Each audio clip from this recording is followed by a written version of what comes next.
proposal of the United States is implemented. There is the creation of the peace group and then the local, I would say, government of technocrats. And then there is something that is absolutely essential, in my opinion, is to keep a link between Gaza and the West Bank, between Gaza and the Palestinian Authority, and to allow this to be a first step for a two-state solution to become a reality. So people say, if I may just note, people say, well, the two-state solution is impossible, it will not happen. The question is, what is the alternative? A one-state solution in which either 5 million people are expelled, or a one-state solution in which you have 5 million people without any real rights. This is totally unacceptable in the 21st century. So we need to make sure that we have a ceasefire that holds, that humanitarian distribution goes on improving, and it is improving at the present moment, and at the same time that we pave the way for a true peace in the Middle East. Great. Well, thank you. We'll come back to both Gaza and Ukraine in a second. You make a good point that the ceasefire has become a lesser fire. It should be called lesser fire rather than ceasefire, which is a good point. But I'm going to come back to that. But I actually wanted to start with climate, because you've just been in Brazil for the COP30. This was your 9th COP, I believe. And the deal that was reached has been described as everything from a win to a joke. And many are increasingly skeptical over getting any consensus around climate goals, basically with the harsh geopolitical reality of a disengaged US, a politically weak EU, and powerful BRICS that aren't really persuaded by the argument of industrialized countries. So what's your view? Do you agree? Is consensus dead? No. To be honest, I have mixed feelings about the COP. On one hand, I think it is remarkable that with the United States out and campaigning against, with the fossil fuel industry clearly determined to make sure that things would not move forward, because today it is clear that renewables are cheaper, and it is clear that they are the solution from the point of view of climate. With all these movements against, it was possible to have an agreement. And this shows that multilateralism works. So you have countries, developed countries, emerging economies, small islands, with contradictory interests, but it was possible to come to an agreement, which means the multilateral system is still working.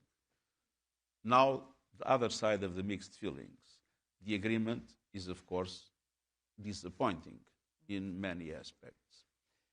And what worries me more is that we are, at the present moment, in a situation in which the scientific community is already unanimous in recognizing that we are going to go above 1.5 degrees.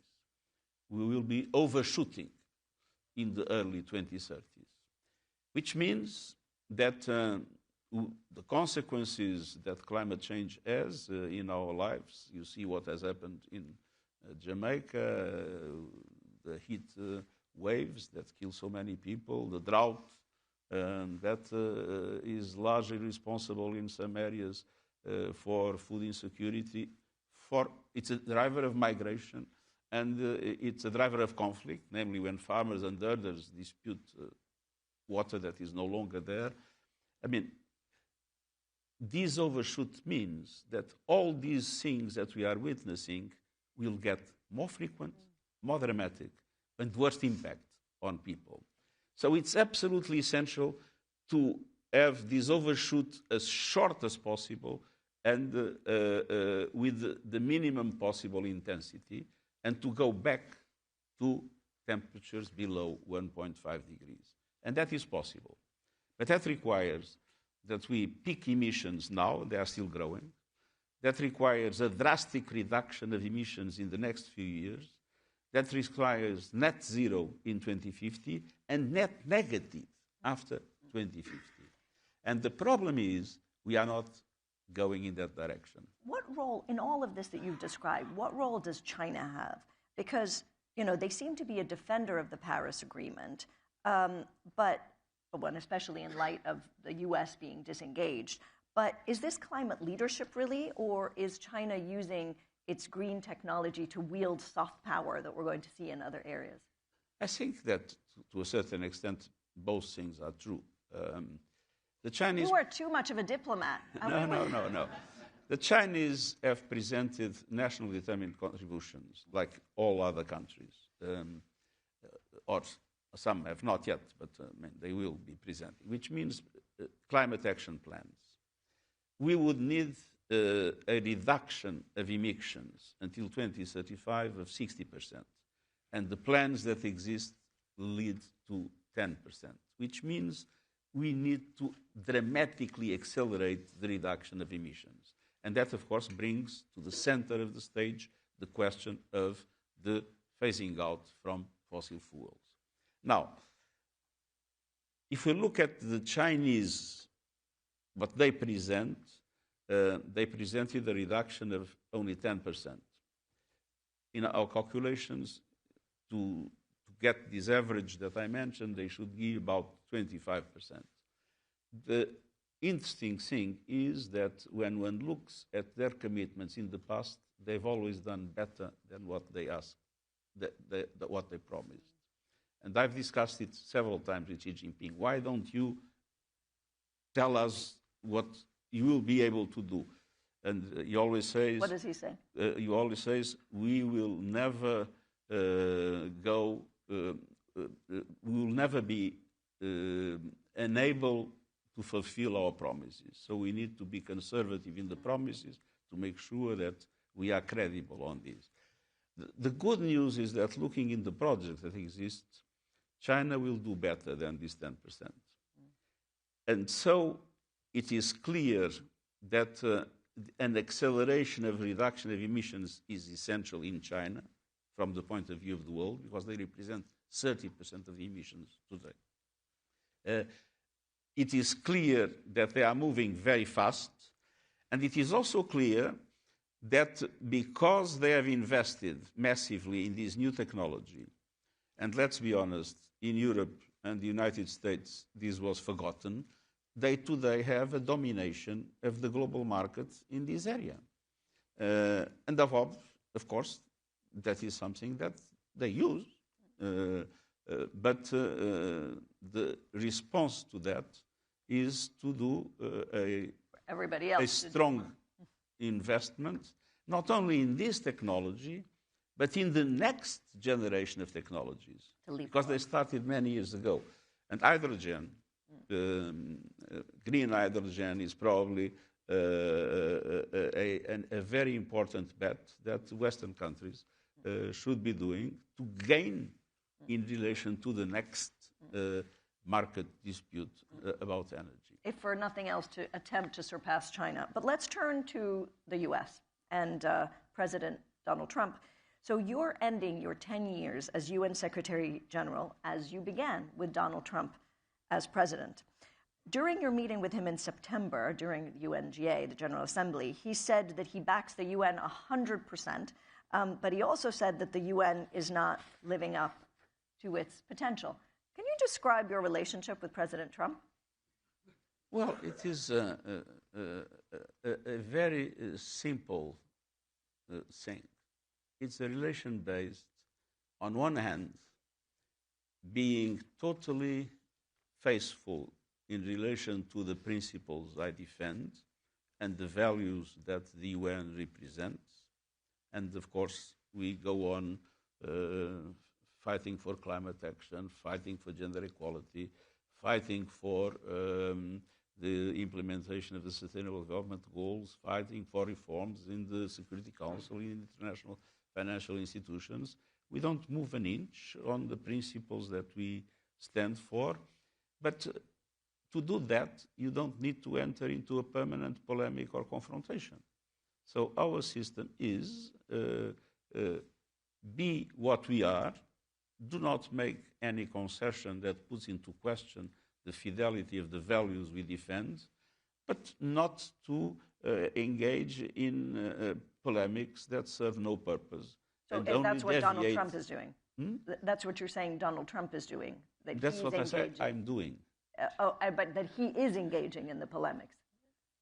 Well, there is only one way to have a polemic, is if the two parts enter into the polemic. I'm not interested in having any polemic with the US administration.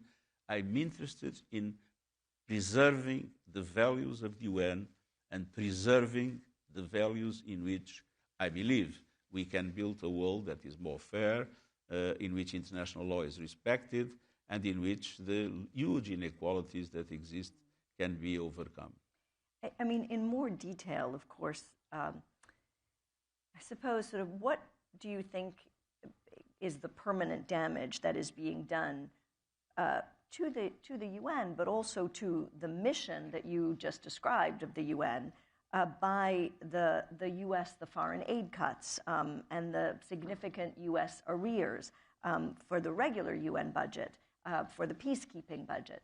What permanent damage is being done? Well, there are three different things. One are the voluntary contributions, especially for development and humanitarian agencies. There was a dramatic cut with the end of USAID.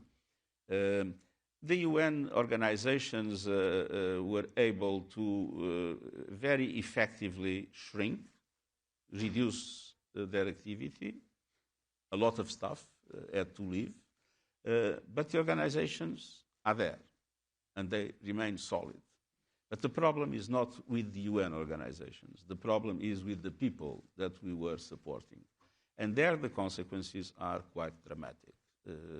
A reduction of the levels of humanitarian aid that is provided, as we are witnessing now, makes many people die, makes many people suffer all kinds of negative impacts in health, in food security, in basic sanitation, and in all other aspects that correspond to the basic services that people need. Is there one that strikes you, on this, because it's an important point, is there one thing that you have seen over the past year that has really struck you as being, as suffering as a result of the cuts? Oh, the reduction of vaccines, for instance. But it's not only the United States.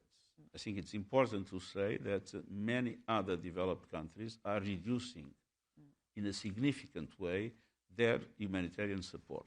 So we have, as you are aware, an enormous concern with defense, namely in Europe, a lot of increase of military expenditure, and that military expenditure to protect countries should be paid by the countries themselves. That's why tax systems exist, but they are partially being paid by reducing humanitarian aid, which of course makes the poor pay for the needs of the rich, which is unfair and morally difficult to justify. But there are other aspects. Peacekeeping is another dimension. In peacekeeping, the United States have provided half of the budget. And we are doing, because we had contingency plans for these different scenarios that were possible, we are doing at the present moment, all over the world, in all our peacekeeping missions, a reduction of 25% of the troops and police present there. Of course, it has a consequence. Protection of civilians will inevitably suffer. In relation to the regular budget, it's not yet clear what will be the position of the United States. Last year, there was a loss of about 400 million. So we have been very careful. We have a total control of our expenditure, and we will come to the end of the year, even without the US contribution, but being able, with cuts that were made, to do our work. At the same time, we are doing a number of very important reforms within the system. Some people say that these reforms were a response to the US presence, to US positions. But the truth is that many of these reforms were prepared. Many of these reforms I wanted to implement, but there was a huge resistance. Resistance of the system, all bureaucracies resist change, and resistance of member states with their differences. So I took profit of the moment in which there was a dramatic cut in the humanitarian aid, that created a sense of panic in both member states and in the agencies. And I thought this is the moment to move ahead with a huge package of reforms to make the UN Secretariat and the UN as a whole much more effective, more cost-effective, avoid duplications, make some mergers, make back offices common, supply chains common. I mean, a way to completely transform the way we do business, doing business together instead with the constellation that we presently have with different UN organizations. So in a way, the U.S., this administration prompted you to do something that should have been done anyway. That I wouldn't say prompted, created an opportunity. Created an opportunity for resistances that existed to be removed. Got it. Inshallah. Inshallah, exactly. It's not yet finished. Let's move to Ukraine. We've obviously seen a flurry of talks, of proposals, and counter-proposals.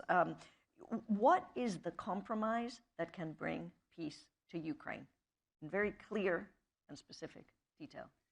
As far as I understand the negotiations that are taking place, the Russian position is the request of recognition not only of the territory that they occupy, but also of the rest of Donbass. And the Ukrainians still dominate a meaningful part of Donetsk, in which they have the strongest fortifications and lines of defense that Ukraine has in the whole of its territory. It's Kramatorsk, it's Slavyansk, and another city further south.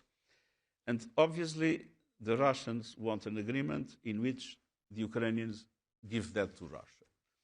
And as you can imagine, this is something that, from a Ukrainian point of view, is completely unacceptable. On the other hand, I believe the Ukrainian position at the present moment is to say, okay, let's have a ceasefire. Let's freeze the lines where they are without recognition of the legality of the new situation, and let's negotiate from then on. Which means the principle of territorial integrity would not be put into question because there wouldn't be a recognition.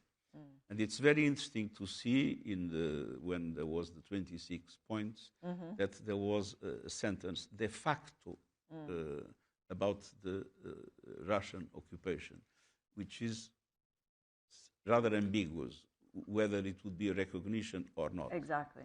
But the point is the Russians want to occupy part of Ukraine and want that to be recognized without sanctions, and want then Ukraine to lose But is that inevitably the basis of any compromise? Why would Russia agree to anything else? Why? Because I think that Russia is paying also a huge price with what's happening. If you look at the Russian economy has completely changed. The number of people that died is huge, and I doubt the Russian capacity to take that fortress that I mentioned. But we were saying this 4 years ago when everybody thought it was going to be short-lived. We were saying this 3 years ago, 2 years ago, that the Russian economy was suffering and the Russian position would change. And do you think that the U.S. is now listening or bending even to the Russian demands too easily? No, I think that when I see what's happening, there is one agreement made with Russia, then there is one agreement made with Ukraine. The two are not compatible, then they go again to Russia, and then sincerely, I believe we are still far from a solution. Okay. Gaza, we talked about this a little bit. When we met in 2023, this was 1 month into the war, you told us that the number of civilians that were killed at the time showed that there was something clearly wrong with Israel's military operations. What is your assessment of the way that the war has been conducted? I think I would repeat today what I said 2 years ago. I think there was something fundamentally wrong in the way this operation was conducted, with total neglect in relation to the deaths of civilians and to the destruction of Gaza. There is a kind of a paradox.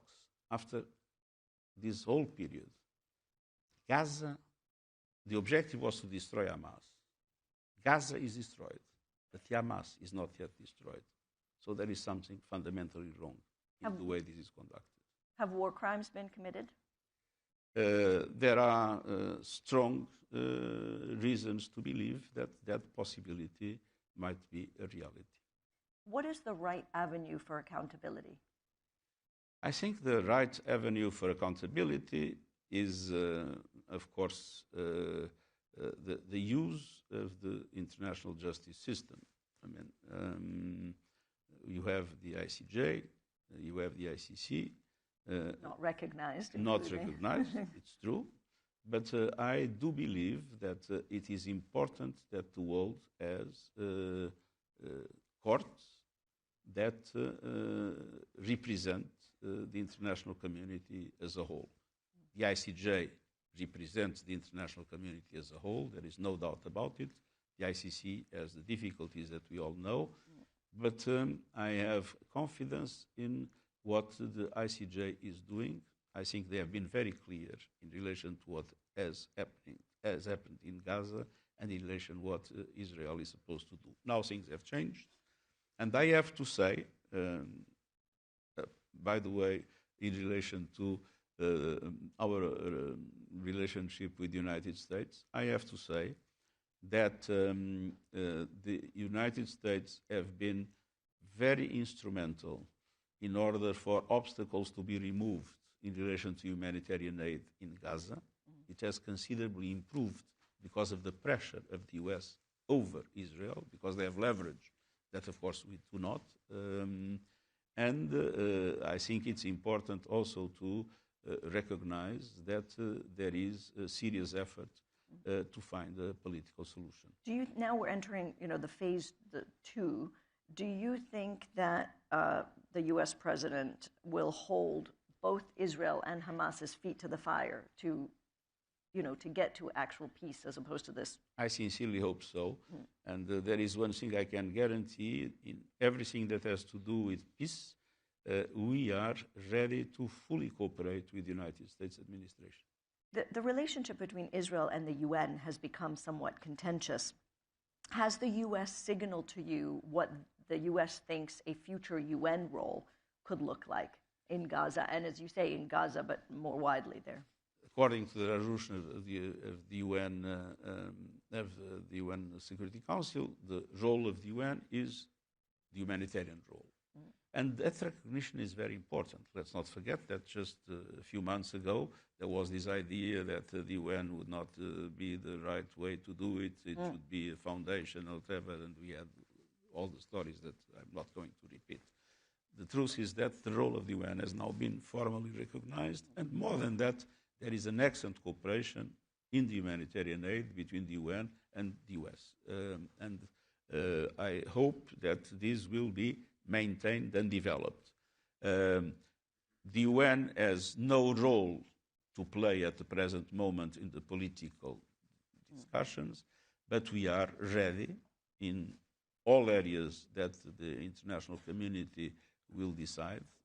We are ready to fully cooperate. For us, this is an absolute priority. We are not seeking protagonism, but we are totally available to do whatever is required. Let me switch to Venezuela, which has been in the news. Venezuela has complained to you about the U.S. military action in the Caribbean.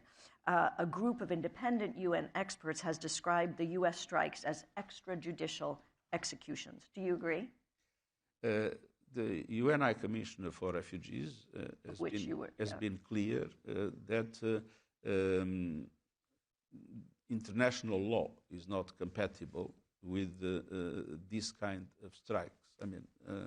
And so my strong appeal is to avoid in the Caribbean a situation of confrontation that could have much more dramatic consequences than the strikes that are happening at the present moment. I have no particular sympathy for the regime in Venezuela and the violations of human rights that were committed, that are well known. But I don't think a military confrontation would be the solution for the problem. I think so. You're in agreement with this should be done through pressure and dialogue. Got it. Let me ask you about Syria. UN Security Council is visiting Syria this week. Your former envoy for Syria hinted at concerns over Syria's trajectory before he stepped down in October. What are the opportunities that Syria's new new leaders have missed in sort of building a transition that was based more on transparency, accountability, and what can the UN do about it? Well, we are actively cooperating with the government in order to try to make the government do what we believe is the right thing, because we need to have a Syria in which all communities feel that they are represented, that they belong. And this must be true for the different groups that until now do not trust the new regime.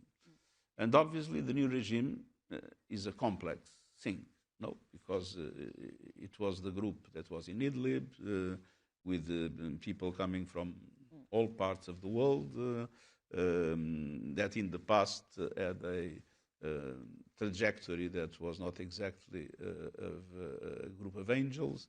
And I think that we have here the need to combine two things. First, to recognize that a number of things are not happening as they should, namely the capacity to give the Christians, to give the Kurds, to give the Druze confidence in the new regime. Unfortunately, we had the Alawites situation, we had the Druze situations, the Kurdish. So the regime must do much more in order for these communities to feel that they belong, and we need to insist on that. But on the other hand, the solution is not to, be hostile to the new Syria. The solution is to engage, to support them in, namely, the economic development aspects. And I'm glad that the US led the removal of sanctions to support them on these. But at the same time, to use our influence, ours, UN, less important than the influence that some countries can have, both in the region and further afield, use our influence to make the new authorities understand that the fragmentation of Syria is still a possibility, and it is absolutely essential to avoid it by accepting to recognize all communities as part of the nation. We have to wrap up, but you mentioned UNHCR, and so I cannot not ask you about comments that were made by President Trump yesterday, I believe. This was in regard to Somali immigrants in this country. And you said, Trump says, we will go the wrong way if we keep taking garbage into our country. What do you say to that? Well, those words stay with who pronounced them.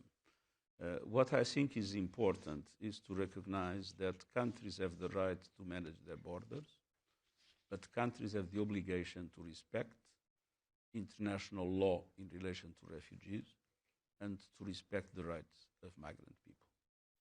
Very clear. And then you asked me before what Reuters is doing with AI, and we talked a little bit about it. And so my question to you is, how should artificial intelligence be regulated globally? It's difficult to give you an answer. I can tell you what we have done in the UN. Very pithily, because we have to close.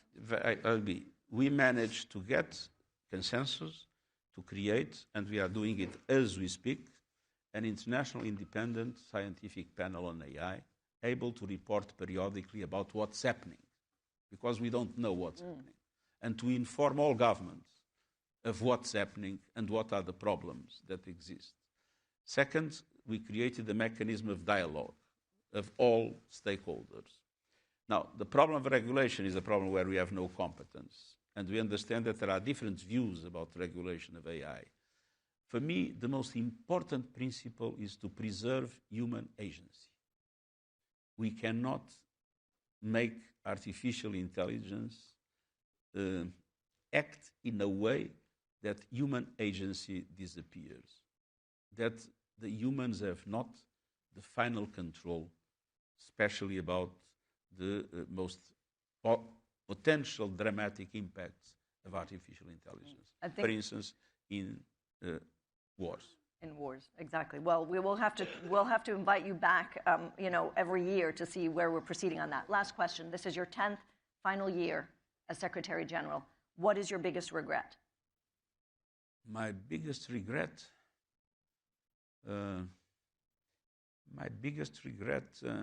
It's difficult to say because there are so many things I would like to be able to do and that I couldn't. But my biggest regret is to see that there is not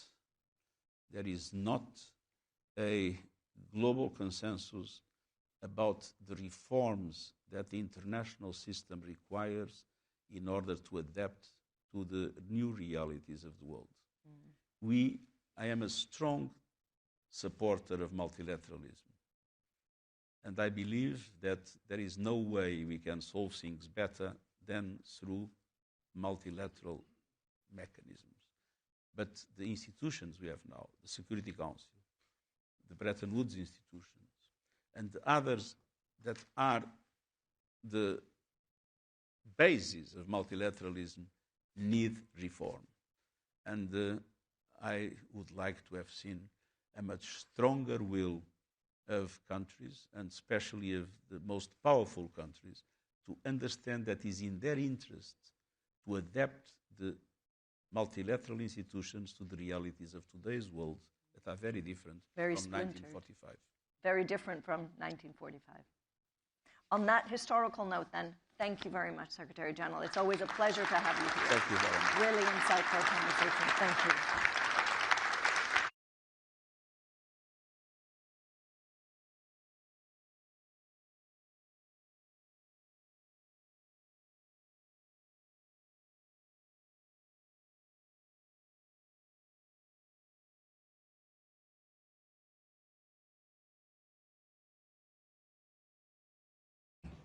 There, if you will. Thank you very much, Secretary General Antonio Guterres, with Alessandro Galloni. Now, the finance and market stage is starting now at 9:30, so if you are interested in that, please head over. It's about to begin. The first session is an interview with Mizuho America's Head of Investment and Corporate Banking, Michael Katz. Sure to be an interesting discussion. But up next, it is my absolute pleasure to introduce my colleague, the nicest woman at Reuters, Carmel Crimmins, who is also the host of Reuters Econ World. This is a special moment in Reuters history because we have our first ever live podcast recording. Now, what that means is anything could go wrong. And we hope it does for the numbers of listeners that would attract. But it also means that all of you are involved. So I'd like to invite to the stage Carmel Crimmins, if she is here. No, she's not here. Along with her fabulous guests. Here they are. Can we give them a big round of applause, please? Because you're all on air, as it were. Thank you. No worries. Good morning, everyone. Welcome to the first ever live podcast of Reuters Econ World, our first ever live show. I have been doing this pod for the best part of 2 years from a darkened room in Dublin. So I am loving the change of scene, and I'm loving the topic, navigating Trump's world. It's got to be the topic that fixates every business leader, every political leader around the world. Luckily for you folks, I've got two people on stage with me who know more about this topic than most. We have Sally Busby, who is our US and Canada editor, and Howard Schneider, who's our Federal Reserve correspondent. That means he covers all the toing and froing at the Federal Reserve, and we're expecting quite a bit of toing and froing over the next few months, which we will get into shortly. Before we get into that, a word of warning to the wise. That's all you guys. I'm going to require some audience participation. You see, every week on the show, we do a quiz. And I thought, why not throw out a few questions to the New York crowd? They're a savvy bunch, but you're going to need to make some noise. So I'm going to make you practice. And I'm sorry, I'm not saying the doors are locked. I'm not saying, you can't run. But I'm going to make you practice with me. So I'm going to ask a question, very simple question. Did you spend more or less this Black Friday versus last year? Okay, so when I say, did you spend more, and you did spend more, you're going to shout more. Okay? Then I'm going to ask, did you spend less? And if that is indeed the case, you're going to shout less. So I really need you to make some noise for all the people who are watching on the live stream, all the people who are going to be listening and watching to this podcast later. And also, I've got 2 teenage kids watching this live stream right now. And if this room stays silent, okay, my parental power base is going to shrink even further, and it's already minute. So please do me a favor. Okay, so here goes. This year, on Black Friday, did you spend more? More. Ooh, U.S. consumers doing okay. Okay. Or did you spend less? Less. That's a very confused picture. That's quite on brand, isn't it, really? We don't know which way the U.S. economy is going. Okay, well, thank you. That was a great volume. We're going to have more quiz questions during the show. But first of all, let's get cracking on our podcast. First of all, Sally and Howard, did you spend more or less on Black Friday? You got teenagers, I got grandkids, so it escalates. Oh, it does? Well, Sally, beware of less? Not enough bargain hunters for you? I don't know why I spent less, but I spent less. Okay, well, let's get into the U.S. economy. Okay, so Howard, Yep. Trump obviously swept into power with plans to shake up the U.S. economy, to shake up the global economy. Obviously, one of his signature policies was on trade. What has the actual impact been? Yeah, shaken up, everything. Right. And I had to come on with a cheat sheet because so much is in motion. I mean, we know tariff rates are now averaging about 15%. That's way up from the 2-ish that he inherited, right? This is way beyond what he did in the first term. So the U.S., we know the U.S. is collecting money, $200 billion so far, $40 billion a month or something like that. We don't know if that's going to stick. We know prices are higher. Federal Reserve estimates maybe 0.5 percentage point or so of the current inflation, 0.4 of the current inflation is due to tariffs. We don't know if that's going to be sticky or if it isn't going to be sticky. Right. Maybe it's going to fade away over time. Has manufacturing rebounded? Talk about a manufacturing recession. We lost 50,000 jobs in that sector. Is that due to tariffs? Is that due to slower growth, weaker demand? We're going to see next year the 2026 forecasts that are starting to roll out tend to be for pretty resilient demand, despite the bifurcated consumer. Yes. But an inflation risk as well. So this is restructuring a lot of relationships. Where it's all going to land in terms of reshoring, in terms of jobs, in terms of where prices settle out, I think is just going to take a long, long time to really sort through. The other signature policy, of course, is on immigration, the immigration crackdown. What impact is that having on the labor market? What are we seeing? So you see, kind of episodic reports of shortages in skilled trades. Right. Construction employment's down. Maybe that's related. You can see this very clearly in the chart if you plot the civilian labor force. The foreign-born share of that peaked at almost 20% under Biden. It had been in the mid-15s, going back to the Obama years, and been scaling up, leveling out under Trump, and then scaling up. That's back down to 18%-ish or so, 1.5 million fewer foreign-born workers in the labor force today than when Trump took office. Are they gone? Are they gone underground? This is one of the things people are trying to determine, but they are officially a lot fewer of them. That does have implications for growth in a country that's aging, for sure. But there are fewer foreign-born workers today than there were a few months ago. Sally, Howard obviously referenced inflation there, right? We are seeing the impact of the tariffs on prices. It's a big problem for Trump, isn't it?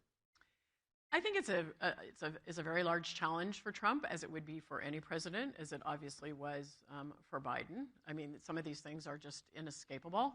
I think it's fair to say that Trump is really running into what is probably, in his second term, the first sort of significant challenges that he's faced. There's a combination of things. It's obviously the debate over affordability in the United States, the looming midterms. There's other issues like Epstein that have sort of put him off his game a bit for periods of time. We have a lot of indication that he is going to, really try to aggressively address the inflation or affordability issue. Yesterday he talked about it. He said it wasn't, he said it was a Democratic con. He said that it was not true. It was a fabrication. But I think that he obviously faces, real voter perception, right? And I think there are two things that we see. First of all, last week, they very much sort of internally had turmoil over what to do about the healthcare costs, about whether to extend these ACA healthcare subsidies. Essentially threw up a trial balloon. It was deeply unpopular with parts of the Republican base, and so they sort of pulled that back. But that issue still is out there. And then also we've seen recently where this sort of dichotomy where they sort of are saying constantly tariffs aren't causing inflation, but then they pulled back some very sort of discrete and specific tariffs on some food issues and food items and things like that, bananas, as a coffee. way to try to mitigate that, right? We also know that Trump is really planning to, I think, aggressively go out and talk to the country and try to make the argument that the economy is going okay and that affordability is not an issue, probably referencing the tax cuts and things next year. Right. I mean, we're obviously talking about, sort of Trump's world, but it's also AI's world as well, isn't it? I mean, is it really is it really AI that's driving the economy at the moment, Howard, right? I mean, you see it in terms of, obviously, the stock market, which helps with consumer sentiment. You see it with business investment. Right. Certainly aspects of it. I mean, there's been this tremendous run-up in capital investment, and business investment has been one of the main contributors to GDP growth this year. But, the mystery, I mean, maybe it's a mystery, maybe it's not to all y'all, I don't know. But the consumption still, rolls along. Right. Everybody's been expecting when are you going to see the consumer weaken, and the retail sales just continue to grow. Is there stress in certain parts of the income distribution? Sure, but modestly so. The last Fed report on financial instability said overall household balance sheets pretty healthy. You hear narrow tales of defaults on subprime car loans and things like that, but nothing systemic and nothing big. So sure, AI, but embedded kind of resilience. Haven't seen anybody saying when AI disappears, the economy is going to disappear. But isn't that like the K-shaped economy, right? Sure. One stat that I'm always drawn to is it's like the top 10% of Americans in terms of income. They account for nearly 50% of consumer spending, right? Well, yes, and that's the question sort of the day is how weak that lower branch of the K is, and does it extend so far up that the whole thing topples over? I don't see many people calling for that. Rather, recession odds that I've seen people sort of hover around aren't really out of line with what is normally the case. But I do think there are political implications of that, even if there aren't economic implications. Right. Because I think one of the things that is very important to remember is that when Trump won the presidency the second time, he went well beyond his base, right? I mean, he actually went well beyond his base, and he did attract what we might call, lower middle income voters and things like that. And a lot of the improvement in certain demographic groups in the United States was very much driven by people having, or at least telling, they said they explained their vote by, we trust Trump on the economy. And so I think there is some vulnerability, even if the vast majority of the economy sails along, as Howard is saying. I think that affordability issue, that is clearly why they're nervous about it. And I think that's an issue for Republicans going forward, once you have sort of the intrinsic trust among some people that Trump is good with the economy. For future Republicans, that is a bit of a challenge, I think, in some ways. Right. And you do have, just to close the AI question off, Yeah. the labor market implications of that potentially. Right. Some people think you're starting to see the beginnings of that with the difficulty college graduates are having. Kind of the AI layoff sort of. All of that, does that start to really accelerate in the next year or two, or is this something that's still long enough down the road that you can conceivably plan a transition of some sort to that world? Yeah. Quiz time, guys. All right, I think we all remember where we were back in April when Trump announced his Liberation Day tariffs. And there were obviously some surprising announcements that day, one of which was a 10% tariff on a frozen island in the Antarctic, largely inhabited by penguins. Can any of you guys remember the name of those islands? Was it either the McDonald Islands or the Mackenzie Islands? Okay, so if you think it's McDonald, shout McDonald now. Was it McDonald? Oh, was it Mackenzie? Are you guys on ChatGPT? Are you? I mean, very well done. Right? This is a clever crowd. Okay, all right. Well, let's leave aside the penguins. They did pretty good. They only got a 10% tariff. Other grouping that probably are doing pretty well right now, Sally, is the big business, right? I mean, they seem to know, or many of them seem to know how to navigate Trump's world, right? They make the big investments, they flatter, they put the donation down for the ballroom. But there is a risk with that, isn't there? Because we're also seeing a much more interventionist approach by Trump in terms of big business, right? We've seen the stake in Intel, the golden share. Right. This is one of the most fascinating things of the Trump administration is just this, everything is Trump is really a deal maker. He's a deal maker when he's dealing with individual foreign countries. He's really dealing. This is an obvious thing to say, but he's also doing that with individual companies, right? And I think the volatility level for companies because of that is extremely high. We hear that a lot when you're talking to people. Obviously, they're trying to navigate, do we keep our heads down? Do we try to aggressively go in there and cut a deal? Will he notice us? Will he notice our industry? And Trump, obviously, I mean, one of the things about this administration is they have just taken on a lot. They are always constantly juggling 9 or 10 balls on any given week. And I think that there is a lot of, this week we're paying attention to chips. The next week we're paying attention to finance. The next week we're paying attention to agriculture. Then we pop back to this. And so I think even though a lot of companies have figured this out, I also think that there's a lot of people in the country who are like, we didn't have to worry about this as much in the past, and now we have to have sort of a strategy to either try to really be talking with the administration or keeping our heads down. Right. And just that uncertainty about when do we pop into the attention frame of this administration, you hear a lot about that just being something that people really have to pay attention to. Right. It's kind of changed the nature of lobbying in DC. Oh, it has incredibly changed the nature of lobbying in Washington. I mean, there's so many people who have, long-standing lobbying or industry-wide lobbying standards. And at the beginning of this year, you could just see them sort of trying to figure out, like, what do we do? How do we, I mean, obvious things like, do we have people, does anyone we know anyone in Trump's inner circle? Right. And who's making the decisions in Trump's inner circle on this particular issue, right?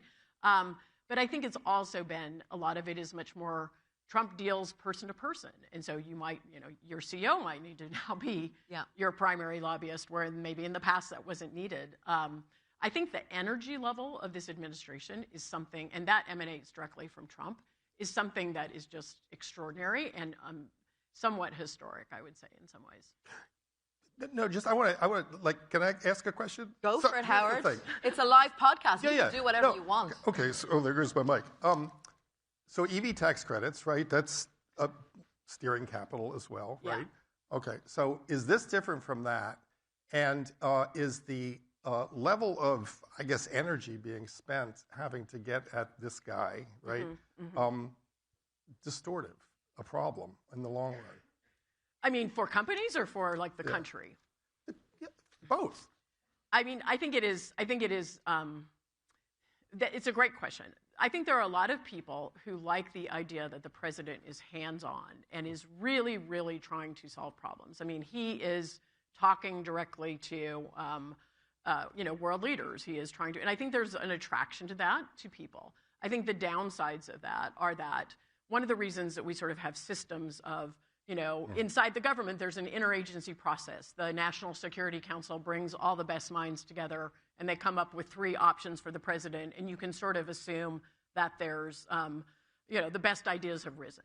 That process no longer exists in the U.S. government, right? And, you can see that in a situation like Russia-Ukraine, where when Witkoff and Kushner are talking to Russia, the conversation is here. And when Rubio is talking to Russia, the conversation is here. And I just think that the volatility between where the actual, where it lands is the risk in that is immense. Let's put it that way. And I think every individual company faces essentially that same sort of, how does the administration make decisions? How does the administration make decisions? How does the President of the United States make decisions? I think there is much more uncertainty about that now. Even if you think that Biden was not very well involved, you sort of knew who in his administration was probably making the decisions. And I just think the volatility factor with this administration is, I'm not saying it's unprecedented. I think it is quite unique in the last several decades in the country. Right. So some people like that hands-on approach. Does the Fed, Howard, certainly get hands-on there? Yeah, I got to give a big no on that one. I think this has been, there have been times when the economics going on inside the Fed have been, more interesting. Certainly the COVID program, standing up things at a moment's notice to fix the crisis, or back during the, the Bernanke years. But in terms of the sort of politics, the institutional threat, what's going to happen, down to the point of, is the White House going to make a play to start firing Reserve Bank presidents? No sign of that yet, but certainly within the kind of possibility. So in terms of the politics and the institutional issues like that, yeah, pretty interesting. It's like Succession with Excel spreadsheets, right? Well, and not, and there aren't as many potential successors, but thank goodness. Let's talk about the successors, because obviously Kevin Hassett is considered to be the guy. Right. Maybe we'll get an announcement on it, I don't know, in the new year. If he is the guy, what does that mean for rates? What does that mean for markets? Sure. The working assumption is that the Trump chair will bias, the curve lower, right? Right. The question is how far and how fast. And got to keep in mind, this is 12 people voting, right? 19 people sitting around the table. You have to get a consensus. There may be some leeway. There may be some grace given to a new chair to make those first couple of rate calls. But at some point, if the policy gets too far out of line with economy, inflation, prices, et cetera, there's going to be a market reaction. And as we all know, when things start to react, they can escalate and move really quickly. So I think you still have, there's been no sign of market discipline yet around this decision. But I think the world seems to be saying, let's wait. If there's a policy mistake, that's when the reaction comes. So I think there are limits. So what you're saying effectively is the markets will put manners on you when you're in the Fed, right? He keeps you. The Fed chair does not have carte blanche to go in and declare the zero lower bound when there isn't a crisis. Right. But we are staring into the prospect of a divided Fed, though, right? Which we haven't had in a long time. I mean, that's going to create volatility, right? That's volatile. That's the discipline itself. There is nothing to say that the 5 Reserve Bank presidents, including the vice chair, who is the president of the New York Fed, can't say, you know what, this is the wrong. It's happened before. It happened under Volcker. A group of them pushed back and, basically overturned the chair's wishes in a meeting. We'll see where that heads. And you've got 3 Biden appointees on there right now who will remain, presumably, depending on the outcome of Lisa Cook's case in the Supreme Court. But legal minds seem to think that's more likely going to break in her direction than not. So are they going to go along with, overly aggressive cutting program? I don't think so. What's your take on, though? Do you think if it is Kevin Hassett, will Jay Powell leave? Will he? There is a question mark over that, whether he might actually stay on as a Sure. governor, He has his option, just to be clear. His term as chair expires in May. He has another year or so left on his term as governor, so he could stay around. Only one other person did this, Mariner Eccles, back in the day. Would he stay on? Listen, he's an institutionalist. He's one of sort of last man standing in terms of the old Washington, right? The way it used to work. He's a bipartisan figure. He's been appointed by both Democrats and Republicans. So I don't think he's going to walk out the door if he thinks there's a real serious threat to the institution. Right. What would that look like? That would look like him being skeptical that there would not be an effort to start firing Reserve Bank presidents if his seat was filled with somebody else. That would be skepticism over how internal communications, internal staffing levels, the research freedoms of that the reserve banks now enjoy, the budgets that the reserve banks now have set centrally.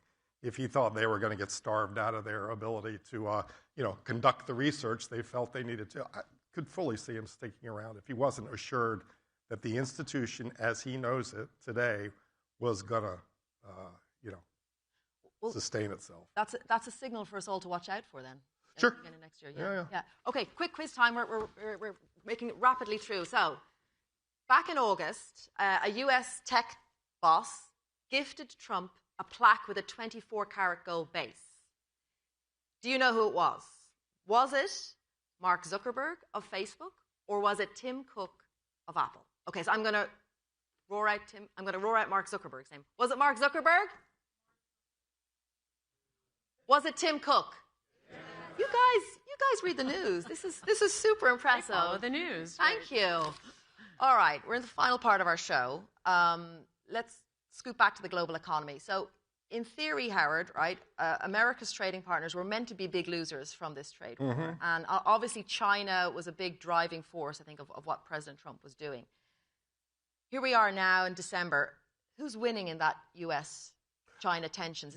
Can we say, or is it just too early? I mean, I know we're kind of in year zero of this. I know. It feels like we're just seriously in year zero because here's what I wonder. I wonder if we're going to look back 20 years from now and really see this as the moment when, the U.S. kind of lost the plot in a sense of innovation, science, research. I had friends over for dinner on Thanksgiving, an Indian couple. They're research physicians.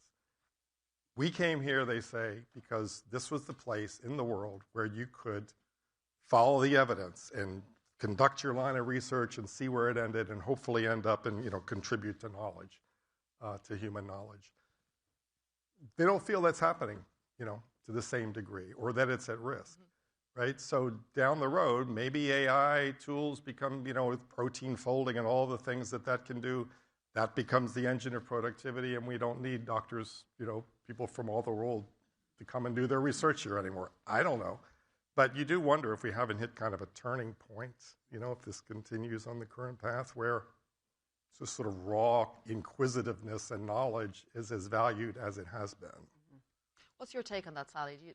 I think that there is a short-term, a medium-term, and a long-term question of the impact of the Trump administration. And I do think that I agree with Howard that some of the, pullbacks on research, some of the issues in terms of rule of law, executive power, those things have potential to impact the country, obviously, for years and years to come. And I think that is not also protectionism, trade, obviously, is a massive thing. I mean, you hear a lot of people, specifically in Europe, but also I think all across the globe, private companies and also other sorts of people saying we're sitting here and just watching to see what will happen, right? And many private companies obviously are sort of hedging their bets. They're certainly not leaving the U.S. market because it remains incredibly the most, safe economy still is. And growth.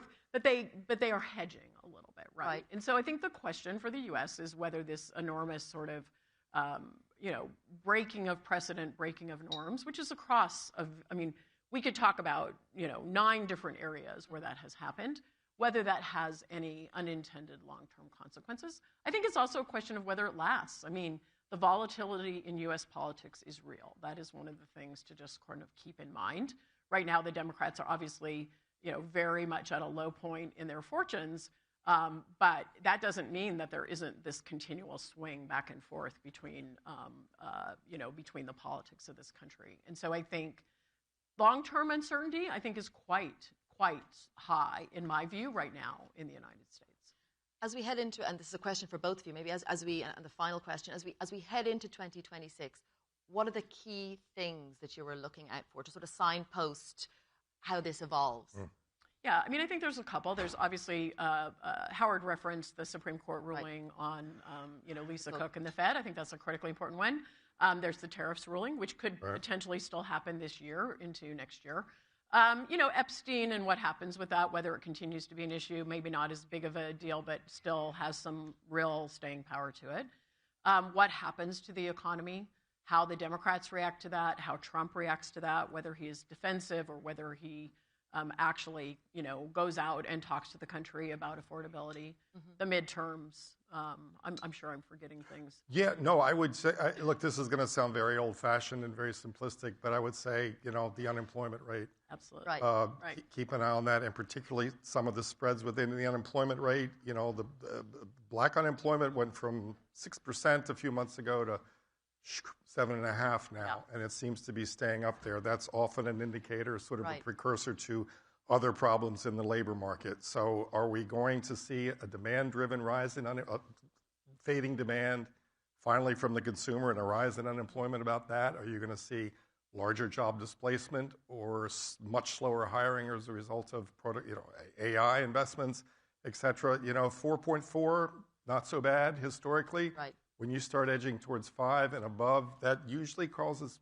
starts to be a problem for whoever's in office. So I would say just one other thing, which is the president right now is spending an enormous amount of time on actually foreign entanglements, right? And his base wants him to pay attention to the United States of America. And I think that balance is really, really interesting for the future of his presidency.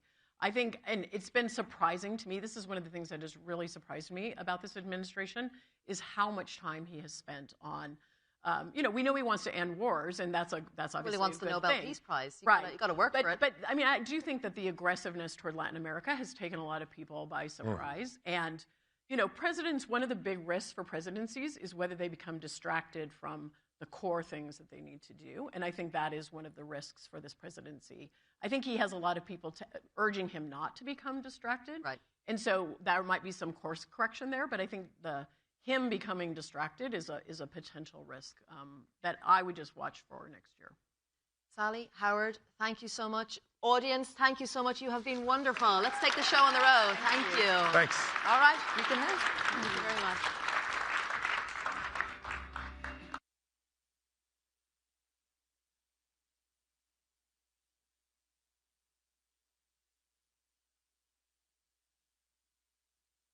Stuff. Well done to all of you. That was wonderful. That podcast will actually be out later today. That's how speedy we can do things around here. So you can hear yourselves in the background if you listen to Reuters Econ World. I now want to let you know that we have a workshop coming up at 11 on a topic that is already changing the way we work, agentic AI. All about using low or no code AI to do the grunt work so you can focus on the big ideas. That is being presented by the CFA Institute at 11. But up next, and in the same vein, our next session is with the LSEG Group Head of Analytics and AI, Emily Prince, all looking at how trusted financial data empowers safe and accurate AI. So this is going to be moderated by Melissa Martani. So let's invite Melissa onto the stage alongside Emily Prince.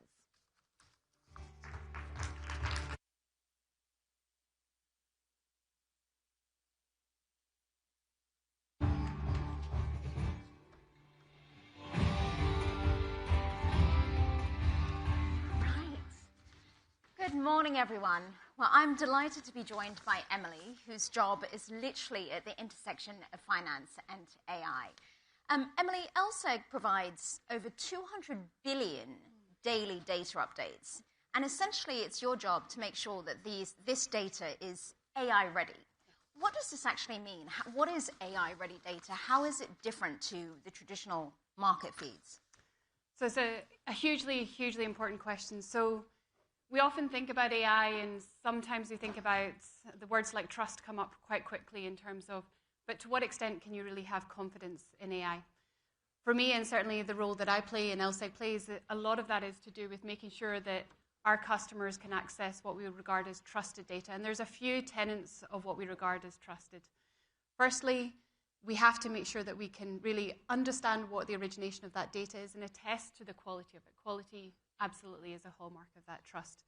The second thing is there's actually a really interesting science around how you present data together in a way that actually brings broader context into the question that someone was asking as part of something like a chat experience. And we'll talk about things like semantics and ontology and those type of things in that context.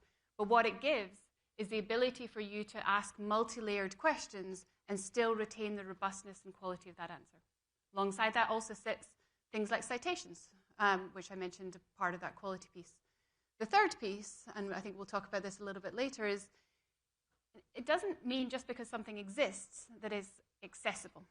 And so there's things like Model Context Protocol or MCP, which you might have heard about. For those who haven't, really think about this as a way for the model to be able to discover and use, with the right controls in place, underlying data in the context of that AI experience.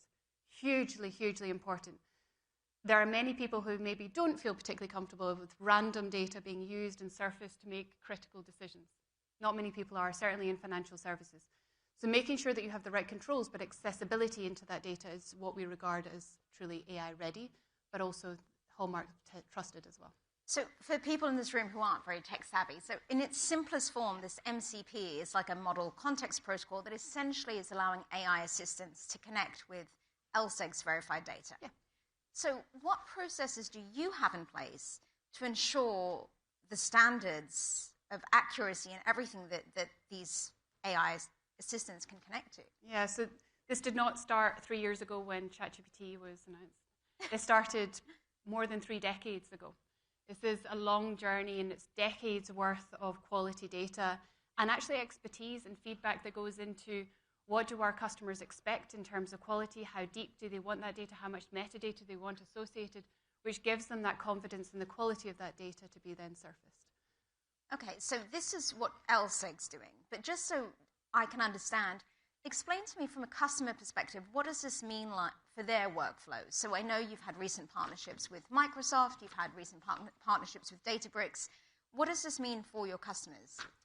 So I actually see this as a real step change. This is the point where you see this democratization, where anyone with a question, you don't need to be able to code, you don't need to be able to speak English, but anyone has the access and the ability to curate ideas, and now with that trusted data.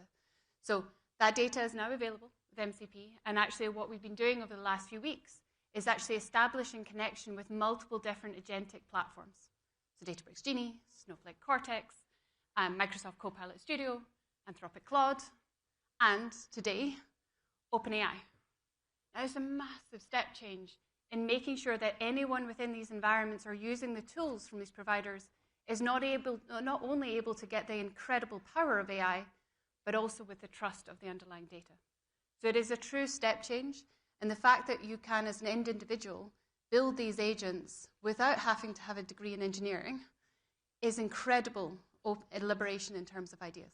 So in practical terms, so this partnership today with OpenAI, this means that anybody here sitting in the audience can go to ChatGPT and connect to LSEG's data. Okay, so this is fascinating because the ease and efficiency is clear.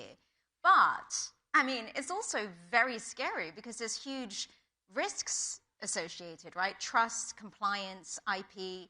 I just want to run through those. So first of all, with trust, where does LSEG draw the line with human oversight and automation when you're getting this data ready? Because it only takes one tiny little thing to be wrong for there to be huge ramifications. So it's an incredibly important question. So when I think about AI, and I spend a lot of time also working with clients around the world thinking about what are the really good use cases for AI, and it starts there. AI, I'll be the first to say it, I'm responsible for AI at LSEG, is not the answer to all problems. And I think as soon as we accept that and say, actually, there are a lot of deterministic processes where we're actually very comfortable with the way that we solve that problem today, and actually AI introduces a level of risk that isn't commensurate with the benefits, then we can actually start to navigate and say, well, this is where we can get the best uplift and benefit from AI. Now, there are many good kind of examples across the industry in terms of where people are really effectively getting the benefit of AI, but they're also protecting the way that they solve for some of those deterministic processes that they need to be able to fully repeat and explain. And I see this more and more becoming a pattern across the industry. Now, alongside that clear understanding in terms of where to apply AI, which problem to solve, to put it differently, It also comes with two other things. One is LSEG has spent a lot of time on what we call RAY, or Responsible AI Principles. And this really looks at how do we put those underlying safeguards in place. And it's not necessarily completely reinventing the wheel, because we already had a lot of pre-existing standards from an industry standpoint which we were able to evolve, and other elements that are new and really recognize some of the nuances of AI itself. The third thing that we're very focused on is how do we make sure that our end users have the right training? So as an end user, how do you really understand how to interact with AI, what to expect from it, how to challenge it, and how to critique it? And this is where the education has to go hand in hand. We can think about enablement, but it has to be hand in hand with that level of education and understanding on how to apply it as well.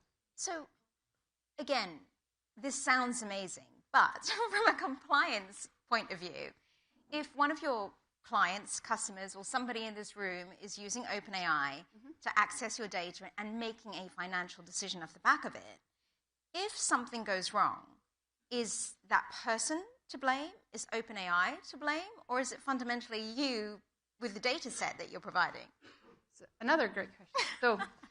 So there's a little bit of nuance to this, and this actually speaks very much to what problem someone is actually trying to solve for. So there are what you'll call closed experiences, where actually it's a complete experience that someone is providing, and then there's other instances where a customer is going to be orchestrating, and we will connect our data directly into those experiences.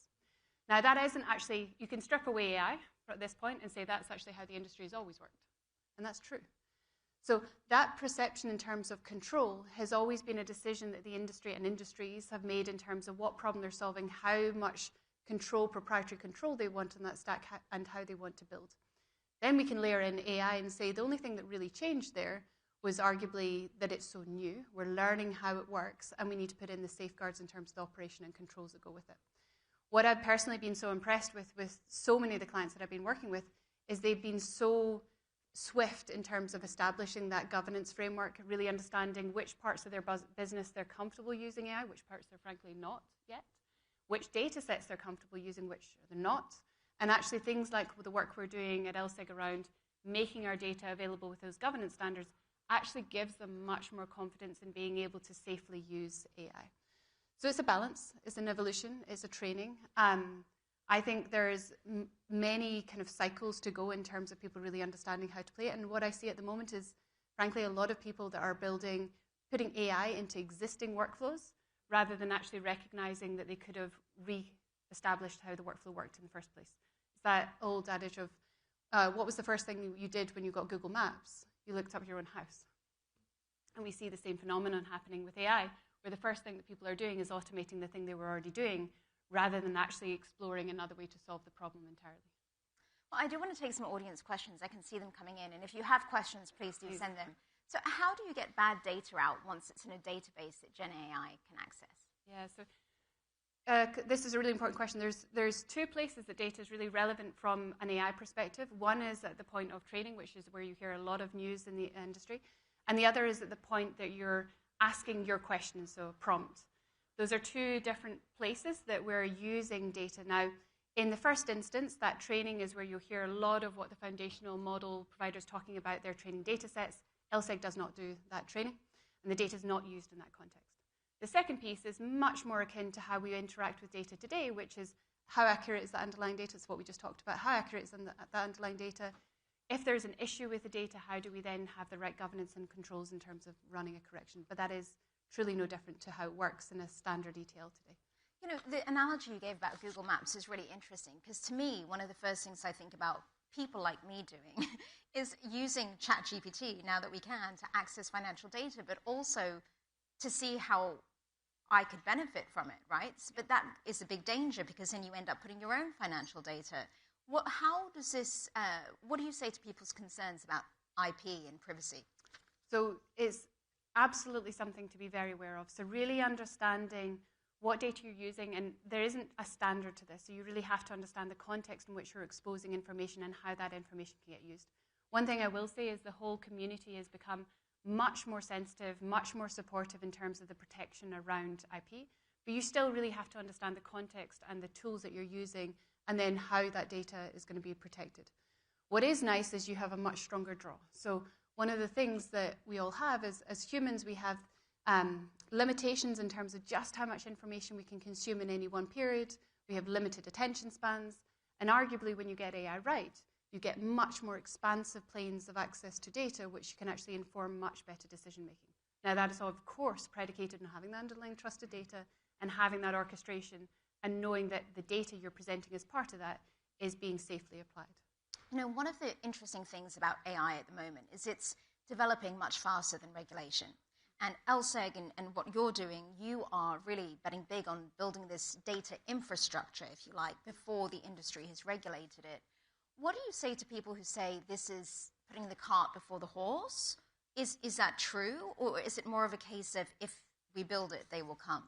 Not at all. So we were on this path in terms of how do we have that gold standard in data before some of the energy in AI over the past 2 years. Data has always been really important to us as a whole industry, as a community, in terms of having the most informed decision-making. Arguably, with AI, it became even more important. So it's less of a change of strategy to us and more a question of how do we make sure we're doing it in the most powerful way from an AI perspective, because that last point I introduced earlier, where I mentioned about accessibility, is extremely important. We want to encourage this really easy, democratized, safe use of AI. But what we don't want you to have to do is build a lot of ETL associated with that, a lot of processes to be able to use that data first. So it's trying to strike that balance between ease and safety at the same time. And so I've asked you about a lot of the risks, trust, compliance, all the rest of it. But tell me about some of the best use cases you're seeing of how your customers, clients are actually using this. I have the privilege of seeing some extraordinary things actually at the moment. And yes, you get what you will expect me to say in terms of some of those kind of operational pieces around. I was able to generate that report. I was able to run multiple changes through a report that I was generating, a presentation that I was creating or something of that nature, or through the extraction of something like unstructured data. Those are quite expected types of use cases where we're seeing very good examples in terms of ROI for a lot of different customers. Some of the more emerging types of examples that I'm seeing are actually where people are able to build signals and actually find relationships in data that they didn't expect. It's an interesting thing where with AI we often think about some of the dangers around bias, but it's also true with humans. And actually based on our education, our how tired we feel in a particular day, how creative we feel, that might all inform what information we use when we're trying to build and see different insights.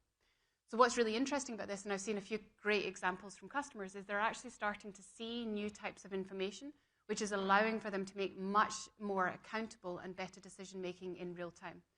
Now, when you think about the practical consequences of that, is that it's actually opening up access to financial services to more people, which is an extremely powerful step change where we actually can make sure that more people have access to that trusted information where and when they need it, which allows for the best decision-making. And to that point, another audience question here for people, when and where they need it, how do you address regulatory requirements across geographies when applying AI to financial data? So I'll speak more from person. I spend a lot of time with the regulators. The regulators have been actually extraordinary in terms of really trying to encourage the kind of safe, scaled use of AI. So it is very much a partnership in terms of how we think about that. One of the things that I think about, and I serve a lot of global customers and I work with global policymakers, is how do we think about making sure we've got the right sensitivities from a global perspective across different countries, the right openness as well in terms of use of different types of foundational models as part of these stacks, but then also the right accountability for end users. So I see it in multiple layers, geography, one, but I actually see another layer in terms of the types of roles that we have in any given organization. One of the things that I see very commonly is, particularly with larger organizations, they tend to be quite siloed in terms of how they operate. And one of the things what you're seeing with AI is it's starting to bring together communities that aren't used to actually working so closely together because they're actually starting to become dependent on similar components, which is allowing a new form of collaboration and synergies to actually emerge across community. And that's actually one of the more interesting things that is starting to emerge. You see the same trend across industry. If I take financial services has been very focused on optimization within financial services. Arguably now, we're actually starting to see a lot of very interesting innovations that we can learn from other fields, like science, that are actually very relevant into the likes of financial services and beyond. And we have never really explored that in the same magnitude that's happening today. final question for you. What is on LSEG's agenda for next year? What are you hoping that we'll be sitting here talking about at Reuters Next 2026? So my goal for this group is that we have truly fulfilled that ambition, first of all, making sure we've got trusted data in your hands. And you're able to apply that trusted data in the context of your AI ambitions. And different people's AI ambitions looks like different things. For some people, it's a chat interface, and there's variations on that.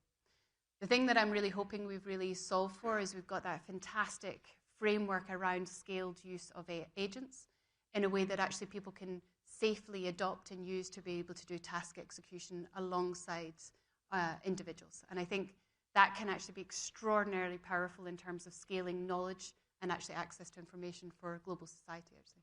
Well, it's going to be really interesting to see how this plays out in the next year. It's going to be a busy year. Definitely. Well, thank you very much, Emily. I know that there were some questions that we didn't get to, but Emily will be around. So find her in the break, and I'm sure she can answer all of them. Thank you very much. Thank you so much.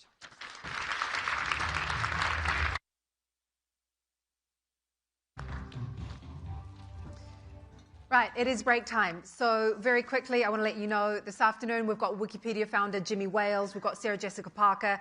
The Future of News sessions start at 11 at Crossroads Hub 1, and we will be back here at 11 a.m. to kick off. Again, enjoy your coffee. See you then. Bye-bye.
counselor to the US Treasury Secretary. And the conversation will be moderated by Reuters White House correspondent Andrea Shalal. And this is a session hosted by a Reuters journalist under the Reuters trust principles. As we went through before, that means no question is off the table. Let's give them a round of applause.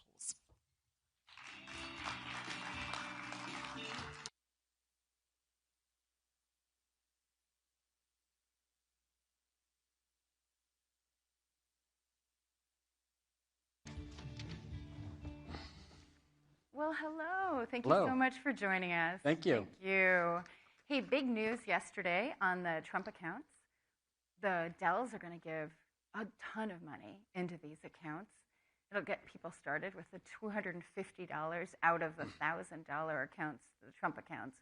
Can you tell us a little bit more about how you're going to get the rest of the $750? So we're very thankful for Michael and Susan Dell. Very extraordinary, generous contribution, $6.25 billion. That'll be covering 25 million boys and girls, and it's $250, as you said. But this is in addition to what the government is going to do. In the Working Families Tax Act that the president signed in July, also the one big, as is also known formally as the One Big Beautiful Bill, the Trump accounts and the form 4547. You'll be able to fill out next year when you start to file your taxes. But it's $1,000 for any child born between 25 and 28. Michael and Susan added $250 to that $1,000, which can go up in total to $6,000. So you have $1,000 that the Treasury is going to put in people's accounts who've signed up for it. And then 5,000 additional monies could be put in either by the parent, the guardian, an employer, another entity. So you could get upwards of 6,000 in year one and then give 5,000 per year thereafter. So Michael and Susan Dell's contribution is $250 in addition to the $1,000 that the Treasury will provide. So, Secretary Bessent this morning said that you're going to be looking for other volunteers to put, their large donors to put money in there. Have you identified a few already? I think there are some, yeah. I think they're probably figuring out how much to give and when to do it. But, yes, I'm hopeful that there will be many others that will come forward because it's a pretty novel idea. And it does make young families or old families that have kids. I have old family who had a kid. It does make them, put money away. It's an investment in the future. They take ownership in the American economy, which has thrived unlike any economy in history. And it's a great investment tool. It also will be an excellent financial literacy tool as Treasury itself tries to increase financial literacy. But people, from a practical perspective, will see how compound interest works, how it grows. Oh, if I put a little bit of money in year one, oh, my gosh, by year 4 or 5 or 6, it's actually really worth something. So how soon do you think we'll see some more announcements? Could that come before the end of the year? I would hope so. Now that the Dells have paved the way? Yeah, I don't want the old economist adage, don't give a date or a number. So I can't give a date or a number, but I'd be pretty confident there are going to be others that are going to contribute. And again, this is in addition to the Trump accounts, which, as I said, are $1,000. So anything anybody else contributes above the Dells' generous contribution is extra. Okay. So if you're not going to give it dates or numbers, and I'm sure the president will be calling people and say, listen, you said you're going to give, you better give. So I think it's going to happen. Oh, well, that's great. So the holiday season is in full swing. As you know, we're here in New York, big epicenter of shopping. And shoppers spent $44.2 billion over the Thanksgiving weekend, and including Cyber Monday. That's up from last year, not up as much from 23 to 24. But President Trump's approval ratings are lower than they've ever been. And they're like the second lowest in history, mostly because Americans are really worried about the economy and inflation. So can you help us square these two, things? I'm generally not a huge fan of the polling.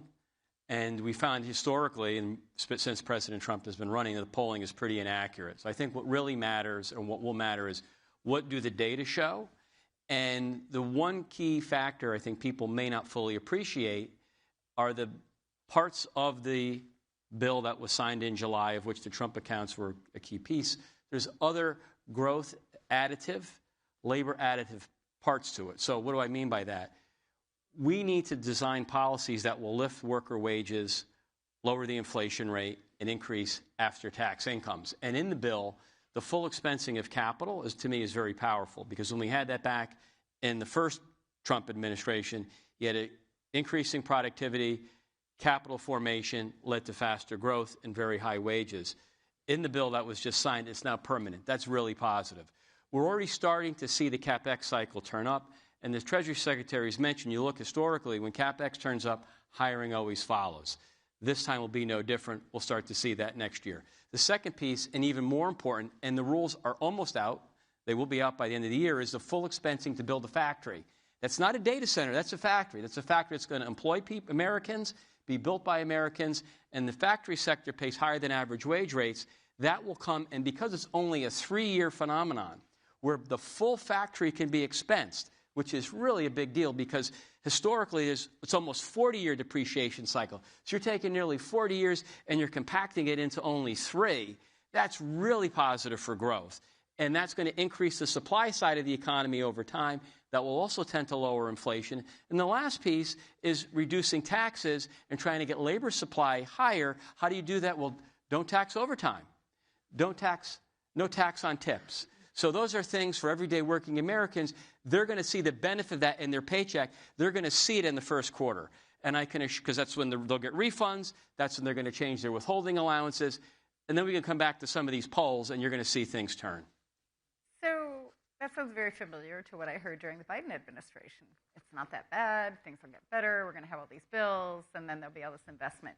I mean, what's different this time from your point of view? So the key thing, well, I would say I guess I'd say I'm an anti-Keynesian, but as a more supply side, focusing on the supply side, I say President Trump's policies are very, very different than the Biden administration policies, which were focused much more on the demand side, giving stimulus to people that they could use and spend. And the Trump's approach is, no, we need to have a bigger pie that creates more depth and growth at the middle and lower income levels, as we've had on the first side. How do you do that? You've got to encourage the private sector to create and build. Because when they create and build, they're using American workers to do that. So I'd say that the focus really is on the supply side, not the demand side. And I'd also say, one of the things that's hard to quantify, but certainly is very positive, is the deregulation side of business. And I think it's very clear, whatever one's politics in the room are, the Trump administration has a much different view on business regulation, which we believe has meaningfully hurt, than the prior administration, which really was, we'd say, regulatory overkill, onslaught of regulation. Sure. I think I'm very concerned, though, about an issue, which is that the president now is saying that affordability is a con job invented by the Democrats. Americans, when I go out in the field and I talk to people out in the middle of the country, they're telling me that affordability is a critical issue, and you saw a little bit of that reflected in the elections in New Jersey and Virginia, here in New York City. You're a New Yorker. I mean, how do you get Americans to understand that the future is better when they're obviously viscerally concerned? Absolutely, and the president takes it very seriously. And I guess what I would say to you, as we were talking before we walked out, is that we've got this bill in place, and the president knew, I've got to get this done early, because I don't think what I realized, and I was in the first administration, you have to write all this tax law. And companies want to wait to see what the law looks like before they start to invest. And you had to do it early, because if you do it in July, you can get all the Office of Tax Policy and IRS can write it by the end of the year, so you get the benefit of it. So if I'm correct, and I'm confident that I am, I mean, as a professional private sector forecaster, I'd have to make bets, and I'd be predicting 3% growth next year with low and falling inflation, in part because of lower rents, lower energy costs, especially for gas and things of that sort, that we're going to have a boom. So let's talk a year and see what happens. So we're going to get there. It just might take just a little bit longer. The president has a couple of ideas. He's floated the idea of a 50-year mortgage. Is that officially off the table?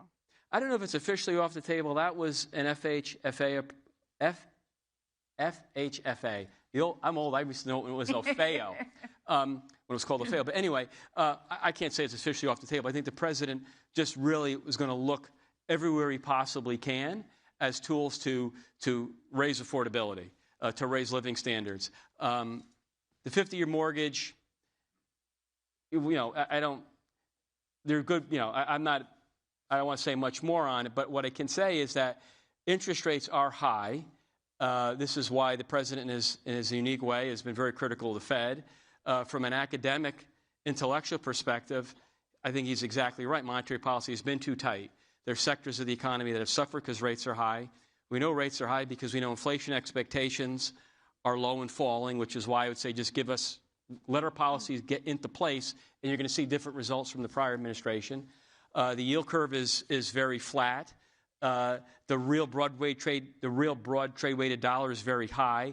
I mean, these are all factors that would suggest monetary policy is tight, and the Fed itself has admitted. So if the Fed can actually lower rates and get rates to neutral, if not somewhat stimulative, as my former colleague Stephen Myron had said, then you're going to get mortgage rates down. And mortgage rates fall, you're going to help lift affordability. We won't need a 50-year mortgage if the Fed was lowering its rates, which I think it will, but it's been, I think, very slow and uneven on that score. So another idea that he's raised is giving Americans a $2,000 rebate. That would require congressional approval. That would require congressional approval, and I think the president really wants to try to help the working class. So for that to happen, you need congressional approval, and I'm not sure where that sits at the moment. Depending on who you talk to in the Congress, there would be a reconciliation bill, there won't. We'll see what happens, but I think as the year unfolds, as the year concludes and we go into 2026, I don't necessarily think we'll need that if the growth backdrop is as strong and robust as I believe it will be. I mean, the president has also talked about the revenues from tariffs coming in, trillions coming in, which is a lot more than you've reported. But does, and he's saying that we could eventually do away with the income tax. Is that another idea that is maybe a little ahead of its time? I would say it's innovative. On the trillions, he's correct in that if you look, even CBO had scored the tariffs as lowering the deficit roughly $4 trillion over a 10-year period. And by the way, I'm not a huge CBO fan, but the numbers actually so far have been a little bit better than what CBO's numbers would imply. About a $300 billion tariff jolt this year, $400 billion next year. Then if you have lower debt, you lower interest costs. I mean, it would be nice, again, focusing on the supply side, reducing taxes on capital and labor, removing anti-growth business regulations, having cheap and abundant energy. These are all things to galvanize and rejuvenate the private sector, to hire people, to create value, and to pay them high-paying jobs, which is why the U.S. economy post-COVID has thrived. And it was thriving prior to the pandemic. I believe you look at the GDP numbers. This is why I'm saying just be a little patient here. GDP numbers look really good. What are the numbers that you're looking at? So GDP in the second quarter grew 3.8%. If you take out the federal side, which fell over 5%, we grew at 4.5%. It appears that we grew close to 4% in the third quarter. Again, private sector led. So that's a combination of consumption, which you were mentioning. And that's just goods. If you look at services, which is the bulk of consumption, that's been strong. But also on the CapEx side, we're seeing really good growth in capital spending. And that, to me, makes me very positive in the outlook. And we're seeing that in the stock market with very strong earnings growth in the last quarter. So, a lot of economists, and we're looking for some audience questions. I'm not seeing them here, but maybe our staff can get some audience questions up. You may be seeing them behind us. Most economists say that tariffs are clearly inflationary. The president says they're not. So, I'm confused about this. Yeah, okay, so here's the thing. So this is, okay. It's like a no-brainer. Can we just say that? This is not, okay, I'm going to get on my soapbox here a little bit. Because tariffs are not, inflation is always and everywhere a monetary phenomenon. It's one of the few things economists agree on. If you want to add credit, money, and credit phenomenon, fine. An inflation rate. Tariffs, if there was an effect, it's a one-off price level effect. If you look at goods prices and the personal consumption expenditures deflator, they've not gone up. They've been flat.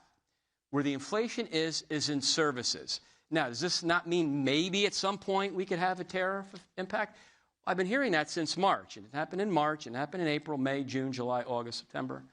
No, I don't see tariffs as being inflationary. I think that's economic malpractice. I don't think people understand how the inflation process works. We've seen the vast majority of the tariff be absorbed in margins. And I also think, because I mentioned earlier, equity earnings in general have been so high, a lot of it's being absorbed effectively by the foreign exporter, who's lowered the price so that when the importer pays the higher tax, the end user consumer doesn't pay it. But you can see that the shoe could drop next year.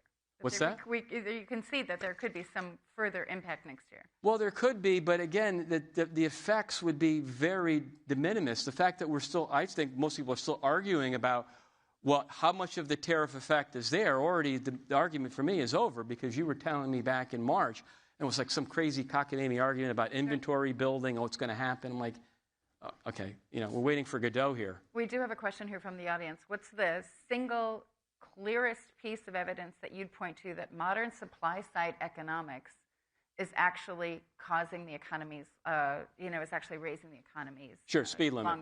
So if you go back to the first Trump administration, you look at the change in productivity growth, it went up every year incrementally. And, if you remember, in 2019, we were talking about AI, we were talking about robotics, we were talking about how innovative the economy was, and they had all this disinflationary pressure. We will repeat that again with the policies in place, where you'll see higher productivity growth. Okay. And you'll get economy growing at 3%. I mean, in the first 3 years of the Trump administration, we grew almost 3%. In the third year, we were almost 3.5%. Inflation was low and stable. So if my thesis is correct, we will see growth at 3%, and we'll see inflation move lower. And by the way, when you get 3% growth and it's driven by capital spending, your deflators are not high there. Your deflators are low. So, you could even go back to the 90s. You'd see another scenario where, in the 90s, we had reduction in capital gains rates, reduction in capital broadly speaking, more friendly business environment relative to what it had been. So I would go back to the late 90s, and more importantly, where we were in the first Trump administration as evidence to that question. Well, let's get to one more, which is really good, is, all these rebates that you're talking about, if it comes to pass that there is a direct rebate. Wouldn't that be inflationary in the way that you've said that the Biden administration policies were?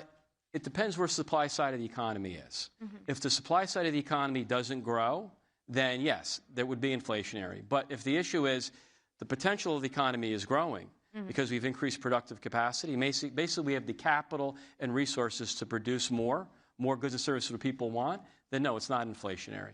Okay, and then one final question on AI. We're asking all of our guests during this conference. What do you expect the impact to be on jobs? How many job losses do you expect, and what parts of the economy will be hit? So to me, AI is an incredible tool that I think is complementary to the existing workforce. And so I don't look at this as, I'm not a Luddite. I believe AI is very helpful. But, we need plumbers and electricians and carpenters and skilled trade. We're building. The factory sector we're going to build. We can't have AI build something. You need a worker to do it. So I think, we get, fear sells. Fear is a motivator. And I think too much of what people read about this job losses and everything. By the way, I'll argue with my Democrat friends. Let's talk about, we gave you a great economy. No, you really didn't give us a great economy because we had 2 million job downward revisions in 23 and 24. Labor market's been slowing. That's not because of AI. We need policies that are going to encourage business to invest. And again, AI is a complement to it. And you look back historically, the U.S. has always innovated with all these technologies, whether it was moving from to the steam engine, to a motor vehicle, to telecommunications. I'm an optimist, as is the president and the secretary. So I think the economy should turn. We need the Fed to help, but the economy will turn. Sounds great. Sounds like we're going to get an announcement soon on a new Fed chair. Have any? Well, the president is keeping us in suspense. It was going to be maybe before Christmas. The other day he said it might be after Christmas. So we'll see. It'll happen soon enough. Do you think there's still a chance that your boss, Secretary Bessent, could be persuaded? Look, the secretary would be a wonderful Fed chair, but he doesn't want it. He loves the job he's got. I think the president respects that. But as they say, those decisions ultimately are made above my pay grade. And we're going to have to leave it there. Thank you so much for joining us. Thank you, Andrea. So much. Great job.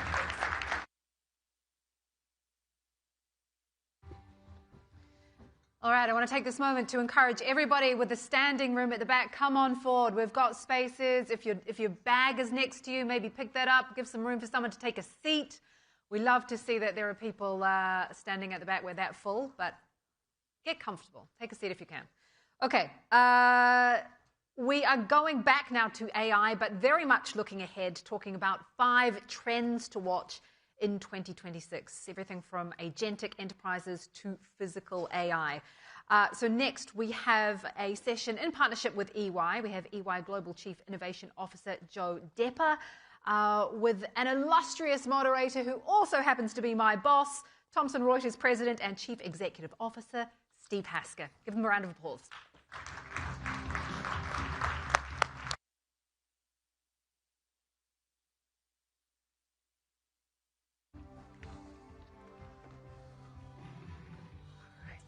Okay, good morning, everyone. It's a great honour and privilege to have a chance to ask Joe Depper, the Chief Innovation Officer of EY, a few questions about this AI environment and get a few of his predictions for 2026. Just as a reminder, EY is one of the most important cogs in the sort of global economy. Over $50 billion in revenue and almost 400,000 people. And I think it's worth sort of reminding everyone as just what a behemoth the organisation is, obviously one of the biggest of the big four. But before we jump into the questions, Joe, Chief Innovation Officer, what does that mean, day to day, year to year at EY? Well, first of all, thanks for having us, Steve, and thanks to the Reuters team. For Chief Innovation Officer, I've got 3 main components of my role. First is I've got the data office. So at EY, people sometimes don't realize we process over 50% of the Fortune 500 companies' data sets. So that's a massive amount of data. One of the largest data producers, data consumption in the world sits within our EY databases. The second is around AI. So I run our AI program globally, and that's 400,000 people, 150 countries. And so when you think about AI, what we're seeing now, and we'll talk about this a little bit later, is sovereign AI and how that's going to impact the way that we run our business. Right. And we'll talk about that. And the third is what we call next frontier. This is the fun stuff. This is physical AI, quantum, blockchain.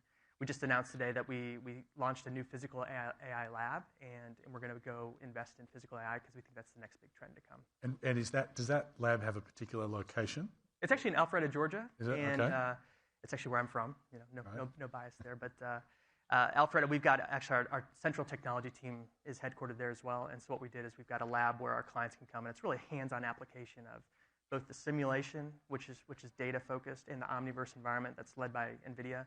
And it allows our clients to actually touch and feel and truly apply physical AI before it even gets to the robotics stage of things. We call that the last mile of robotics. Yeah, okay. All right. So the data side, the whole sort of frontier of AI as it pertains to the entire organization and therefore the clients, and then the new fun stuff. Okay. So I heard recently Peter Thiel make a reference to particularly consulting, and obviously consulting is and sort of broader change and transformation is a huge part of EY, as the assurance practices, audit and tax and so forth. But Peter sort of made the prediction that consulting will go the way of the wagon wheel, and it will be replaced by the sort of Palantir type data and analytics offerings.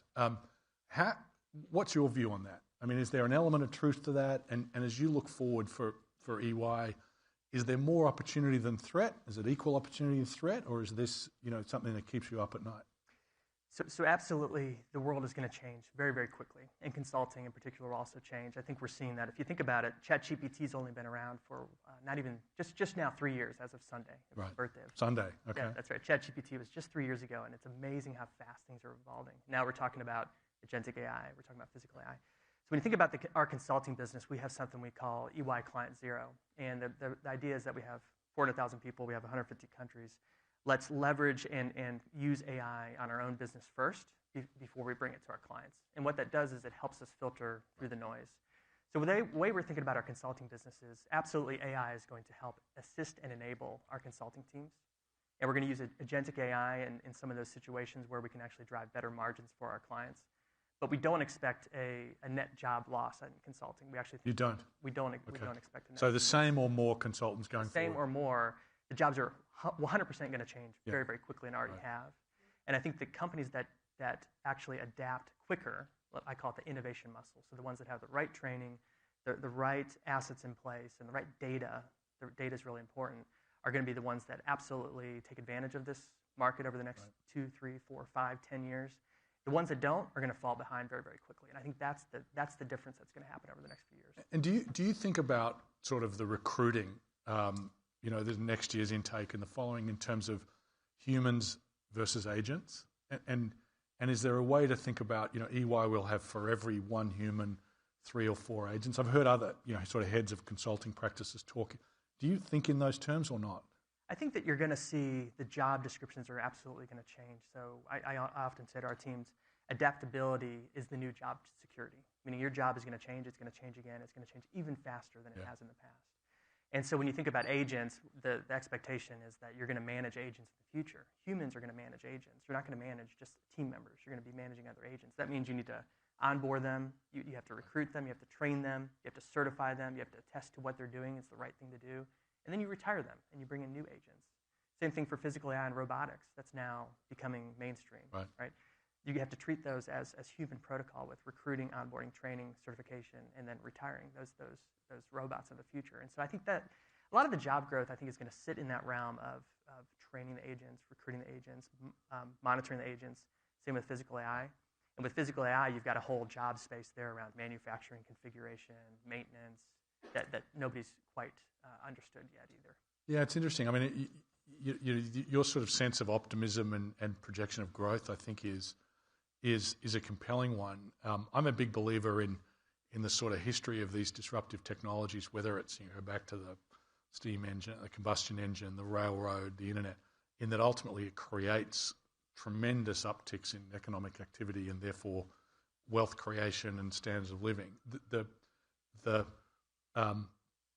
intermediate disruption can be, is the sort of hard part, right? And so with that in mind, Joe, based on what you've been doing over the last 12 months or so, or since the advent of ChatGPT, what's working at EY and what's not working? Yeah, and I agree with you. So if you think about the history of technology evolution, I think it's a great point. There's always been job growth out of every industrial evolution that we've had in technology, whether it was manufacturing or to the internet, to the iPhone, to ChatGPT. Now we're in that point where we're like, maybe not this time, but again, every time we've been proven wrong. I think the difference this time is that the disruption is going to occur faster, right? And the speed is faster. Okay. And so there is going to be some temporary disruption that's going to occur, and you're going to see some companies that invest in the right tools, the right training, the right technologies exceed at a rapid pace. Some governments that do that as well. Some that don't will continue to fall behind. I think that's what we have to watch when we think about the future. In terms of what we've learned over the years, in terms of AI, I think there's a lot of hype out there. We've all seen that. Is there a bubble? So the question around the bubble is, I think AI is here to stay, and I think it's going to massively, hopefully, positive impact on society. That's my belief, that it's going to help. It's going to help society when it comes to job growth. I think in the future, maybe a little painful now, but it's going to help in the future. When it comes to medical outcomes and precision medicine in particular, robotic surgery is already seeing great success in certain geographies. And also when we think about water supply and some other areas of growth, I think that AI is going to help improve the quality of life for people in the future, and that's hopefully what we all believe too. Yeah, and so as you think about, you've got in the audience here many people who lead their own companies, who work for other enterprises and government agencies. What's your advice in terms of where they should start? So in other words, do you start with sort of trying to automate tasks today? Do you start with things that cut across the organization? Do you start with sort of the highly specialized professional roles? Do you start with the back office? Where should people get started? So when you think about, again, the speed of things, generative AI is moving to agentic AI, moving to physical AI in a matter of a year or two. Right. And so when you want to focus in on, okay, where do I get started? There's really, in my view, 4 key elements that we focused on at EY and with our clients too that are important. First is you've got to get your data right. Yep. Whether it's generative AI or it's agentic AI or it's physical AI, it's even more important to have that strong, high-quality data. Right. A study we did at EY this last year shows that 83% of clients say they still don't have the right data infrastructure. So therefore, they can't leverage all the latest and greatest AI. So that's going to be really, really critical. The second key that we believe is important is you have to embed responsible AI into everything you do now. Right. So that's from the data, the models, to the algorithms, to the way that you're training your employees. Responsible AI has to be embedded. And what we've seen now, another study that we did recently, the companies that have embedded responsible AI, not just like a PowerPoint, right? Not just a motto, but truly putting it into your algorithms. They've seen less compliance risk from a penalty perspective, but also better job growth and better revenue. And the reason for that is when you talk to these companies that are truly taking responsible AI and embedding it into their organization, people, the processes, is that it gives people guardrails to experiment. Right? So instead of saying, I don't know what to do with AI, they're saying, okay, as long as I play in this sandbox with this technology and I don't do these certain things, I can experiment with AI. And so you're seeing that's showing up in revenue growth. So that's important when we talk about trust. The third is value. There's a lot of innovation theater that's occurred. Yeah. So anybody that's seen this in the last few years, some of that's okay. You're learning, we're growing, we're learning about new tools. But you really want to attach to use cases and values. So to your point on back office, that's a big opportunity for value there. Finance, procurement, back office. We are seeing true productivity savings, for example, there, but also in software development. That's an area that's absolutely been impacted by AI very quickly. It went from one of the top job growth areas in 2 years, 3 years ago, to literally almost net zero now in software development and programming. And that tells you that there are going to be jobs that are going to be impacted by AI, and you've got to retool and reskill those. So value is going to be really important. It's not just productivity. It's also engagement. It's also quality. And the last one is what I call adoption. End of the day, you can have the best tools, the best technology. I can have the best data. If nobody's using it, it doesn't matter. So I was joking with the client the other day on adoption. I've never heard, Steve, a client say that they've over-invested in training. Never once have they said they've over-invested in training. That training is going to change. AI is going to help change training. It should be AI-led training, and not the training where you take a quarterly sort of training with a video camera. It should be at the point of service and AI-led. But training is going to be absolutely critical in the future. Yeah, we're seeing the sort of greatest impact when we apply our tools. The legal AI assistance called CoCounsel, the tax AI assistance called CoCounsel. When it's applied to those professions where there's deep expertise, where there's a very clear understanding of the role at different tenures, and we see less traction in some of the generic tools that are trying to apply where everyone has a slightly different take on what the job is. And interesting, your point about the sort of importance of humans to guide the AI. I was reading about a study recently where they had the agent run the sales team, not the other way around, and essentially what the agent did was figure out that extortion was one of the best ways to incent the sales team. And so you actually need the human being to apply some values and some guardrails. Yeah, that's right. Fairly obvious point, but I think it was well made by this particular study. Okay, so as Kim said, we're going to get Joe's take on 5. Feel free to have more or less predictions for AI in the year 2026. Okay. Over to you, Joe. What do you think we're going to see? Well, so I think, again, the world is moving so quickly. There's the 5 key trends that I would see happening. One is data is both the lifeblood and the bottleneck. Can AI help on the data front? It absolutely can. Okay. So when you talk about data, master data management now can be automated with AI. Okay. Right. So there's ways that you can use AI to help improve your data quality. I'd actually say some industries, like financial services in particular, have invested in data over decades. Right. And so they are actually more equipped right now to take advantage of some of these next generation technologies than other industries that haven't. Right. So again, about 83% of clients still say their data is not in the right state. But it's not just the quality, it's also the access.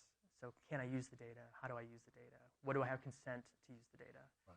You have new tools like synthetic data that actually Gartner is expecting by 2030 that it's going to be about 50% of the data in the world. It could be higher. It's synthetic, right? Basically fake data that's mimicking real data. At Thomson Reuters, we prefer the real to this. In case anyone's worried. You like the real data. Well, there's actually a whole, there's some, when you think about synthetic data, the issue is if you have too much synthetic data, you have model collapse. Right. Then you don't know what's real or what's not anymore, right? Yep. So synthetic data it's good because you can actually do some things that you can't do today from a regulatory standpoint, not using real data. Clinical trials is a great example of precision medicine, where you can actually use it to predict how a patient will respond before they get the treatment. But there's also some downside as well. So data is going to be important, I think, in 2026 and beyond. Right? I think that's a standard that's going to continue to happen. Self-driving enterprise is the second component. You're starting to see this happen in some smaller companies and startups where they've got agents running and there's one CEO and agents are running the business. When you think about the self-driving enterprise, I think for corporations, it's going to be in certain pockets, like back office to start, finance, HR, procurement. And you're going to have agents that are going to be orchestrating amongst themselves with humans in the loop. And then you can actually have, again, you're going to have recruiting of those agents, onboarding of those agents, certification and attestation that they're doing the right things legally in compliance and they're not extorting people, right? And then you also are going to add in, eventually, to the self-driving enterprise, physical AI and robots, right? Interesting. Interesting you say that because the sort of the importance of putting a human in the loop, incredibly critical. But at the other end of the spectrum, it's not lost upon us, and I'm sure many in the room, that if you look at the average SaaS company that's at scale, revenue per employee around $300,000-$400,000 at the better performing SaaS technology companies. Whereas companies that are created in the way you're describing, sort of agentic first, agentic AI native companies, revenues, particularly when they reach some version of scale, $3 to $5 million per employee. And heaven help the first cohort if they have to come up and compete against the second. And so, in my view, that's going to be the impetus for everybody who's starting a company to start AI first, and everyone who's running a legacy business to start to automate every part of it that they possibly can, because they're going to have to in order to compete. That's right. Okay, so number three. Number three, I think the sleeping giant right now is sovereign AI. Yeah, okay. I'm just curious, how many people know about sovereign AI? Anybody?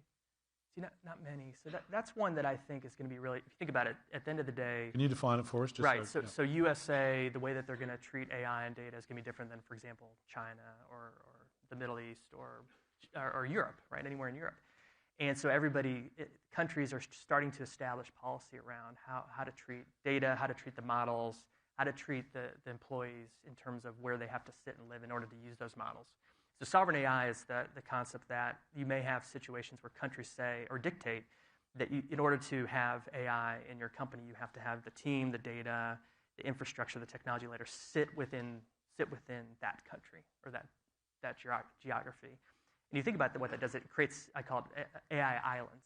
You would have, if you're a multinational company like us, you would have AI infrastructure, technology, data in 150 countries. Right. If we use the extreme example, around the world. And so that to me is what I call the sleeping giant, because if that starts to happen, then what you would then create is a compliance layer that doesn't currently exist. Good news, it's net new jobs, right? But you're also going to need to deal with the technology and the infrastructure challenges that would occur as a result of that. It also would help improve privacy and safety and security in some areas. So there's pros and cons on sovereign AI, but we're seeing more and more discussions with our clients around how to enable that. It's interesting, isn't it, that this sort of AI era is coinciding with a pretty significant pullback in globalization. That's right. Which I think leads you to that conclusion. I mean, we're in the middle of some vigorous debates on a version of this question, which is, the way AI has been characterized. It's a race between the US and China, okay, which is sort of a version of what you're describing. And then the extension to sort of fair use and copyright, which is relevant to us, is that, well, China does not respect copyright. And if it's a race with the US, ergo the US shouldn't either. And we would argue the opposite, which is, China has cheaper power, has more engineers, doesn't have better chips but might. And so you sort of layer on what are the differentiators. The thing that the US has better than any other country on the planet is great content. Great filmmakers and musicians and recorded music artists and, in our case, journalists and lawyers who are capturing, IP. And if you erode the incentives to those creators, then the world will be flat. And in fact, it will be a race with China. Anyway, enough of that rant. Number 4. Number 4, work reimagined, right? So the whole discussion we had earlier around jobs, I think that's going to be a continued discussion.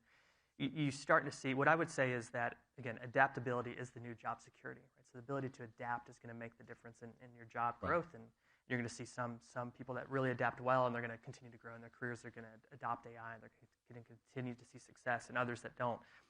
Some of that is the middle management layer. We're seeing some crisis, I call it, because the middle management layer, if you're in finance, procurement, if you've done governance and PMO operations, what can often happen is AI can do that better now. Yeah. So those jobs are starting to see displacement in some areas.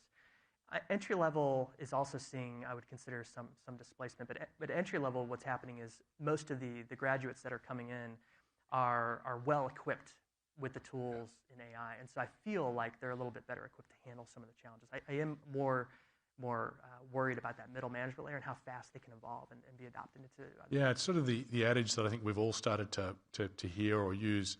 You won't be replaced by AI, but you might be replaced by someone who uses AI. And the wrinkle could be middle management, which That's is right. Use it all you like, but if ultimately fewer middle managers are required, we may move to a bit of an hourglass type model. Yeah. Okay. Last and final. Final. Just trust is the new currency. Okay. Right. So if you think about, and everybody can look online now and see there's deep fakes and there's issues with trust, and consumers are starting to recognize. You mentioned the events in the U.S. I saw a stat the other day that concerts and live sporting events are actually the attendance is up. Right. And I think part of me is believing that people are getting somewhat tired of the AI and the fake AI and the deep fakes, and they're saying, I just want to talk to a human. I want to see humans. I want to interact with humans. So trust is the new currency, and I think the organizations that embed responsible AI into everything they do, that are trusted brands, trusted with consumers, trusted with their employers, are going to see much greater success. The ones that don't or make mistakes along the way, I think, are going to see rapid decline. Thank you, Joe. That's I hope everyone agrees with me. I think that is in 15 or so minutes as clear and coherent a view on the state of AI and the immediate future of AI as I've ever heard. And I've listened to a lot of these kinds of conversations. So thank you, Joe. Appreciate it, Steve. Cheers. Thank you. Thanks, everyone.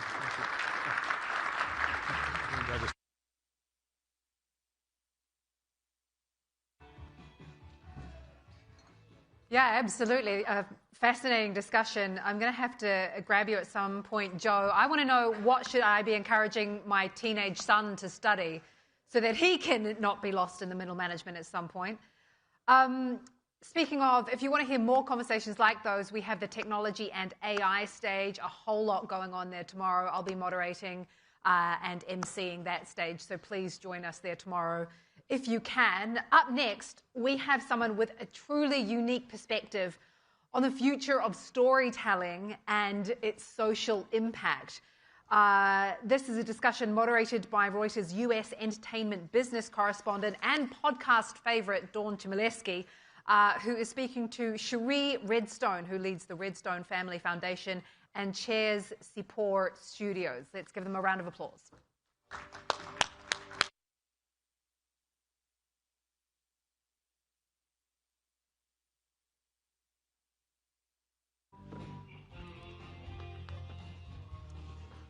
We ready for this? We are always ready. Thanks for joining us.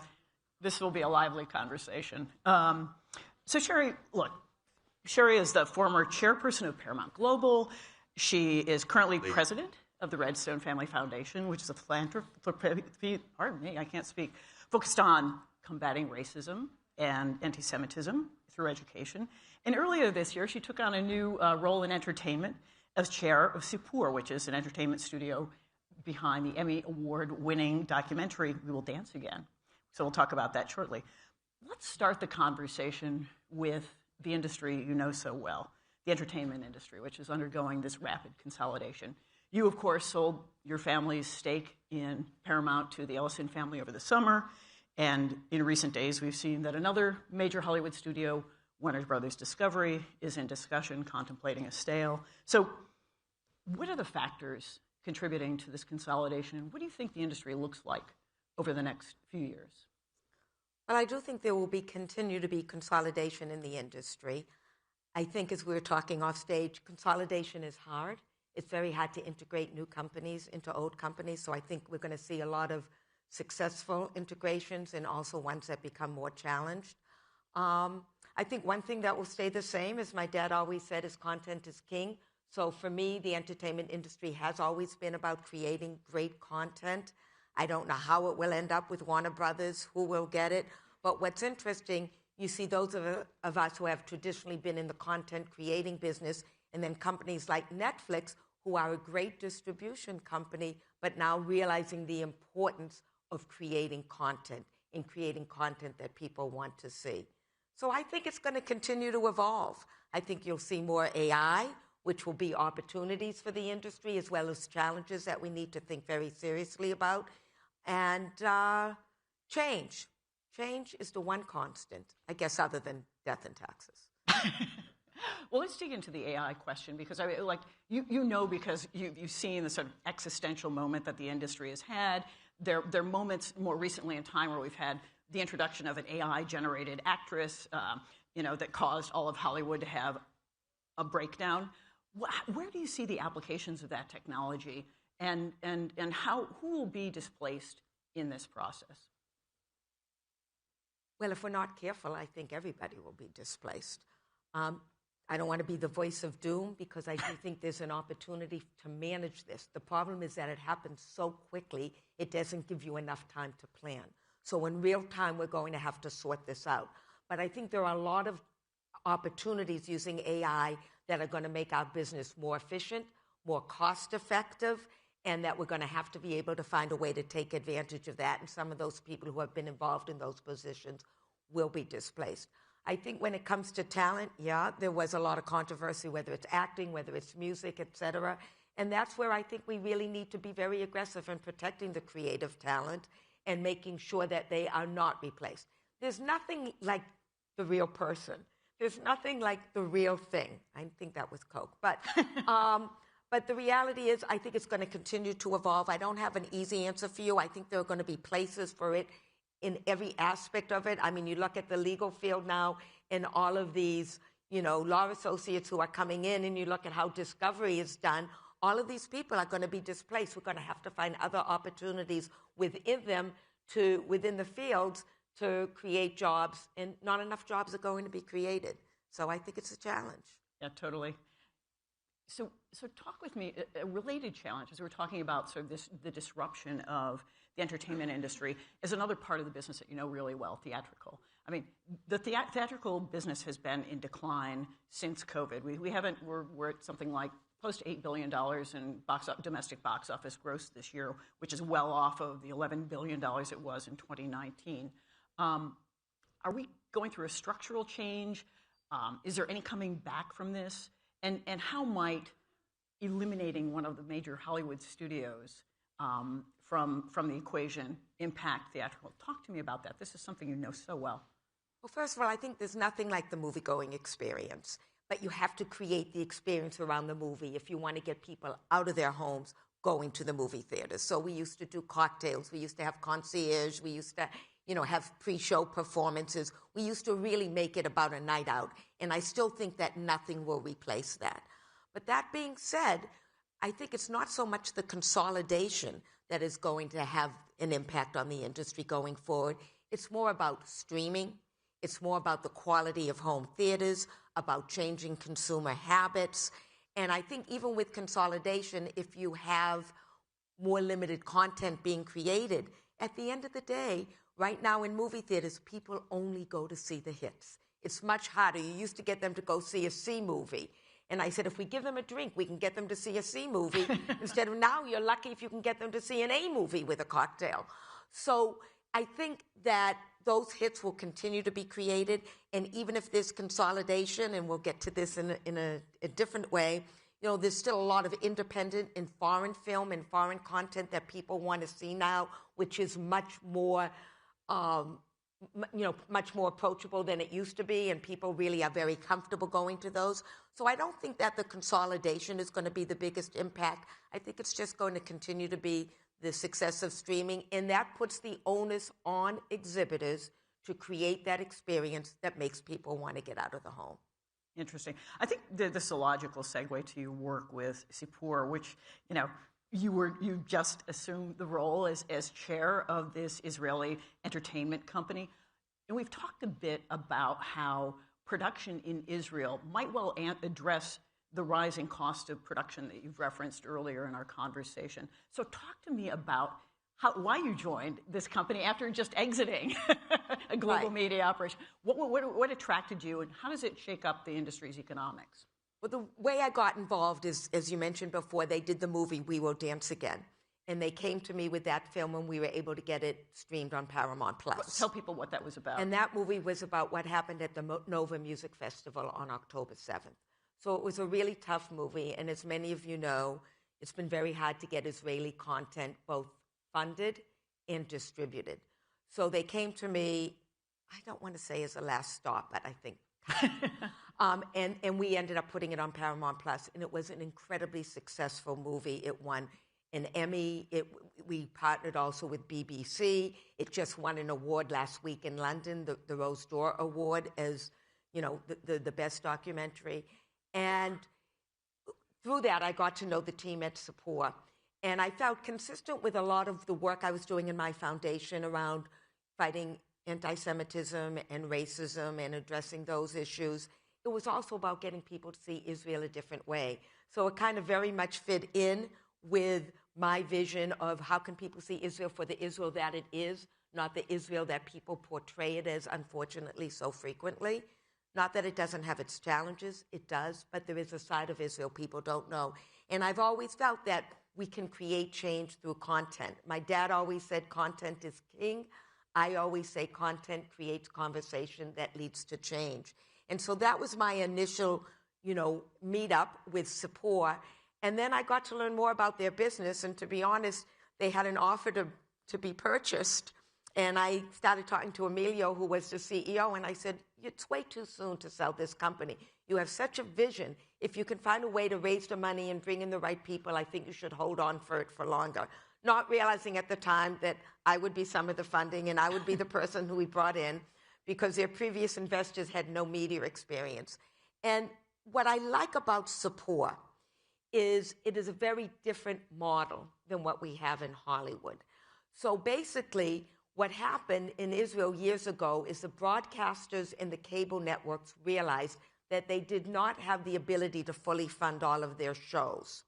At the same time, Israeli content was traveling so successfully around the world. We had Fauda, we had Homeland, we had In Treatment, we had so many shows. So Emilio came up with the idea of doing deficit financing for 40 to 60% of these shows in order to own all of the international rights.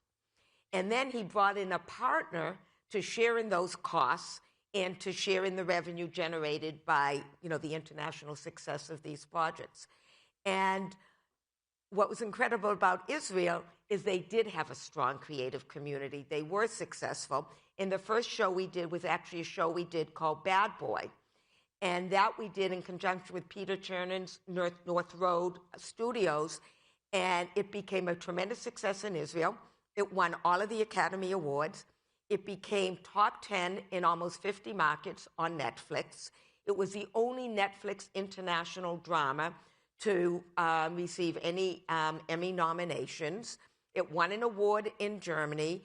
And recently, we're now doing the second season and also working with Netflix on an English remake. And that's our model, to find communities with great creative talent. We recently did a show in Argentina that I'm going to be introducing at the Miami Content Festival in January. And it's about an Israeli actress who wanted to kind of become more international. And she's teamed up with a very well-known actor in Argentina. And it's a telenovela about a woman whose boyfriend ends up having a relationship with somebody else's wife in Argentina. So she goes over there to figure it out. And it then takes on all of the typical things that a telenovela takes on. It's incredible. It's a 360-degree approach to the content. So we not only have the show, we have a concert. And in fact, that's how it's going to be introduced. When we introduce the content, we're looking at doing something in Australia. We're doing our first international thriller with North Road called Heart of a Killer, which is about an Israeli doctor whose best friend needs an organ transplant and can't get one. So she comes up with a very creative way to save her friend's life and then gets involved with the illegal organ transplant market. So I could go on and on. I know, I was going to say, but I'm excited about it because it is a different model and it works. And in spite of the fact that people kind of want to boycott content, I actually believe that having this content out there can lead to conversations that can bring people together. I know we've got so little time and so many things. No. There's so many things that we could ask about. One of the audience members is raising a question about CBS News, which you knew was. We'll reframe it slightly. I was hoping you could talk about the controversial decision to settle with CBS News with President Trump over his CBS News lawsuit that stemmed from, as you know, the 60 Minutes interview with his White House rival Kamala Harris. Did you worry about the settlement being potentially precedent-setting, maybe emboldening powerful people to use lawsuits to pressure news organizations? How did you come to a decision here? Because it wasn't an easy one. Well, first of all, I was not part of the actual decision that was made because I did recuse myself from the board just because of the appearance of conflict, which I don't really believe existed, but I try to be overly careful, in spite of the fact that people like to sue me, or because of that. But the reality is, you talk about precedent setting, every other company that had been sued by Trump settled within days. So the precedent, if you want to refer to it that way, had already been set. But to me, it was about we had a responsibility as a board to run our business. And while I did recuse myself from the discussions, and I have no idea how they reached the deal that they did reach, I do believe it was the right decision. I think the trial had been set for 2 years out. The chaos that would have been created over the next 2 years, I'm not sure the company could have survived. The internal distractions, the external distractions, in spite of everything that we were doing in the company, and during those months we became the number 4 streaming service, nobody was talking about that. All people were talking about was the distraction of the Trump litigation. In addition, Trump was threatening a lawsuit in Florida. You have no idea what discovery is going to show, and even though you think you're always in a good position, there are a lot of things that come out in discovery that you don't like. There are a lot of things that come out in trial that don't like. The responsibility of the board is to do whatever they have to do to ensure the effective functioning of the company. So I do believe it was the right decision. I do believe we have to continue to fight for fairness in news, fairness in broadcasting. I think we have an obligation to do a better job than we've done to remove bias, but the reality is I think it was the right decision, even though it wasn't one that I was involved with. All right. We have 2 minutes remaining. There's so many questions that, forgive me, we can't get through all of them.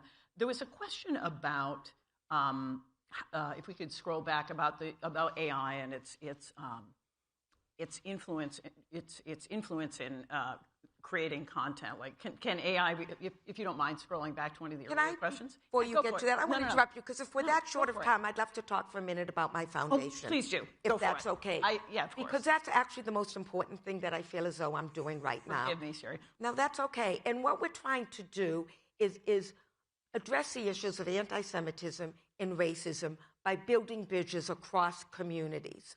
So we try to empower individuals and communities to have civil discussions. We have a film impact series where we show films about the relationship between the Black and Jewish community and how they come together. I recently did an event at the Jewish Museum where we had a Black artist who was inspired by a Jewish artist, and it showed their work side by side and how it worked. We do a Ramadan dinner. And the reason I really want to say this to you is we're at such a tipping point right now in this world. And I would really ask all of you to use content, whatever content it is, to have the conversations that need to be had. I have a program with preschool children, 4 years old, teaching them about different cultures. And they learn about different cultures. And it has family and food and fun. They go apple picking around Rosh Hashanah. They have apples and honey. They read books about Rosh Hashanah. They do arts and crafts projects. Letters go home to the parents. It starts conversations. And we all have such a responsibility and an opportunity to use our voices, and our voices are content. So I don't think there's any more important work that all of us could be doing right now with our families and with our colleagues. So however creative you want to be or however non-creative you want to be, I just ask all of you to think about this and to have these conversations We have to make a difference. We have to create that world we want for our kids and for generations to come. This is the work I love. It's connected with what I do at Sipur, and I had to leave you with that message, so I'm sorry to interrupt absolutely. you. Thank you so much, Shari, for your time. Thank you very much, everybody. We'll go this way.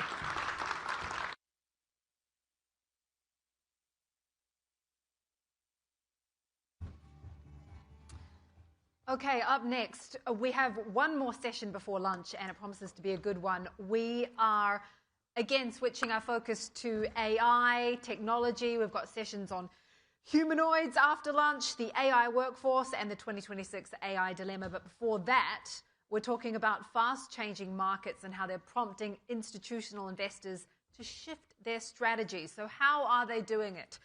We have a panel up next, moderated by Pavni Mittal, who I will invite to the stage to introduce her guests.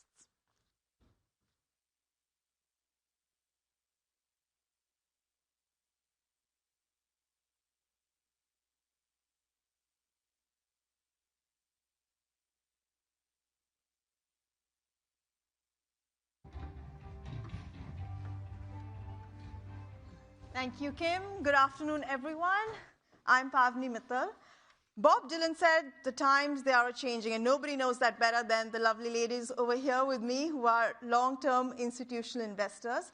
And while circumstances and the environment around us, is changing quite fast, and Kim mentioned some of those, technology and politics, one thing that has remained constant is the mandate to create long-term value. So let's unpack that over the next 30 minutes. Please welcome my panelists. From the Smithsonian Institution, Chief Investment Officer Amy Chen, she's to my extreme left. Builders Vision Chief Investment Officer Noel Lang. And right next to me is North America Head for Temasek, Jane Atherton. Welcome. It's been a volatile few weeks in the market. Could each of you talk about how you are relooking at maybe your long-term strategy when you see such volatility in the short term? Amy? Sure, thank you so much. And really, it's an honor to be here today.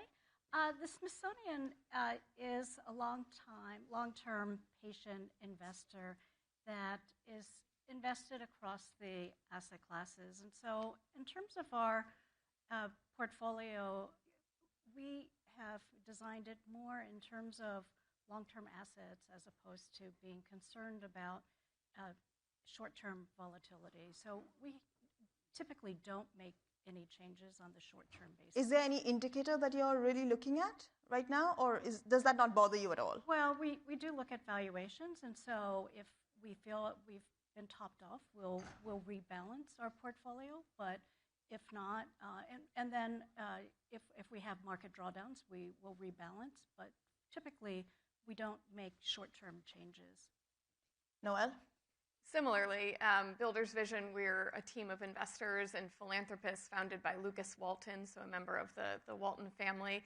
And we're long-term investors as well, so have a very similar philosophy. But I would say in these periods where there is so much going on within the portfolio, distributions in the private investment portfolio, for example, have been slowed a bit, and there is, volatility in the public markets.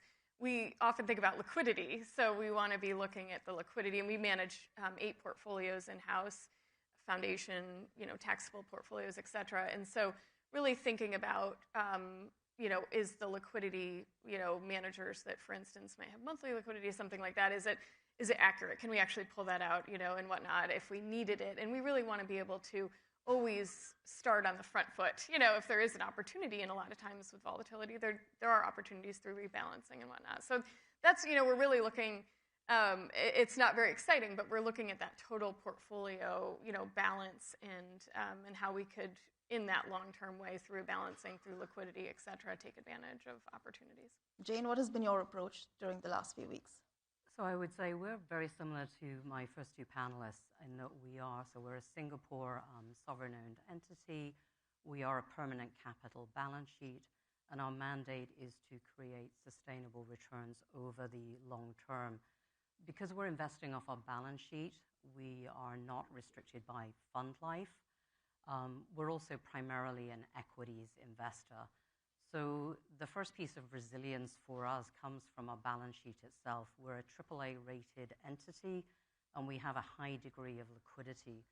So for us, when we're looking at periods of volatility, that can potentially provide an opportunity for us to deploy the liquidity that we have on our balance sheet. And in addition, the balance sheet itself and the strength of that balance sheet provides us a degree of defensibility should we be navigating through periods of volatility. I would also say as a global investor for us, we're very focused also in terms of making sure that we have geographic diversity. The US is our second largest investment market outside of our home market of Singapore. And we also have to ensure that we have a degree of diversification as it relates to industry as well. And then I would say finally, from our perspective, we try and do two things. We try and acknowledge and understand what our portfolio companies are seeing and telling us about the environment that we're operating in, and also the broader ecosystem. We are a large participant in the market. We are also a large LP in a number of GPs, and we benefit from their insights as it relates to making sure that at the end of the day, we're looking at short-term volatility, but we have our eye on what are those long-term trends that we should be investing in for the future. Speaking of opportunities, AI has opened up this whole world, and depending on where you are, it's either an opportunity or, a time for a lot of anxiety. Noel, for you, because, there's a lot of focus on climate for you. So what kind of opportunities has this AI wave created in climate-focused sectors?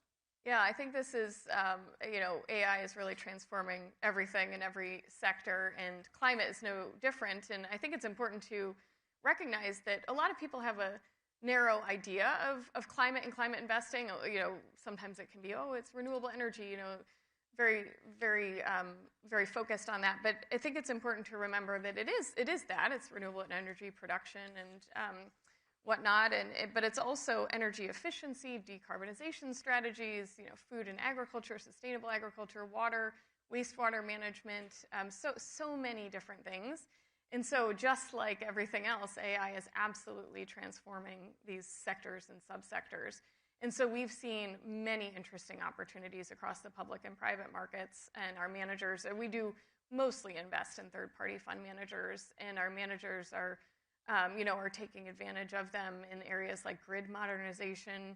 You think we have to move away from, centralized utilities to grids that can, have a two-way flow of data and energy and whatnot.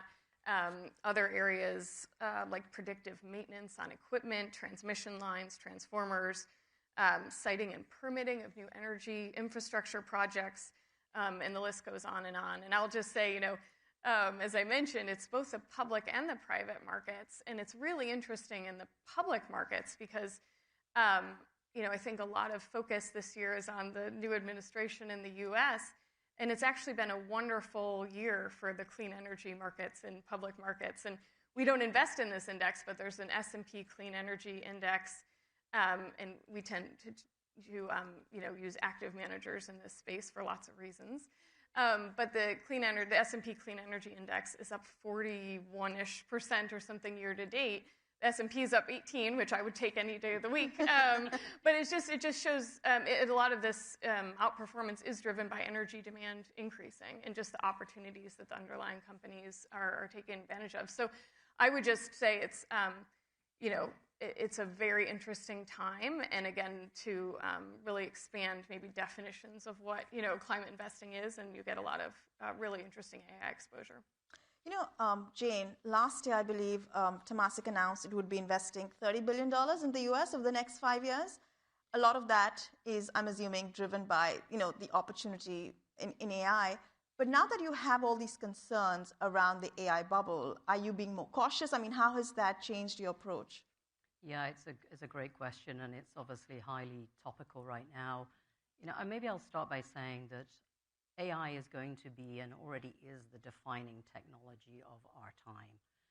But we, like everybody else in the room, I'm sure, and in the audience, are very focused looking at where relative and absolute valuation levels are, both in the public and private markets. We obviously have an eye to the circularity that we're seeing within the whole AI environment. That said, we're also seeing significant adoption of AI.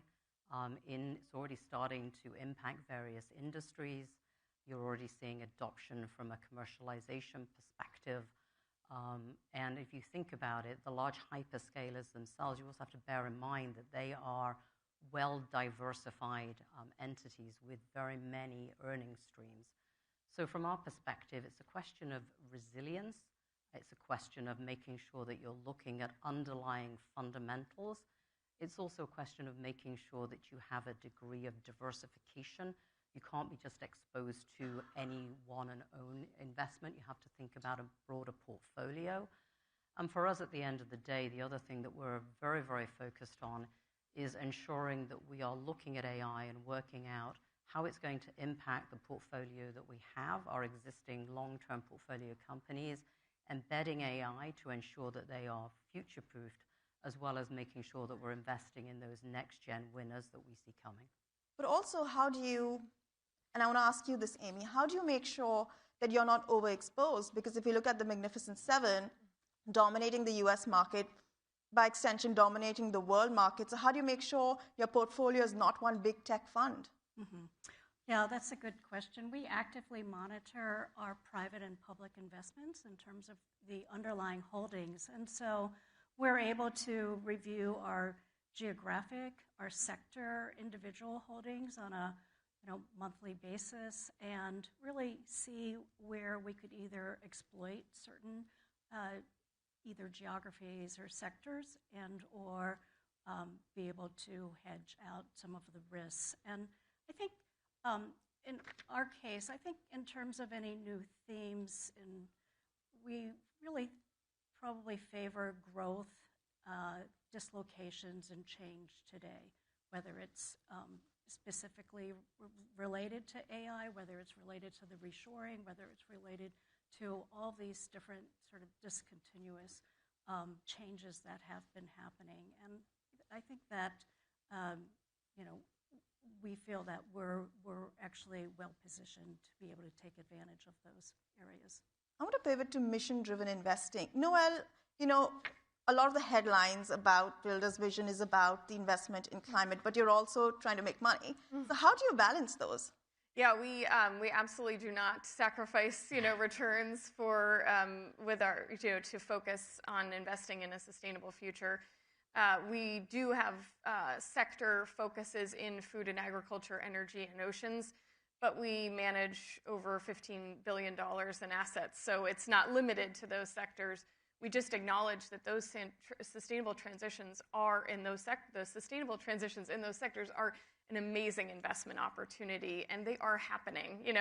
No matter what political climate it is, they are occurring, and so we think about integrating, environmental, social, and governance factors and climate, and especially these three sectors into almost everything that we do. But that takes a lot of different forms, depending on the asset class and the portfolio that we're managing. And so when we think about investment returns, our principal, he doesn't want to sacrifice anything, and we actually have a 13-year track record of outperforming our policy benchmark on the portfolio that is the biggest that we manage. And really, again, just always staying focused on what is compelling, what is long-term, picking good managers, and of course having an asset allocation that is setting us up to fulfill all of the objectives of the portfolio. So it's very doable, but I always say it's still investing, and investing is hard. So you still have to put in a lot of effort and kind of find the right opportunities. But we are absolutely tasked with achieving market rates of return with the portfolios. We do have, and if you follow us on LinkedIn, you'll see we do actually have a catalytic investment portfolio where we are able to take quite a bit of risk in the name of kind of building the markets in food and agriculture, energy, and oceans.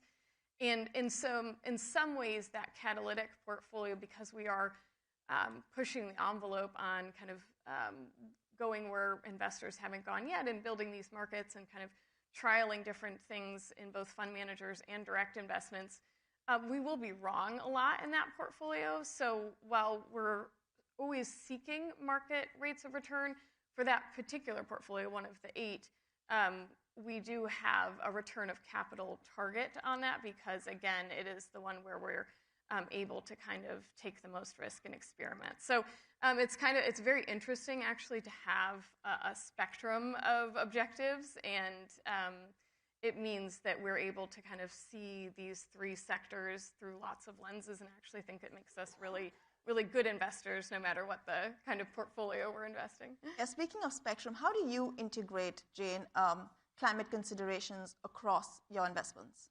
Yeah, it's another great question. So again, as a long-term permanent capital investor, I don't think anybody can avoid climate when you're trying to ensure that you have resiliency in your portfolio. I think the hard question is working out where you invest to ensure that you garner the returns that you effectively require. I think it also is to our mind a little bit tied to geopolitics at this point in time as well, insofar as, if you think about it, energy security is becoming a huge topic. So as we think about investing in a greener future, we also think about energy security. So we are investing sizable amounts in the United States around energy transition.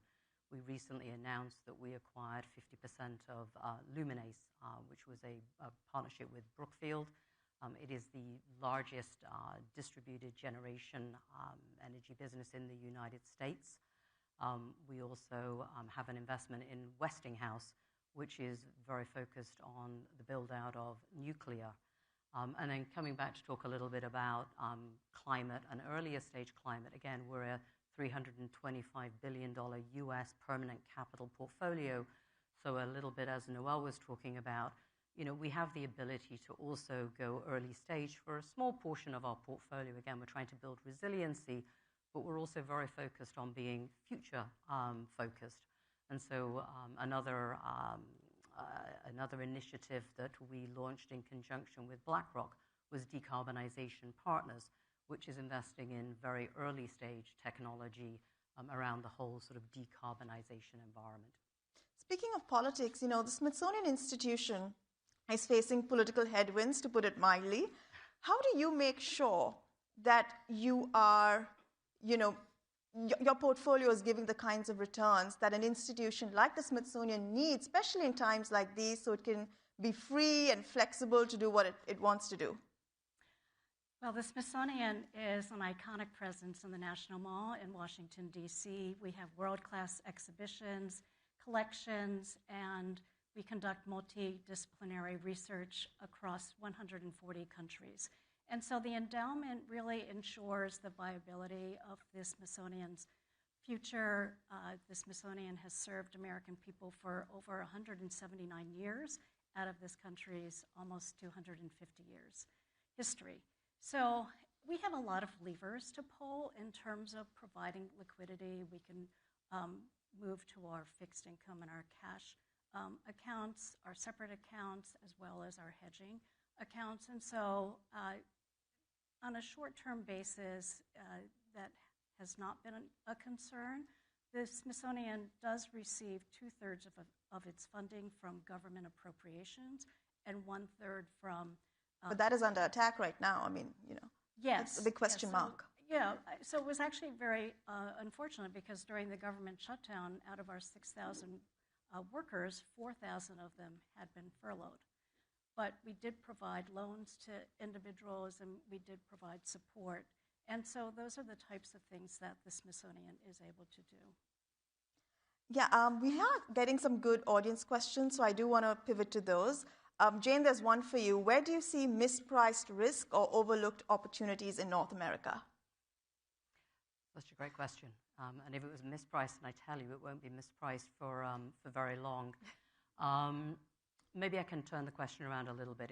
Unfortunately, I'm going to sort of repeat a little bit of what I already said, which is I think energy security on a national level, it's not just a US issue, it's a global issue. We're seeing a lot more focus on domestic resiliency in this much more complicated geopolitical environment that we're operating in.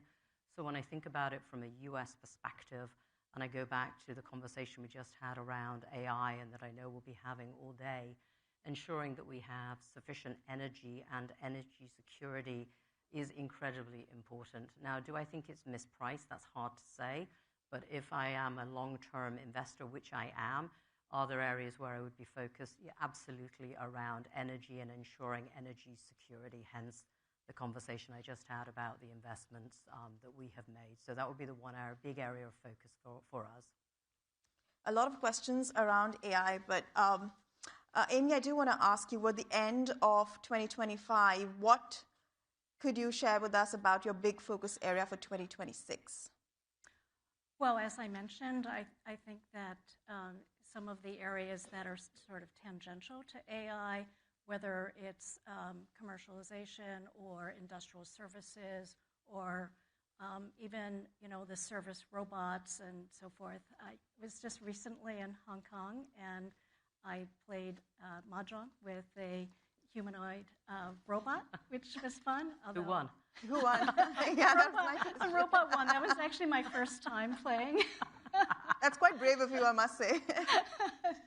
So at any rate, I think that there are a lot of great opportunities in those areas, but also in terms of, as I mentioned before, just the discontinuity in terms of our trade and so forth that has required corporations to make many changes. And I think that those are areas more on the edges. We don't like to, I think actually industrial services and healthcare are areas that we think are going to be beneficiaries of these changes, but there's also many tangential areas, including the energy and power that we're also interested in.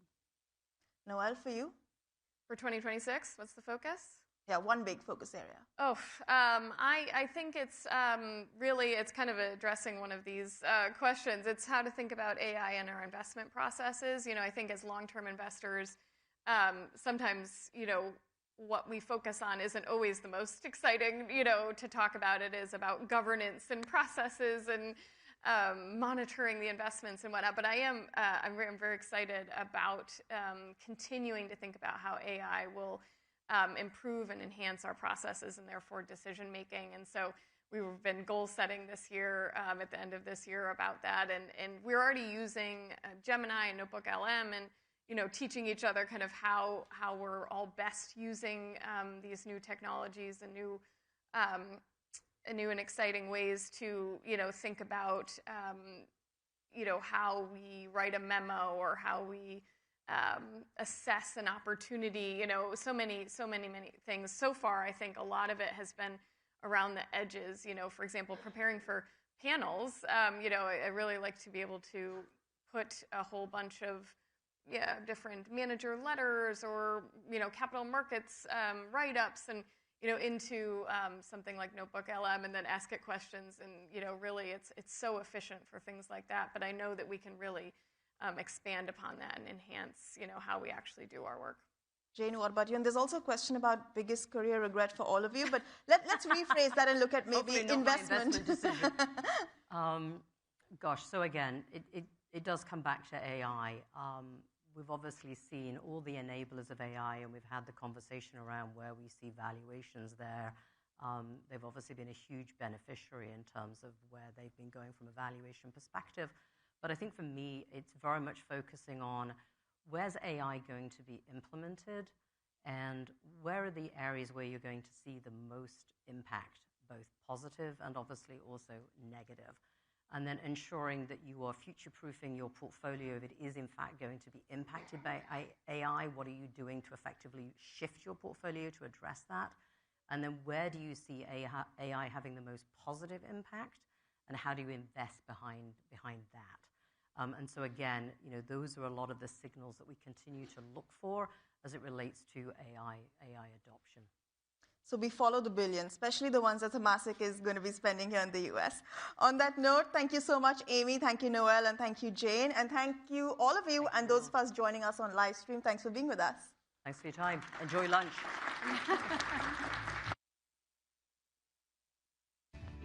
Before we release you, please go and check out, there's an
Everyone, nice to get a little flavour of our incredible journalism being done at all times around the world. I hope you enjoyed your lunch. We've got another incredible lineup of speakers this afternoon, as well as everyone in the room. I'd like to say hello to everyone watching on the live stream. So far, we've had more than 1 million people view these sessions. So welcome to all of you from around the world watching online. Now, a quick little reminder that we have a mix of sessions that are moderated by our Reuters journalism team from our Reuters newsroom. They come under the Reuters Trust Principles. We also have some sessions moderated by our colleagues in events.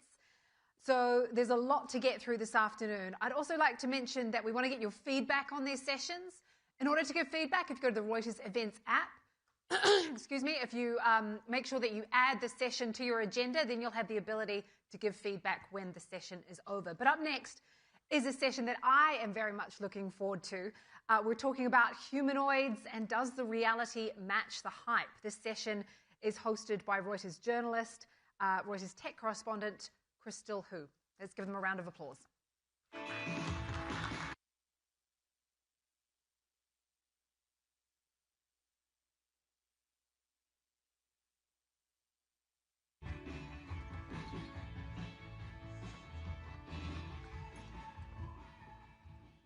Thanks, everyone, for joining us. As a tech correspondent in Silicon Valley who follows the money, this is one of my favorite topics to explore, the world of humanoids. And today, I'm so glad to be joined by two voices from different aspects of this world, which is Wendy, who runs interactions with robotics research as an associate professor at Cornell.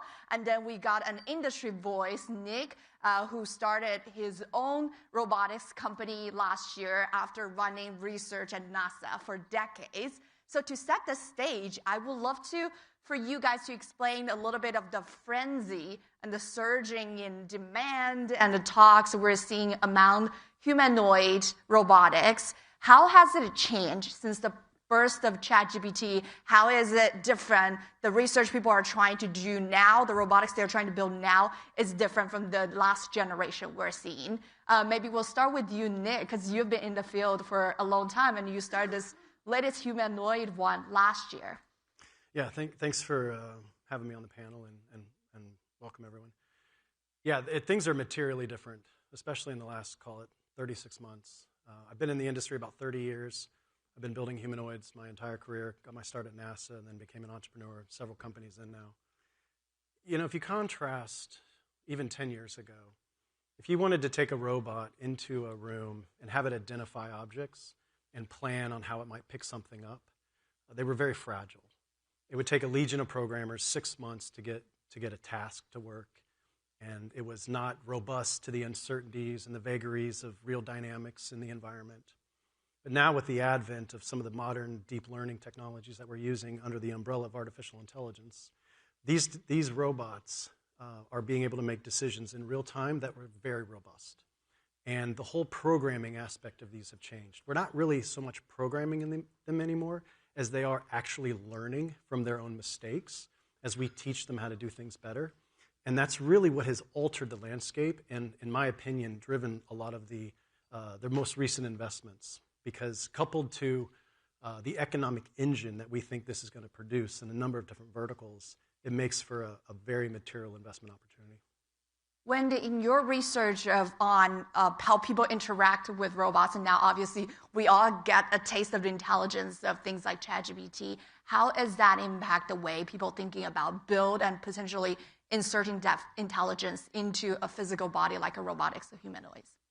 Yeah, I thank you for asking that. I mean, I think the thing that is different about this, dare I say, hype cycle for robotics from any previous hype cycle we've had is that this time around people are really excited about interaction. And I think one of the reasons why they're excited about interaction is that the demand is not so much to like replace human labor or to automate systems or get increased workplace efficiency. The goal is actually to have more data about the real world. I think earlier in this conference, people have talked about physical AI, and really we're facing the situation that the LLMs, as amazing as they are, they're very data hungry, and they've used most of the data that is legally and some not so legally available. And so robotics is actually the way that we're going to be able to get kind of the next terabytes of information that we need to kind of feed this hungry engine.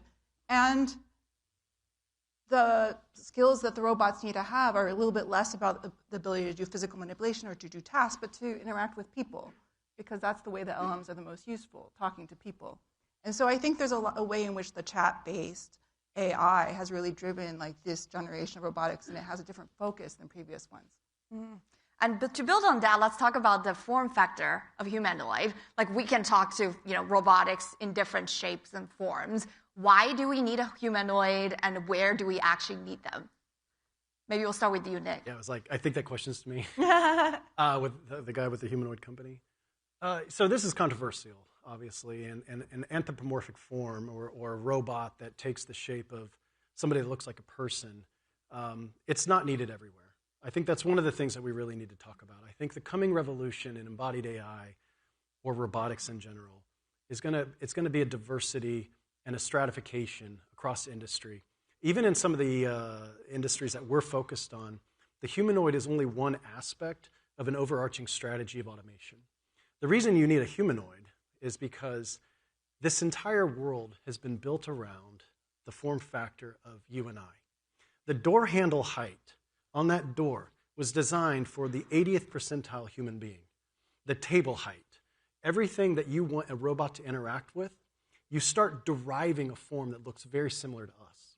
And then the next question is, well, why would you need legs? Legs are an incredible way to locomote. And it's not just that they deal with uneven terrain really well, but they also deal with really crowded and cluttered spaces. Imagine if you had a Segway or a wheeled device and you were trying to take it down through one of these rows of chairs. You'd be moving the chairs out of the way. But the ambulation form of bipedal locomotion allows you a whole lot of ways to locomote. And so you can kind of shuffle your way through the rows. You can kind of scoot by. And so I think sometimes we get caught up in that, oh, why do you need legs? That just doesn't make any sense to us. But I wouldn't even be able to walk off the stage with a wheeled platform. And I can assure you most of the world looks like this. It doesn't look like a pristine, flat floor in a huge warehouse. And so I think there's a lot of case to be made that bipedal locomotion is far more useful than what we kind of jokingly say, oh, why does the robot have legs? Wendy, I know you have some evolved thinking on the spectrum of form factor. Do we need humanoids or not? Where are you now? Well, I will say I'm one of the big humanoid skeptics. A lot Me of my too. research has revolved around interactive. That's why we have you guys on the panel about humanoids. We have robot trash barrels, we have robot chairs, and mostly what I want to point out about the stuff that I've done in my research is that a lot of times people say that you need the humanoid form factor so that people will know how to interact with the robot. And what we see is that people interact socially with things that don't look, like a person at all. They don't have to have googly eyes. They don't have to have arms. People have a social intuition about how to interact, and they can apply it to all sorts of different other form factors of machines. And so when it comes to any environment where there's going to be people, people have been arguing they have to be humanoid, and I have been really skeptical. I think now my thinking has evolved. I think that the humanoid form factor is one form factor, and I actually don't think that we should eliminate any form factors. I definitely think there are, like Nicholas is saying, some scenarios where you really need, you can't redesign the environment around the robot. So, for example, like the Fukushima plant, like if the whole environment has been set up by people and there's no option to go back and retroactively install things for the robot, you actually really need things that can actually manage that and do the things that people do. But I think in a lot more situations, what you actually have is control over the environment. If every one of these chairs was robotic, you could move any kind of machine in the middle because the chairs could get out of the way. Yeah. So I think in some ways what we should be looking at is a federation of different kinds of form factors where the humanoid is just one. And Nick, you obviously have picked your bets by building a humanoid robotics companies, and we have talked about advantage and why you chose that form factor. What are the real world difficulties and challenges of building a humanoid that actually have the dexterity and flexibility as a human? I mean, a humanoid design challenge is like a 100,000-piece puzzle.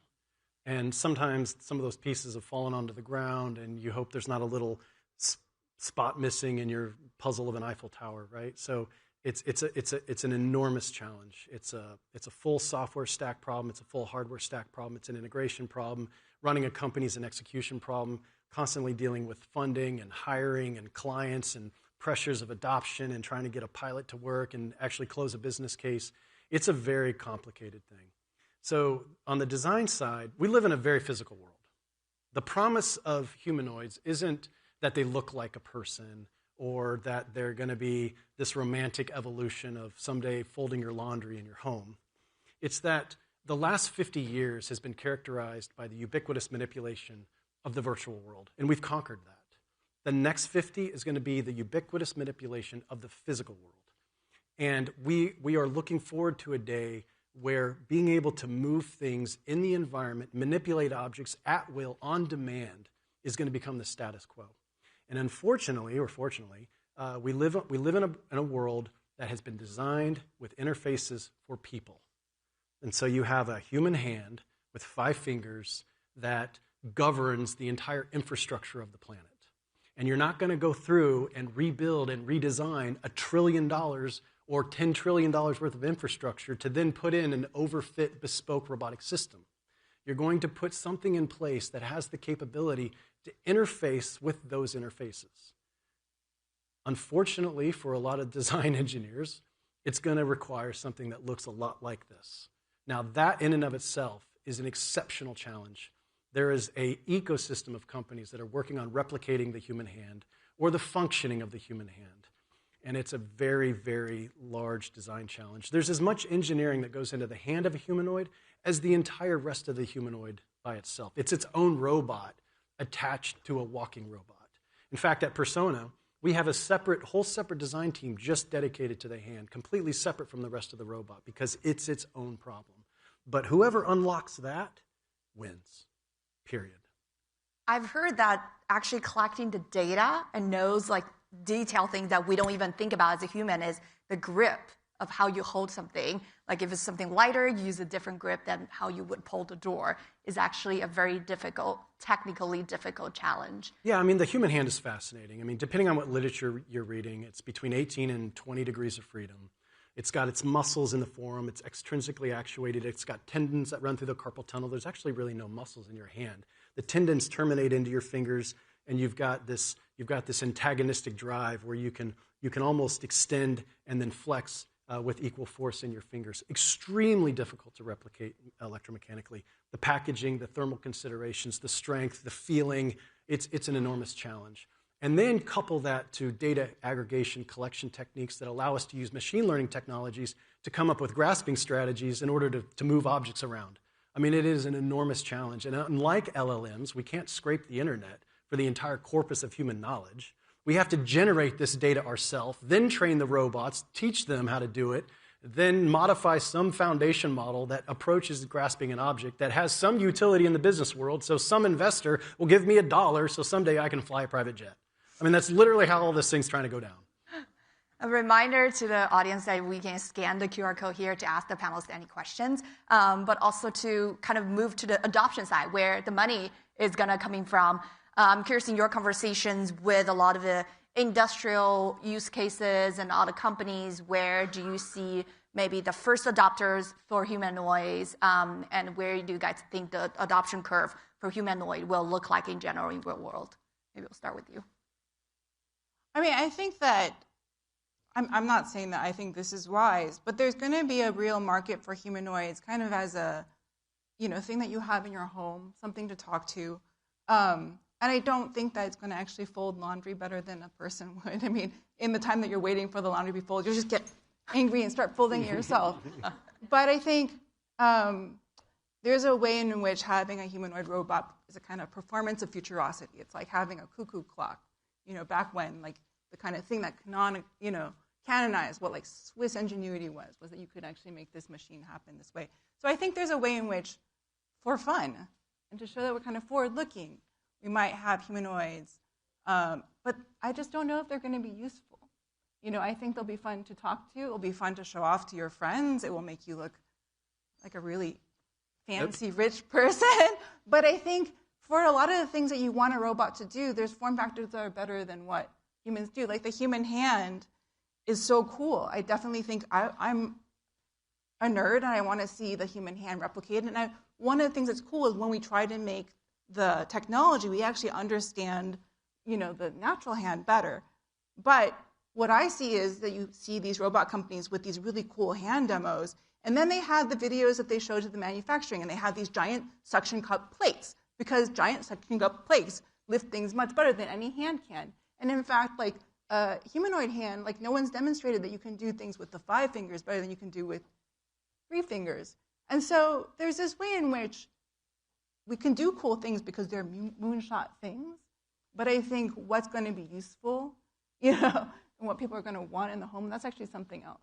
It's fascinating that laundry and moonshot is in one sentence. And you'll be surprised at how many audience questions we're getting is about robotics doing laundry for them. So I think you just crushed their hopes, Wendy. But to build on that, can you explain why something like laundry, which is so mundane and simple for a human to do, but actually very hard for? Yeah, I mean, so laundry is, first of all, it's heterogeneous. You have lots of different kinds of laundry, all these different kinds of shapes.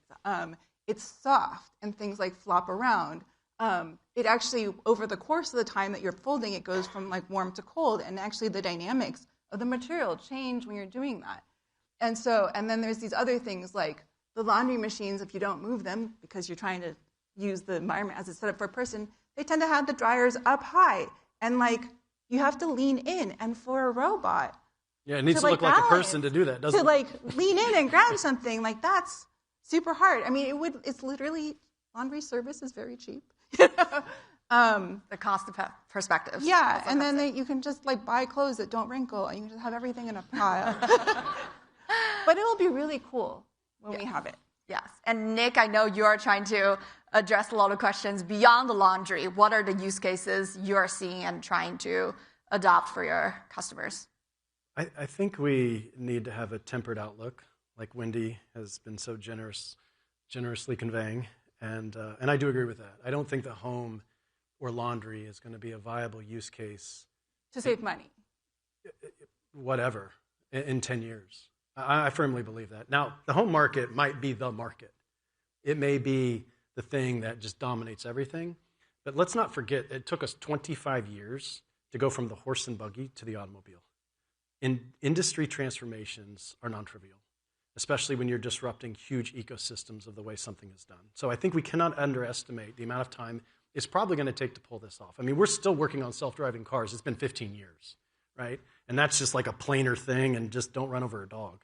So it's like these are tough challenges. Now, what's going to drive, I think, very early adoption, and what has influenced us at Persona has been, what's a credible business case that we can close early? And so we need to look at where there's an enormous, acute industry demand of labor that cannot be filled. What has national and strategic initiatives associated with it? What clients have purchasing power? What clients have adoption potential or enthusiastic about adoption? Because you're going to need some patience to get this done. And so what we found is the skilled trades and heavy industry have some of the most pressing use cases, not because they're trying to save money. I don't think this is a cost problem. This is a production problem.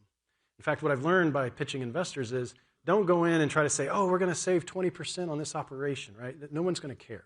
Not unless you can save like 90%, right? So what we're talking about is people cannot produce things because they cannot hire the folks. And we need to have a serious conversation about demographics and the worldwide population rate decline significantly. We're going to peak at about 9 billion people. The UN estimates that after that, we're probably going to peel over. It'll be the first time in human history the population of the world's going down, sustained, with the growth rate going down, sustained.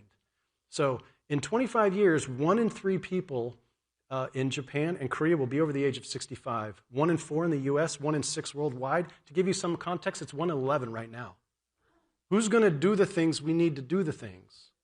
So this is actually a real pressing problem. And so what we found is the skilled trades are the ones that are being very eroded. Everybody wants to be a YouTuber now. Nobody wants to be a welder. So at Persona, we said, okay, let's look at those things. They have very strong economics behind them. We can close early business cases, and we can design the machines and the AI stack to accomplish that. And that's the pursuit that we're on. How about other industrial use cases that we already seen some certain level of the automations, like warehouses, logistics? Where you stand? I mean, I'm really bullish in a lot of different ways. Although I do share Wendy's concerns that not all markets are created equal. I think there's some incredible humanoid and robotics companies out there going about what they think the right thing to do is, and I'm rooting them all on. Trust me, I'm rooting them all on.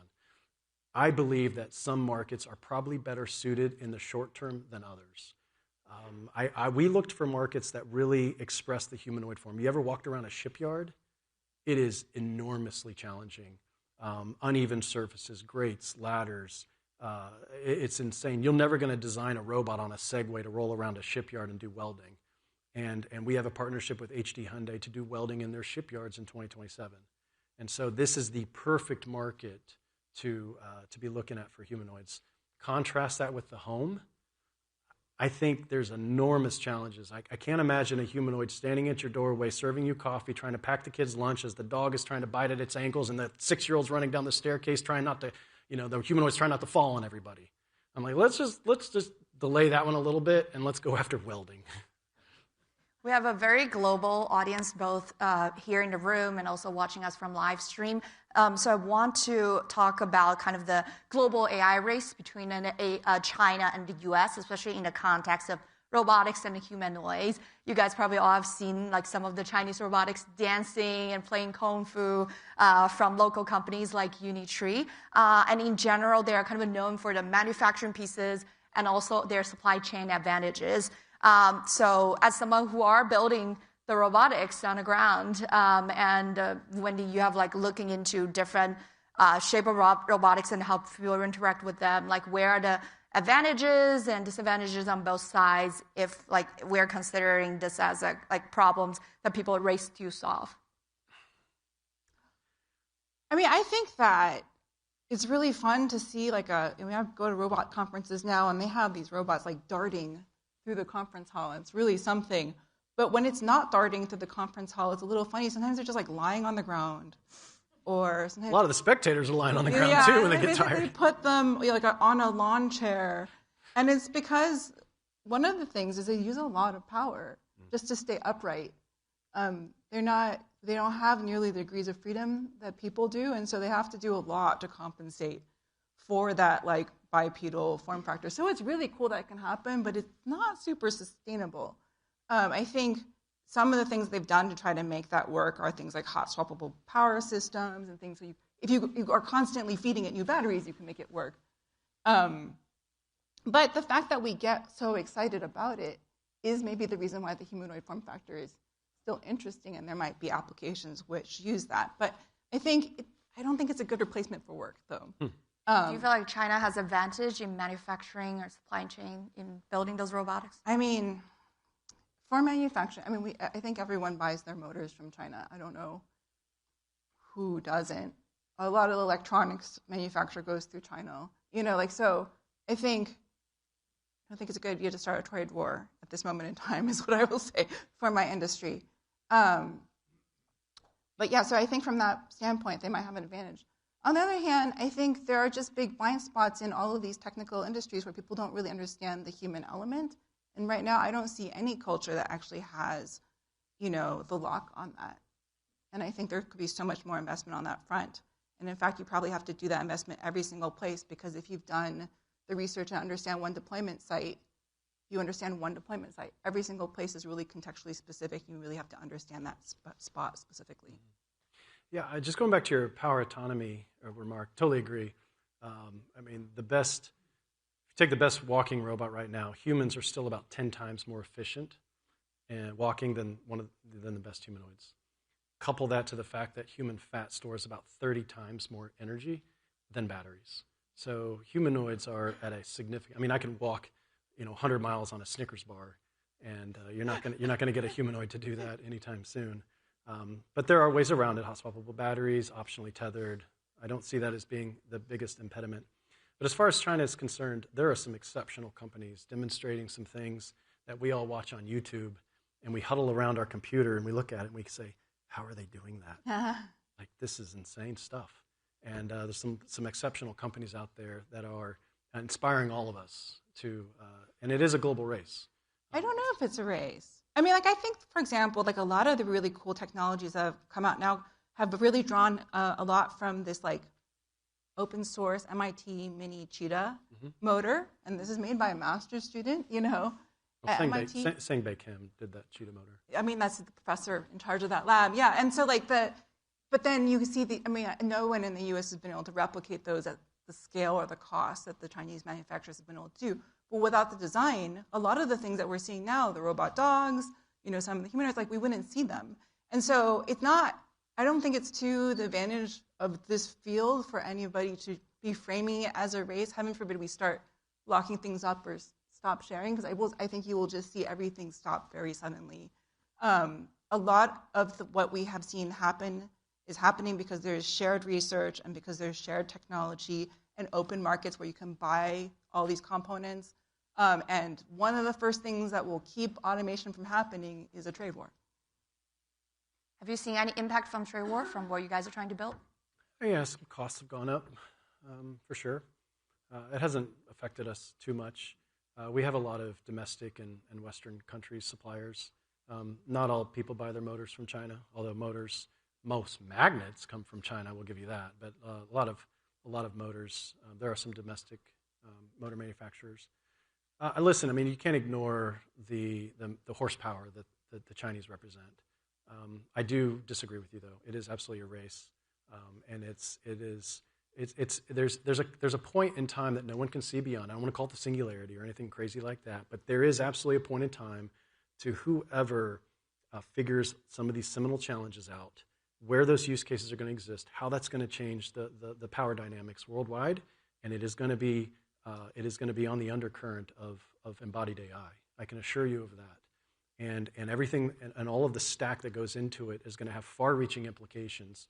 And depending on where you come down on, is that best in this country's hands or this country's hands? It's anyone's guess. But I mean, I like where I live and I like what we do, so that's where I'm at. Well, on that note, this is a great conversation. I love when panelists disagree with each other while agree on something. So thank you so much for joining us. Thank you, Wendy. Thank you, Nick.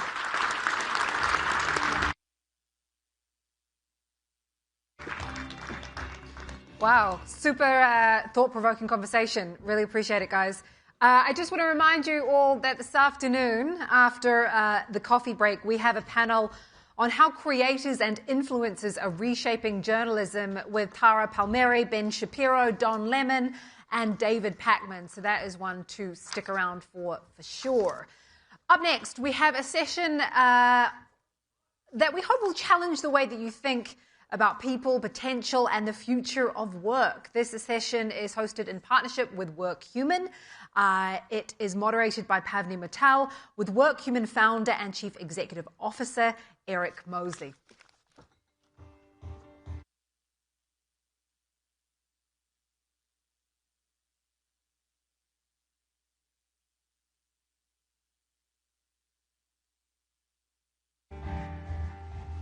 Thank you, and good afternoon to everyone here. Hi, Eric. Good to have you here. Great to see you.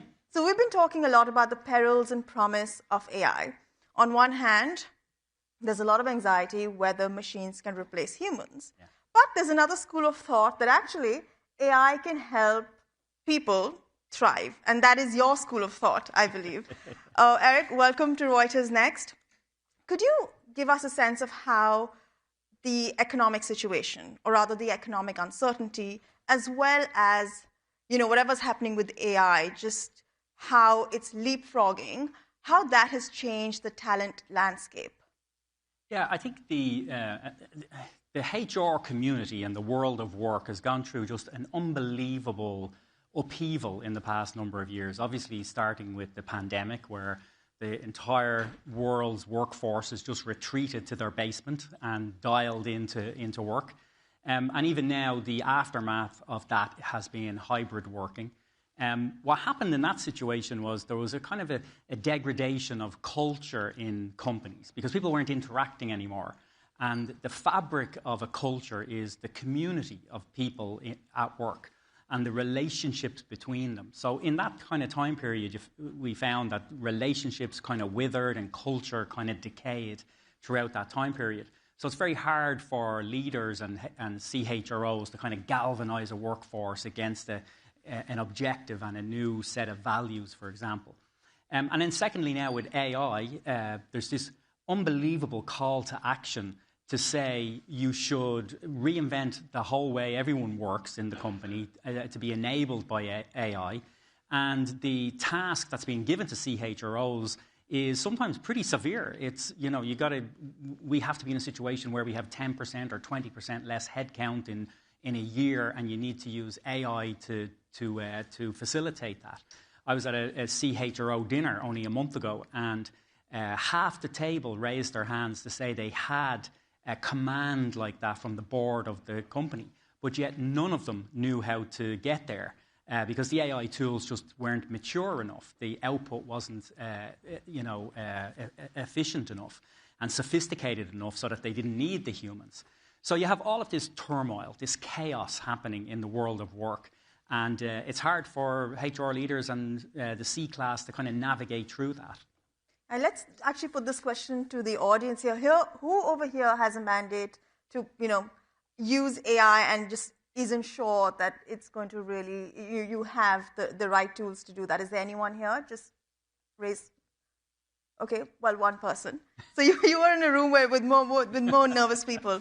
Now, WorkHuman deals a lot with recognition. Yeah. How does recognition fit into the picture over here? How does it address these concerns?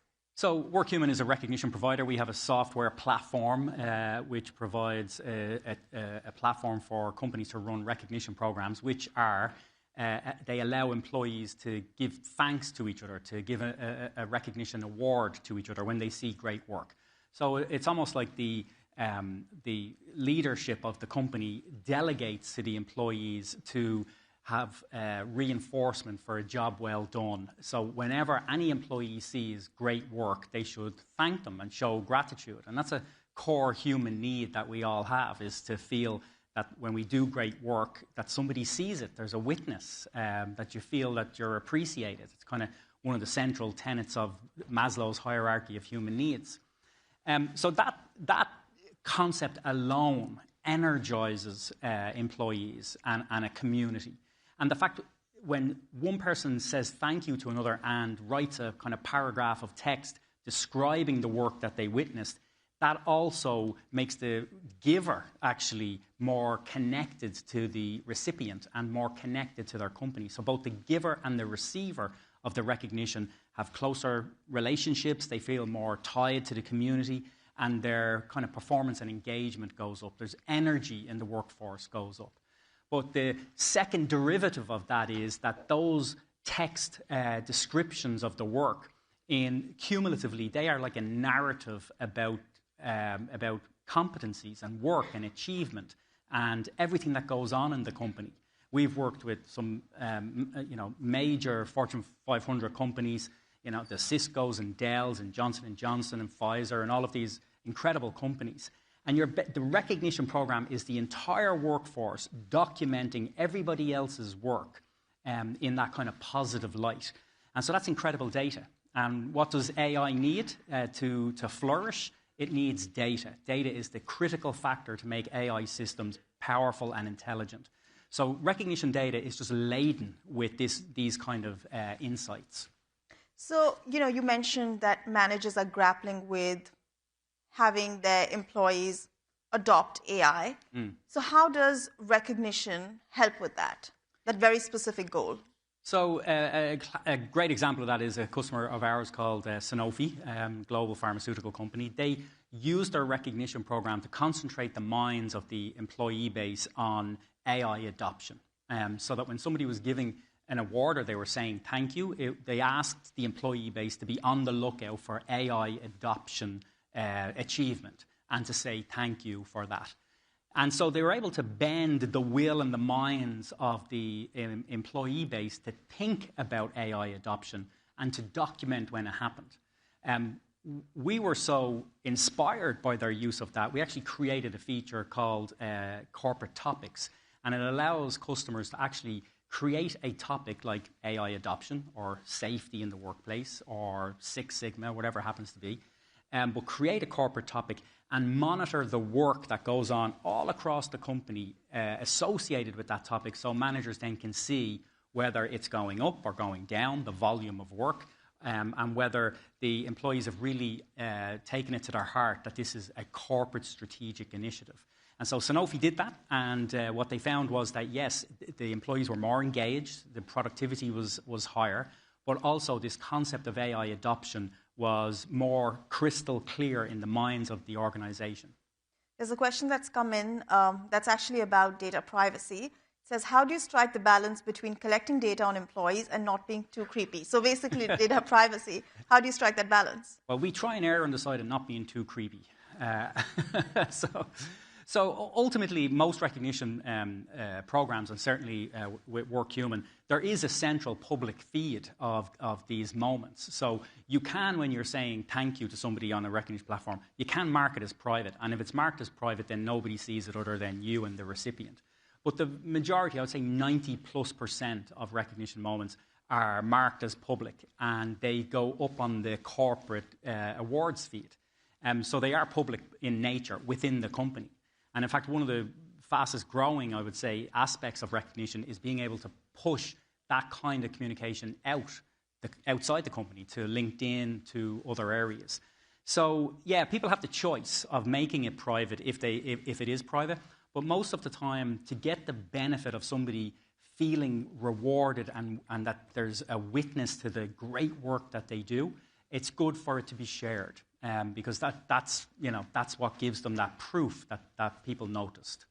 How do you, speaking of sharing, how do you implement this when you have, especially for big companies, employees around the world, and then, there's also remote work. Yeah. So how do you make sure that someone sitting in the basement is, being recognized aptly as someone who's coming to the office 4 times a week?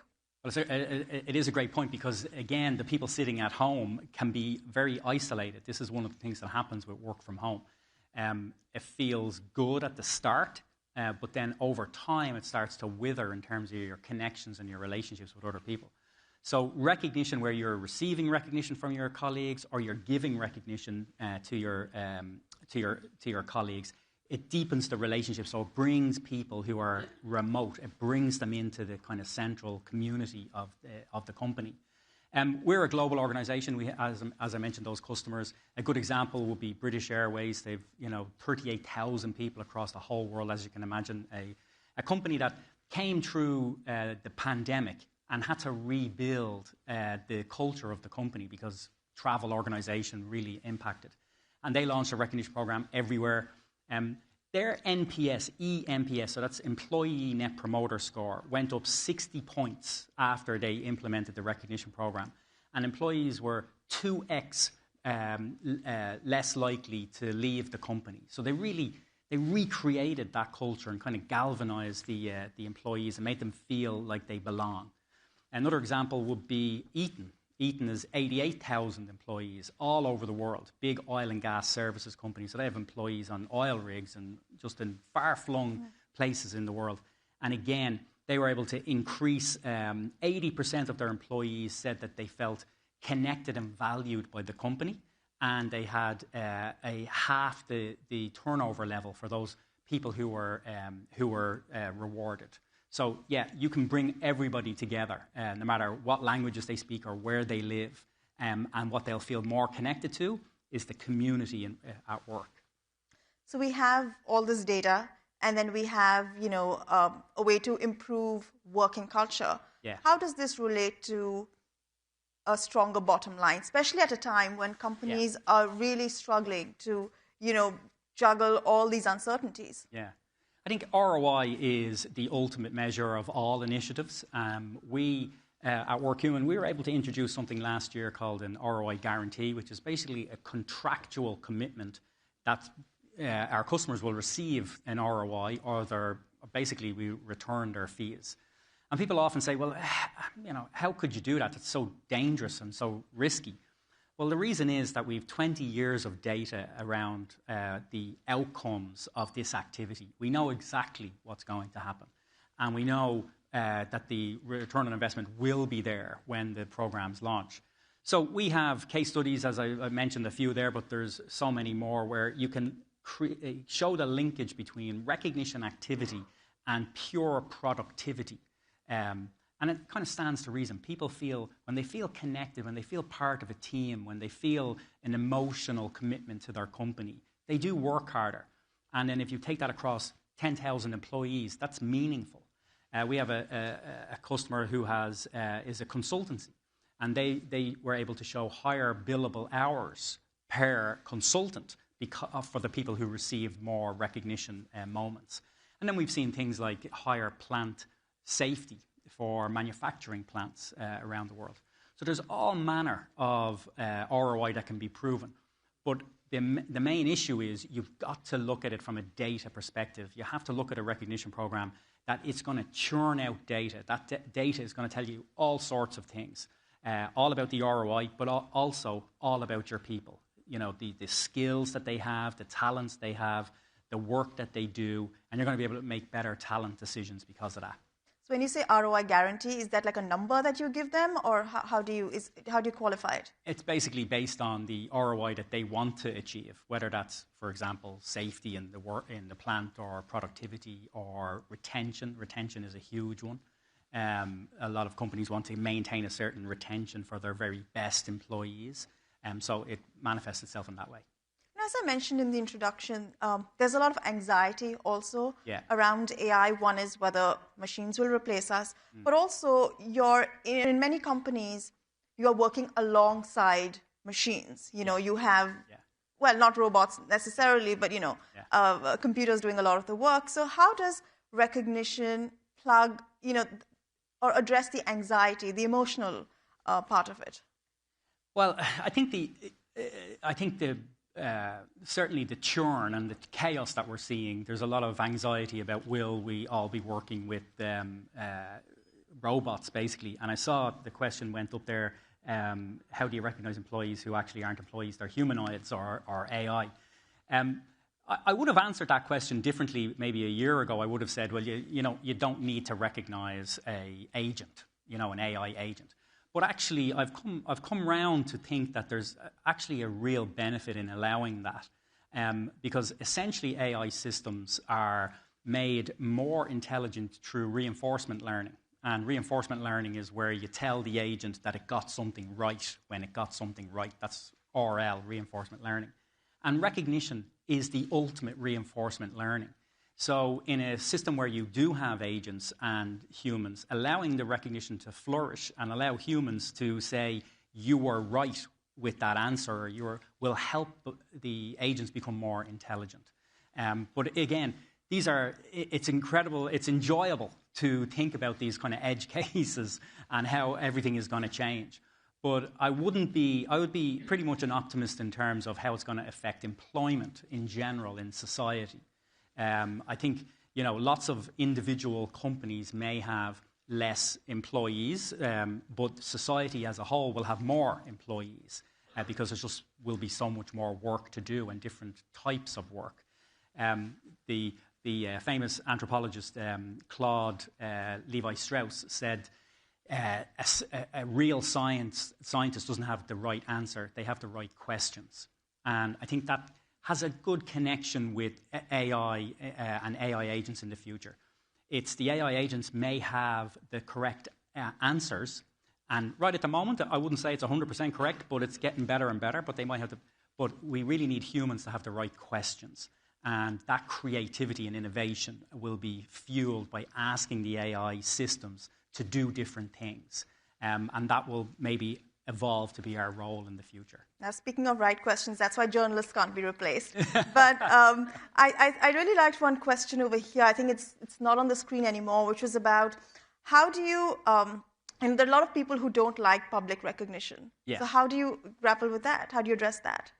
Yeah, I think, on a system like with WorkHuman, people can, in their profile, can elect to receive recognition privately, so that they don't end up having a public kind of celebration. And then there are people who really enjoy that, and they want that kind of public, especially if it's something that happens very infrequently. So, for example, it could be not just you finished a great project yesterday, but you've achieved 10 years of service with the company. In situations like that, they may very well want that little ceremony. All of that is good. You want to meet people where they are.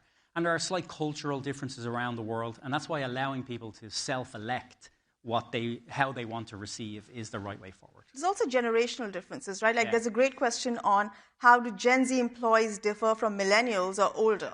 Yeah. Again, yeah, it is different. And their ease with technology, where recognition moments originate from. So, for example, if you have a mobile application or a web-based application, you'll find that younger generations, a higher proportion of their nominations and their shopping will happen on the mobile as they're moving rather than sitting at a desk. So I think the key is that when employees receive value, so in a recognition program, normally they receive points, and points have actual currency value. When they go shopping, you need an enormous variety of things because you have, in every workforce, you have different generations, different nationalities. So you need that kind of breadth to meet everybody where they are. Great, thank you so much. We have a lot of great questions coming in, but we do only have time for that. Thank you so much, Eric. It was great having you. Thank you. And yes, after you, please. Thank you.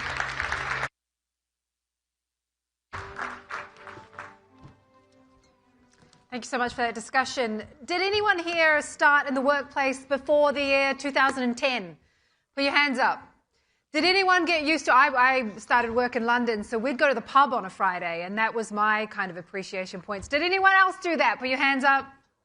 Yeah, right. I feel a little bit sad for the generation who missed out on that, It was a time. It was a time. Let's all remember that.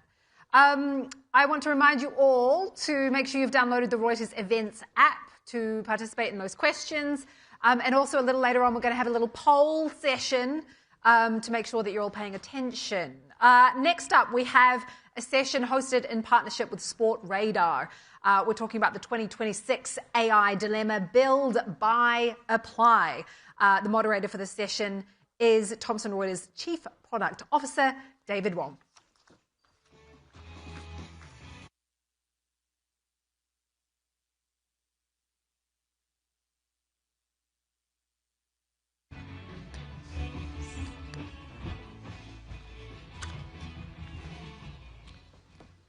All right. Thank you so much for joining us today. As they mentioned, I'm David Wong. I'm Thomson Reuters Chief Product Officer, and I'm really excited to be joined by an esteemed panel today with three leaders from very different organizations. Just to give a quick intro, we have Nicolo De Ercole from Sport Radar. He's their EVP of Technology and AI, responsible for the company's odds and sport media products, for all the AI products at Sport Radar, and the adoption of Gen AI across the company. He joined Sport Radar in September of 24, previously at Google, where he worked for almost 14 years, leading the development of things like the Google Smart Assistant, Smart Dictation on Google Pixel phones, and many of the Gemini APIs in Google AI Studios. So some powerhouse AI experience. Thank you. We're also joined by Tracy Franklin, who's Moderna's Chief People and Digital Technology Officer, responsible for integrating people and technology to enable new ways of working at Moderna. Since joining Moderna in 2019 as the Chief Human Resources Officer, she has shaped the company's people strategy and culture, guiding its growth from 800 to more than 5,000 employees during the COVID-19 pandemic. And under her leadership, Moderna has consistently been recognized as a top employer by Science. In 24, her role expanded to include digital technology, which underscores the importance of combining culture and digital innovation, as well as the use of AI at Moderna. And then finally, we have Ilario Corna, who is the International Olympic Committee's Chief Information and Technology Officer, a role he assumed in November 2020. He's a Swiss-born technology leader and previously served as the EVP for TV and smart TV products at Swisscom. And with more than 15 years of international experience across IT, services, broadcasting, and digital media, Corna has been a major digital transformation leader, overseeing complex IT infrastructure and driven customer-focused, technology-driven transformation. So we have three very different organizations, as you can tell, Sportradar, Moderna, the IOC. And I wanted to start just by asking a quick question around your AI priorities. So as you reflect on how your organizations are investing and applying AI, what are one or two of the big things you're looking to invest in 2026? I'll start with you, Niccolo. Great. Thanks for the question. I guess, first of all, we look at what we do internally and what we do externally with the products. Internally, we use AI to optimize processes and, of course, to basically make ourselves more efficient. We are a tech company. We have a ton of developers. Developer speed is important, so we use all of these tools. Very easy to buy. There's many of these tools to improve support, developers, all of these things. Productivity enhancements can be huge. Externally, we use AI in two ways to build products that leverage our data. For this, we really rely on the most common foundation models, like the Gemini, the OpenAI models, the Anthropic models. We use all of them, kind of depending on the use case.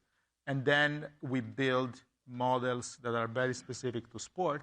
We call foundation models as well, that we train using our billions of positions that we take through computer vision, so that we have models that can predict what happens in the next few seconds in a game. These are the three areas where we invest. I mean, you're covering how you operate your business as well as changing the products and services you have with AI. It's pretty significant. Yes, we use for both, yes. Tracy, what about at Moderna? Sure. So hi, everyone. Thanks for having me. So at Moderna, we are really focused on redefining work. So we want to apply AI, or we are applying AI to most areas of the business. But how we're doing that is looking at what we call kind of like a flow of work. So leader agnostic, function agnostic, and saying, how do you apply technology to the work that needs to get done?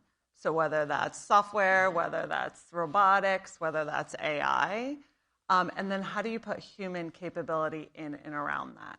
And so as the technology evolves, which it will rapidly, we heard that all today, how do you keep up with the capability of humans around that? And so that's how we're really focused. That's the construct to which we're focused on, which is why we created the role that I have. And so from a traditional way that I think a lot of organizations looked at how to build HR, individuals would focus on workforce planning and what are the people elements. And the IT team would focus on IT portfolio planning, and never do the two shall meet usually. But we've brought that together to say that's just how work gets done in the future. And so we have a broad-based approach to AI. Yeah, I mean, again, I think that Moderna has been really forward-looking in its application of AI, and I can see that application to the future of work is, I think, shown in a lot of what you've shared in the marketplace. Ilario, what about the IOC? A very different organization from very different. I'm trying to remember. April 19 of 2024, we launched what is the Olympic agenda, and that was a work that we had done. Started 6 months before that. And for us, what was very important is to go out as broad as possible to understand where we should apply, where we should not apply AI. And if you read the Olympic agenda, we have 5 focus areas. Naturally, number 1 is the athletes, and how can AI support the athletes? Number 2, how do we keep them safe? Number 3 was really about how can we use AI to optimize the games, whatever it means, optimize the games from how do we organize them to, can we make them more efficient in any way, shape, or form?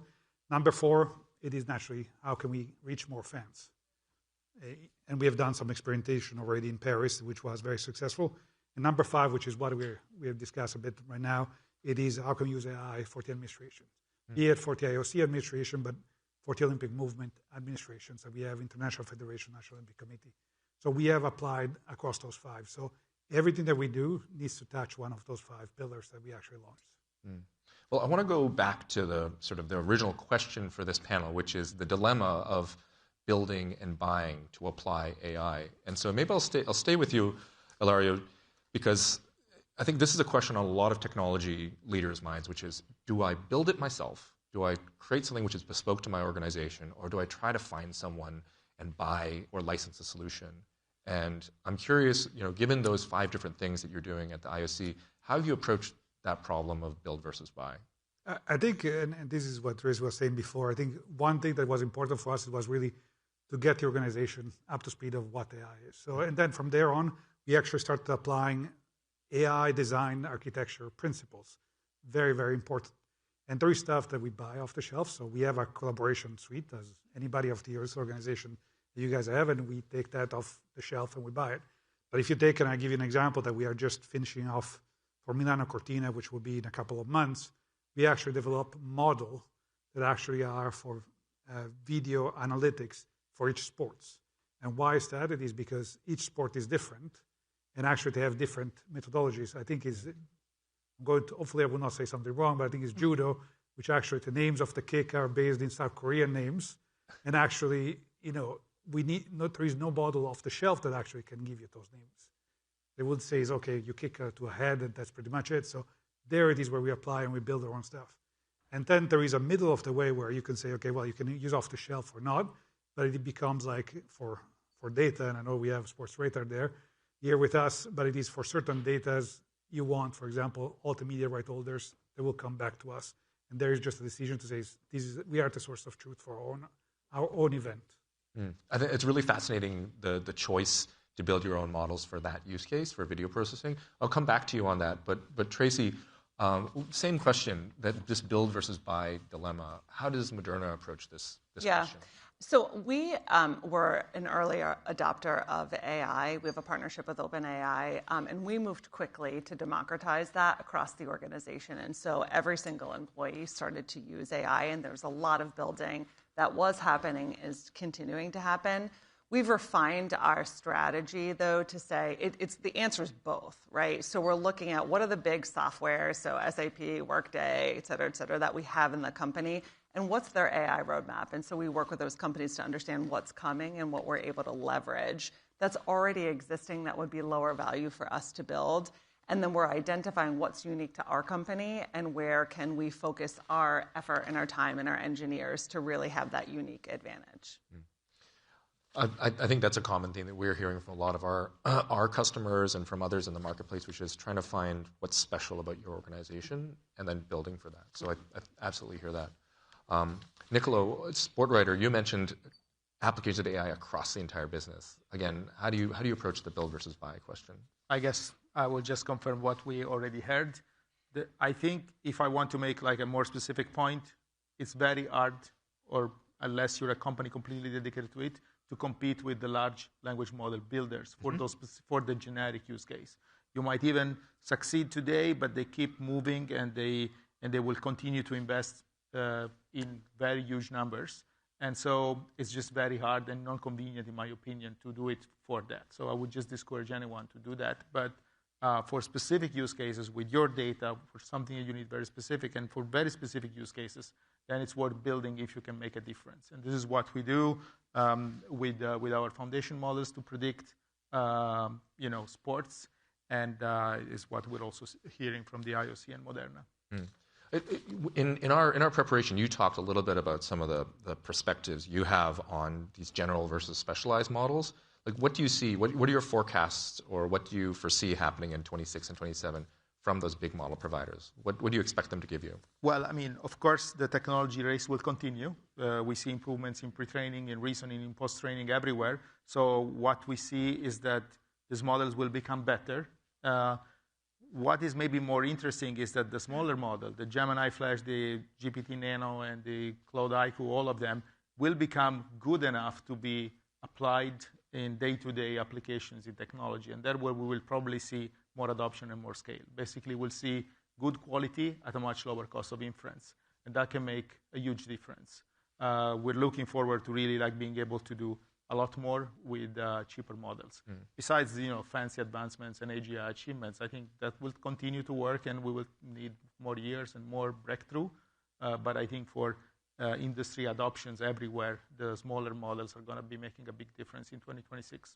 So just to play that back, it sounds like you're saying that as that cost of per token or the cost of inference goes down, then you just open up a broad set of use cases because it becomes cheap and easy to do that. Correct. There is almost every company offers two layers, a good and expensive one and a cheaper one.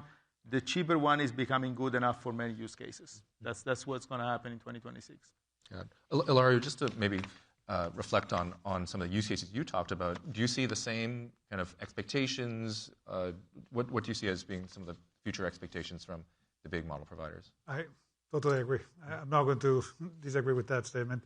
I think that's what we're seeing ourselves as well. I think you saw it already in 2025. I think it will accelerate in 2026, but that's pretty much also what we see ourselves as well. I think maybe the only thing that I will add it is the open source models are really picking up, and I think that's maybe the one additional thing that I will say. It'll be interesting to see what will happen in 2026. And they're also very, very cheap. Yeah. Maybe let's shift a little bit towards this future of work question. So Tracy, you had mentioned redefining work. You've had some great success rolling out AI tools at Moderna. What lessons learned can you share with the audience around what's worked, what's not worked? How should people think about the change management around applying AI and changing work? Sure. So I think there are things that are obvious that you probably are all doing in your organization. I think tone from the top is really important. Access. So I had mentioned we gave everybody access to go and play around with the tools and to spend time on it. But I think that there's a couple of things that are critically important. One is you have to build it into your culture. It has to be the way that you operate. If it's important to you as an organization, you want to advance it, it should be critical that you develop your culture around the use of technology and innovation. Absolutely do not lead with cost. So no one gets excited about cost and cost savings. That's not a driver of an employee. A driver of an employee is innovation. So where we've seen the most uptick, it hasn't been around them playing to write a speech in Pirate. It has been about them actually looking at how can I innovate the work that I'm doing? How can I upskill myself? These are things that are motivating to employees. It's like, look what I've done. I've worked for a company that's allowing me to innovate the work that I have, that I can upskill. And so I think that's critically important. Yeah. I'm curious, though. I mean, I think CFOs in the audience might disagree and say that, hey, those cost benefits are real. And we're hearing a lot of pressure going into 26 that you've got to do both. You've got to innovate and you've got to hit the cost targets. So what does that look like, inside an organization when they start to hear that from Wall Street? We have that, right? So we have cost targets from a company perspective. We're working to rebuild our organization. But I think the specific use of AI, I think people get motivated and want to lean in when they can think about how to do work differently. They can combine two roles that didn't exist before. They can break down a barrier within function or cross-functionally. They can get product to patient faster. When you tell them, go reimagine your work because we want to save money, they're like, no, that doesn't feel exciting. So it's not that it doesn't exist. I just think the messaging around how you manage those two things that are both equally important matters. Yeah, I mean, the cost savings is a side effect, right? Yeah. It's really what you can't cut your way to innovation. And so that's a fact. And so if you want, and maybe some companies just need to cut, right? But if you want to be an innovative company or you need to be an innovative company, it's not, you can't just cut your way there. You have to allow for the freedom for people to experiment and to be bold and innovative. Yeah, and Nicola, you mentioned a strong focus on applying AI into your development teams. Like, what does the change management look like right now for your engineering teams? Again, as a technology organization. That's very big. I think it's a huge topic for many technology companies. We have a high percentage of our employees which are software engineers, but of course also product manager, QA testers, etc. Now you have these tools that can help you code. In some situation, it improves 30% your productivity. In some other situation, maybe 3 or even 10x, depending on what you're building. And you need to change your processes completely, even the way you think about it. We have product managers maybe building an app instead of just describing what you need to do so that you can see it as a prototype and then build it. It's like what we are today in software is like architects writing what you need to build instead of drawing it. And instead now product manager can actually build something and iterate so much faster. You also think differently about the software lifecycle. Maybe it's less important that a piece of software is maintainable for 10 years if it's fast to be rebuilt. So there is a lot of change of mind and attitude, what's important, what's less important, that need to be reconsidered when doing these things. Just being able to code faster is not the end of it. You need to be able to review the code, maintain it, quality checks, and even plan for it. You need to have a full view, but there's many tools in the entire pipeline that are being built today exactly for this, and we're seeing very massive impact for us. Yeah, I think within software engineering, there is definitely a trend that adoption is in changing behavior by nature of the tooling itself, right? Because if you change the tools that you're using, you are forcing a change in the way that people behave. Yeah, of course, it's the first application. The people that are developing the models are themselves software engineers. So the first application is, of course, dedicated to that. And the gains are huge. Mm-hmm. Ilario, I think on this topic of change management, I think you mentioned there's some interesting questions in the IOC around trust and security, scalability because of your global footprint. How has applying AI to the Olympic movement, how have you addressed some of those challenges? Where have you been able to solve some of those challenging problems around trust, security, and scalability? I think we tried a three-pronged approach. Naturally, I go back to the Olympic AI agenda. What we did is first, I still remember President Bach at the time came down to me and says, well, you're in charge of AI now. And I says, okay, well, great. I don't know what I need to do about it, but let's try to figure it out. It was very important first to admit and say, we know what we know, we don't know what we don't know. And so actually what we did is we went out to university, to everybody to say, listen, what is our role? How should we apply it to ourselves? And there it is, we set up the roadmap. The second thing that we actually have done is we have been doing a lot of, if you think about the Olympic movement, it's comprised of International Federation, 206 NOC, National Olympic Committees. And so what we are trying to do is a lot of engagement with them and bring them up to speed, because ultimately we'll get there as well for them. And actually then we want to make sure that everybody has the tools, because some of the 5 pillars that I mentioned before, it is really my experience that I see in Tokyo, the Olympic Games in Tokyo. And if I can share it, I was there. Remember, we were under COVID. It was 2021, not 2020. And we were preparing for the swimming venue. And I remember that there was athletes training, and that there was a nation, I will not mention which ones, but there was an athlete, and the athlete was going up and down the swim lane, and he actually had 2 people following him with tablets recording him. And 2 lanes down, there was another athlete, and there was from a different country, and there was nobody swimming with him, not understanding if he was faster, if he was doing better, nothing. And I say, look at the difference between TFs and TF not. And so part of us at the Olympic AI agenda was AI can either increase the gap, or we need to, as an Olympic movement leader, we need to make sure that the gap stays. Can AI actually make it shorter? And so that's what we have done. And the last point, which we are very close to finalizing right now, we actually developed an Olympic AI trustworthy framework that we actually are applying to everybody in the Olympic movement. And that actually is quite important of what we are doing. Can you share a bit more about that trust framework? I'm very curious to hear, what does that look like, for the organization? It is very much a tool set that we will give out to everybody in the Olympic movement to say, how do you apply AI? When you go out to a vendor, what are the questions you need to ask? Think about all of the rules that, in Europe we have the AI EU Act. I keep getting messed up, that one. But it is very important. All of this, it is really sets of tools to give them and say, when you do an AI project, what are you going to need to ask? And also, how do you ensure that the data that actually you have collected goes inside the model doesn't create a bias? That actually is very important for us. So all of this we are doing. Yeah, so I think principles and frameworks within organizations are incredibly important as a starting place. And I think it addresses one of the questions which was submitted, which was about what controls and governance do you suggest on top of just applying and experimenting. Maybe come back to you, Tracy, given sort of the heavily regulated nature of much of Moderna's business, how do you think about the question around controls and governance for your organization? Yeah, so that's critically important, and it's something that we talk about all the time. And so there's a place where you experiment, and then there's a place where you do not experiment, right? We are in a regulated business, and so that is highly controlled.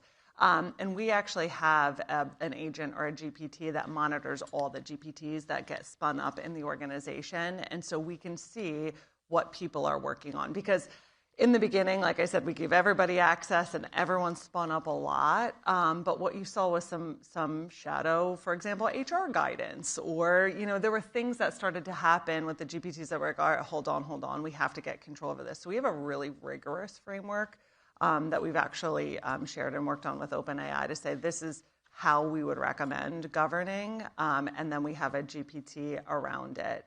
And I'm going to hit on kind of the next question that's on there because I think it's important. Killing things. So this is an iterative process. When you roll out AI, when you evolve a work product or a workflow, by the time you're done evolving it, you should be iterating another one. And so it's important that you don't have a lot of agents out there or a lot of GPTs out there that you're not monitoring and turning off, particularly when you build them into critical pieces of workflow. So if you have a non-tech person build up a critical agent within that workflow, and then they might leave the company or move, functions, and no one's managing it, that's kind of the next level of where you have to start to get some governance around. This is when this AI is actually doing real work for you. Yeah, I think we're definitely at an early enough stage where we're only at the very beginning of this sort of zombie and shadow IT problem. So looking out for it early is absolutely critical. I think organizations are probably going to have a much worse time about it before it gets better. Yeah. It's just going to get worse. Yeah. We only have a little bit of time left. I want to come back to the theme again on this build versus buy, but approach it a slightly different way, which is around moving first or waiting and seeing and learning from others. So I'm curious, I'll just kind of go across again across the panelists. Nicolo, when you think about the applications in your organization, where is it that you want to be, again, first, when you have a first mover advantage, and where is it that you want to allow others to figure it out and maybe allow them to experiment and learn from their mistakes? Yeah, I mean, of course, there's many, these models are evolving quickly, so being first today doesn't mean that you're first tomorrow. Right. And there's many areas. All of this developer productivity, for example, for sure, we're not the first. There's many companies that are adopting earlier. But what we care about is our products. There, we really want to be first. We really want to be the ones leading. And what we've been doing, at the end of the day, these transformer-based models, the ones that we all know, the GPTs, et cetera, they predict the next word. But the same architecture can be used to predict the next whatever you tokenize. So they use it for genomics, they use it for many things. We're using it for sports. This is super exciting. You get to have these models that understand, in our case, what the sport looks like and how, so it gives benefit to fan experience, to training, to scouting, to coaching. And all of these things, for us, it's very crucial to be on top of, to be first in getting there. Yeah. I think it thematically comes back to what you're good at, what is core to your business, versus what is maybe just like part of operating where you want to be. With the understanding, again, that the field is moving so fast that 6 months from now, things could change drastically. And you always have to keep moving. The important, though, is to move. If you don't start, you risk not being able to do all of the reorganization that you need to do, the change in the way you work that was explained so well here for Moderna. Yeah. What about at Moderna? I know you moved very quickly first with OpenAI in many respects, right? Adopting, ChatGPT Enterprise broadly across the organization. And we besides the regulated areas, which I talked about, I think the rest of the business, we are comfortable experimenting. It's the culture that we have. And we have had some hiccups along the way. We've turned on things like Microsoft connectors with OpenAI and then realized that people didn't monitor or have the right permissions on their SharePoint folders. And it was like an agent's going to go grab stuff. And we're like, hold on. And so you are going to have some hiccups along the way. But I'm just going to double down on what you said around the technology is changing so fast that it is never going to be perfect. And so you have to just be comfortable with some of those hiccups along the way and build that agility into your workforce. That would be my recommendation. Ilario, what about from your perspective? I think it's a mix between everybody that just spoke. I would say for us, we are a follower when it regards our own organization. And why is that? It is because exactly what Tracy just said about the data. Inside the organization, what we did is we didn't actually enable the AI on our collaborative platform because we knew that actually if we enabled that, we didn't have the right permissions. Yeah. We didn't have the right controls there. So we say, okay, well, first we fixed the problem. And I think there was the previous session talking about data. And for us it was, okay, let's clean that business side first, and then let's go forward. Now, when it goes to our product, which is the Olympic Games, that's where we experiment. So to give you some fun facts for the audience, in Paris, we developed the first time. Paris 2024 was 100 years since the Paris 1924. And we actually add the videos in 1924. And we say, okay, what about if we actually colorize them using AI? Usually colorization takes a lot of time, a lot of effort, and everything. And we say, okay, well, let's throw inside the videos, let's throw some picture that we actually colored with actually correct stuff. And we actually got a video out where we saw that the marathon back in 1924, when they used to stop to drink, they used to drink wine. So that's something that we actually found out as well. And it was very fun. So when it comes to our product, we are actually very, very going forward. Like to give you an example, last week, and I know some of you will look at that and me saying, wow, it's crazy, but it is like we're already looking at quantum computing for the scheduling problem that we actually have. For LA, we will have 38 sports going on at the same time. To give you an example, for events, which is not sports, for events on day 2 of the Olympic Games, the entire day we will do as many events as the NBA playoffs, the entire season. Wow. So we need to know the scheduling. If something goes wrong, we need to know how to move it because it impacts broadcasting and stuff like that. And I'm sure Niccolo can tell me that I'm right, but it is like the scheduling problem. Also, when I studied back in university, I'm going to age myself. It is the hardest problem to solve. Yeah, absolutely. We only have a couple of minutes left, so I want to turn it to some of the audience questions. It sounds like we seeded a few questions around these small language models. You mentioned, Ilario, that you have invested in building some small language models. How have you thought about your strategy on building versus buying for small language models? Right now, what we do is we actually have selected our language models that we actually use. So we keep going down that path. So it's really, right now we made a selection of the language model we are going to use, and we keep sticking with that. And we have one for the enterprise as well. But that's actually how we have done the selection. Yeah. Niccolo, any additional thoughts on your SLM strategy? Stick with the ones that are provided by the big players most of the time, unless you have very, very specific reasons to use ones made by you. And big players can be also open source, but yeah. Yeah, I think we see very similar kind of characteristics from our use cases at TR. Well, we are just about out of time, so I want to say a big thank you to our panelists. Thank you for sharing your insights and for giving us a peek into your very different organizations. I think it's fascinating to see what 2026 holds for you in your AI journeys. Thank you. Thank you. Thank you. Thank you.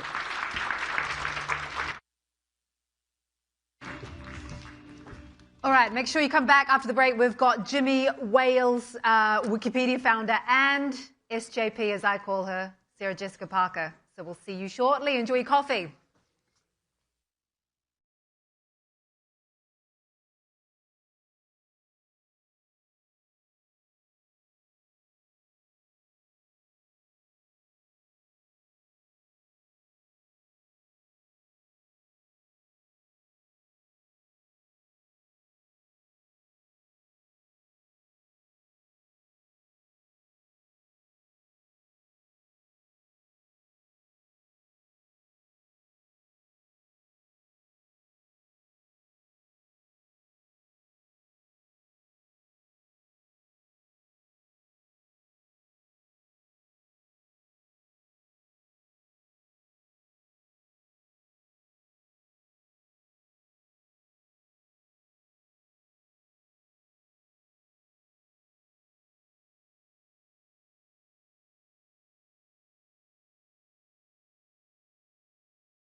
bringing you pure news that's straight from the source.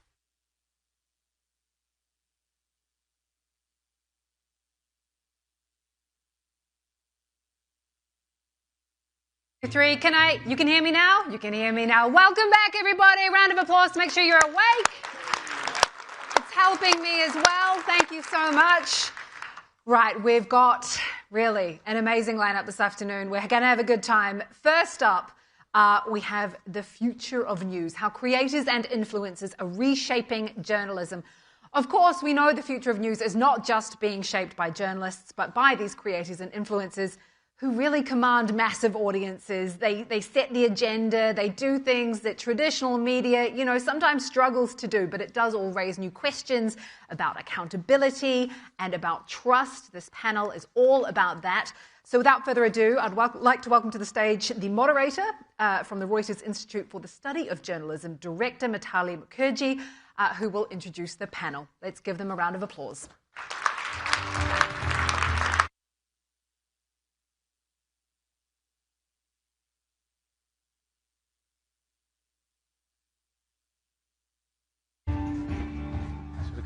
Wow.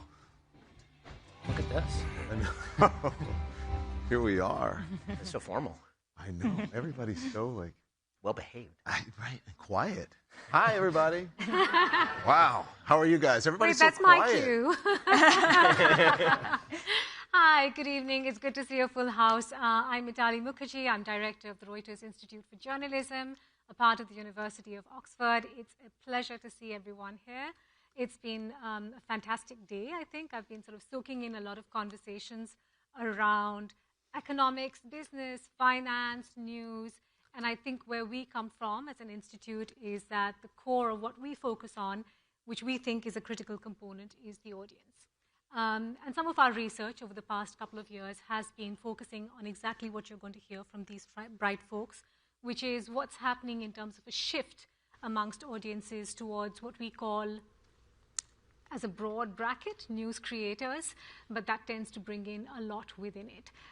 So one of the things that we have been seeing over the last few years is that increasingly young audiences especially have been turning to spaces that are online, so primarily social media platforms, and turning to individuals rather than organizations, which is news creators. They have an impact on public debate. They have a large audience. They tend to have quite often clear political sides, and our audiences do sort of identify with that. And this isn't a phenomenon that we're seeing worldwide, but it is something that is beginning to grow in terms of its heft. So you certainly saw that in the pre-election campaign with Donald Trump, and you are beginning to see that in countries like France. You're seeing it in other parts of global majority countries like India as well. So very, very fascinating trends.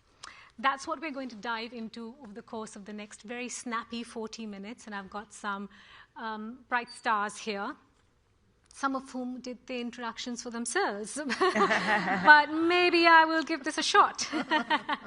So please introduce with a generous applause, first and foremost, FTMM founder Tala Palmieri, Daily Wire co-founder, and the Ben Shapiro Show host Ben Shapiro, Lemon Media Network founder Don Lemon, and the David Pakman Show host David Pakman. Thank you very much, all of you, for joining in. So we're going to make the best use of our time, and let's start with a crunchy sort of context-setting conversation. For those who may not have come across your work, Tara, maybe I'll start with you. A little bit about sort of your journey to here, why you chose to, because you are one of those who was sort of in the traditional news media space and then shifted to going solo, why you chose to do that, and how you sort of differentiate or define the work that you're doing now versus what you were doing earlier. I would say that I am now chasing the audience, because the audience is no longer watching television anymore. Yeah. They are on their phones, they're watching YouTube, they're on Instagram, they're on TikTok. And I started doing this a few years ago when I joined Puck. I was at Politica, where I wrote a newsletter, which was how people were getting their news, and they still are. And then I made my way to Puck, and then I had a podcast with The Ringer there. And this just felt like the next evolution, to have a YouTube show and to have a Substack, when that is how so many people are getting their news, and then creating reels and shorts for X and Instagram and TikTok. And I felt that I could apply the same rigor of investigative journalism, analysis, just seeking the truth, and that being my guiding force and light in this, rather than politics, commentary, identity. I really feel like what I am seeking is the same thing that I did at a newsroom, that like ABC News where I worked, or Politico, or the New York Post, or the Washington Examiner. I now have the ability as an independent journalist to pursue the stories I want to without having to, think about, does this fit into the identity of a network, or is this something that my editors would like? I can just chase the stories that I've always wanted to, and have really anyone I want on to interview and pursue accountability journalism. And I think I've been doing this for 17 years, so I understand standards of journalism, and I understand how to break through with real reporting.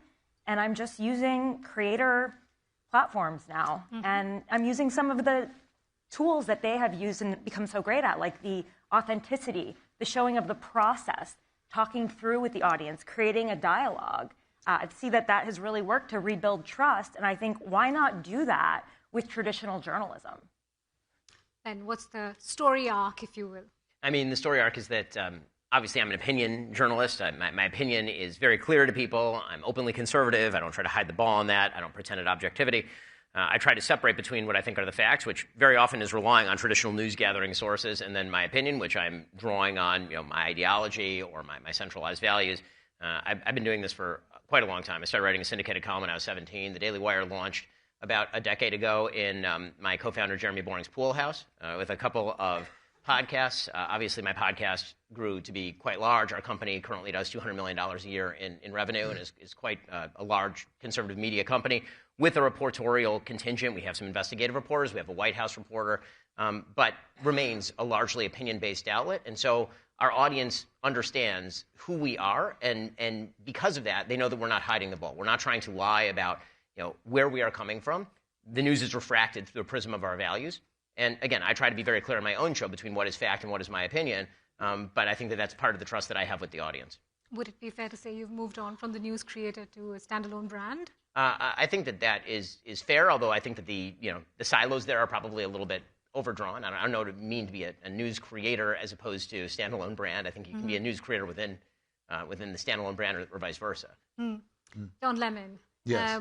The story. Lemon heads, is that what you encourage your followers to call? Yeah, the lemon heads. Tell us the story. Well, so what's the question? What's the story of why you decided to transition away from mainstream media, a space like CNN? Well, I got pushed out of mainstream media. So. Just as long as I'm not saying it and you are. I think but honestly, no, it's okay. I mean, it's reality, and I'm about that and about truth. But I mean, if one of the CMO of my former company said, that if you open you're a walking definition of a blessing in disguise, because I think I got out at the right time. And I know that in the coming months, in the coming years, there are going to be people who will have to they'll be forced to do what I'm doing now. I didn't have to do this, but I still had more to say. But so what I'm doing is I'm going where the audience is, and the audience is right here on this device or on a tablet, and less so on giant televisions, even though my audience, when I look at my analytics, most people watch me on television. I think it's like 44%, and there's like 42% who watch me on a smartphone, and then it goes on from there to tablets or whatever.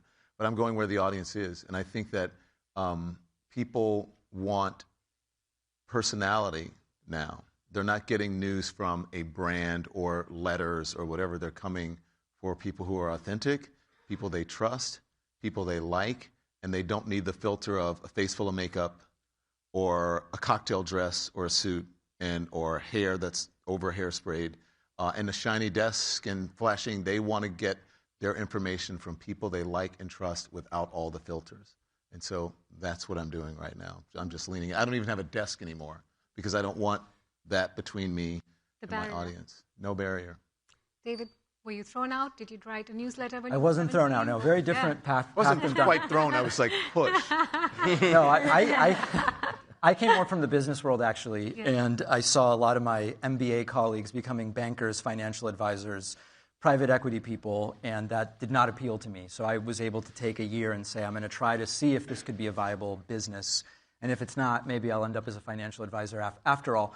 And fortunately, for me, that didn't happen. And I started early enough that it's been interesting. You talk about the desk. There's been this transition where there are these communicators of authority and credibility that have really changed over time, because there was a point when I started where if it didn't look like you were on a CNN set, there was an instant judgment from the audience that this is not credible, and that has really changed over time. In fact, to the point where audiences like mine and maybe some of yours, they see that kind of more traditional staid look, and they say, this feels stuffy. I actually want something different. And I think that we've benefited from timing and also technologically widespread high-speed internet access, a 95% reduction in the cost of the audiovisual equipment that we used. All of those things happened for me at an incredibly convenient time where I was able to take a shot at this that would have been impossible 20, 30 years ago. My channel was stagnant when I started. I rented this big studio in Midtown and spent all this money on cameras and lights or whatever, and so it was fine, but it wasn't growing. And one day I said, you know what, I'm just going to sit in my living room in front of the fireplace, and I'm going to do a show every day called Live at 5. It wasn't new. Anyone remember Sue Simmons and Chuck Scarborough back in the 80s, whatever, 70s, doing Live at 5. And that's when the audience started to grow, when I put on a sweatshirt and sat in front of my fireplace and just started talking, not at them, but kind of with them, and taking the comments and doing stories that they were interested in doing. And that's when my channel started to grow. Do you have a sense of the demographics of your audience mix? What does it look like? My audience is heavily women, mostly women, but probably it's about 60% women, maybe even 70% women, the rest guys. The interesting thing is that people in traditional media, corporate media, they're constantly chasing the young demo, which is great because I do have a young demo, but I guess a blessing for me is coming from cable news where the demo is much older. So now when we have like open enrollment for healthcare, they're looking for me, or in Medicare, they're looking for someone who has an older demographic. So I just think right now is a boon and an opportunity for us, and I don't think I know it's not an opportunity for people who are in traditional corporate media. Yeah, and I want to keep dipping into our research just to provide some perspective to this conversation, which is that in the US as a market, around a quarter of the audiences that we surveyed said that they turned to news creators for the news, which is almost equal to the number of people who said they turned to traditional news brands. So very much neck and neck in the US as a market. And that still puts it in the middle of the range. There are markets where news creators have sort of outpaced. And of course, there are markets where news creators still remain far behind from traditional news brands. But Ben, let me ask you this. If you were to drill it down to what you think is the USP of what you present and what's resonating with your audience, what would you point to? Values authenticity. So I think that the word authenticity has come up a lot, and obviously I think that is the correct word. The problem with authenticity is that it is not really a substitute for credibility, meaning there are lots and lots of people on the internet who are authentic and who are absolutely non-credible and spew bullshit all the time, for lack of a better word.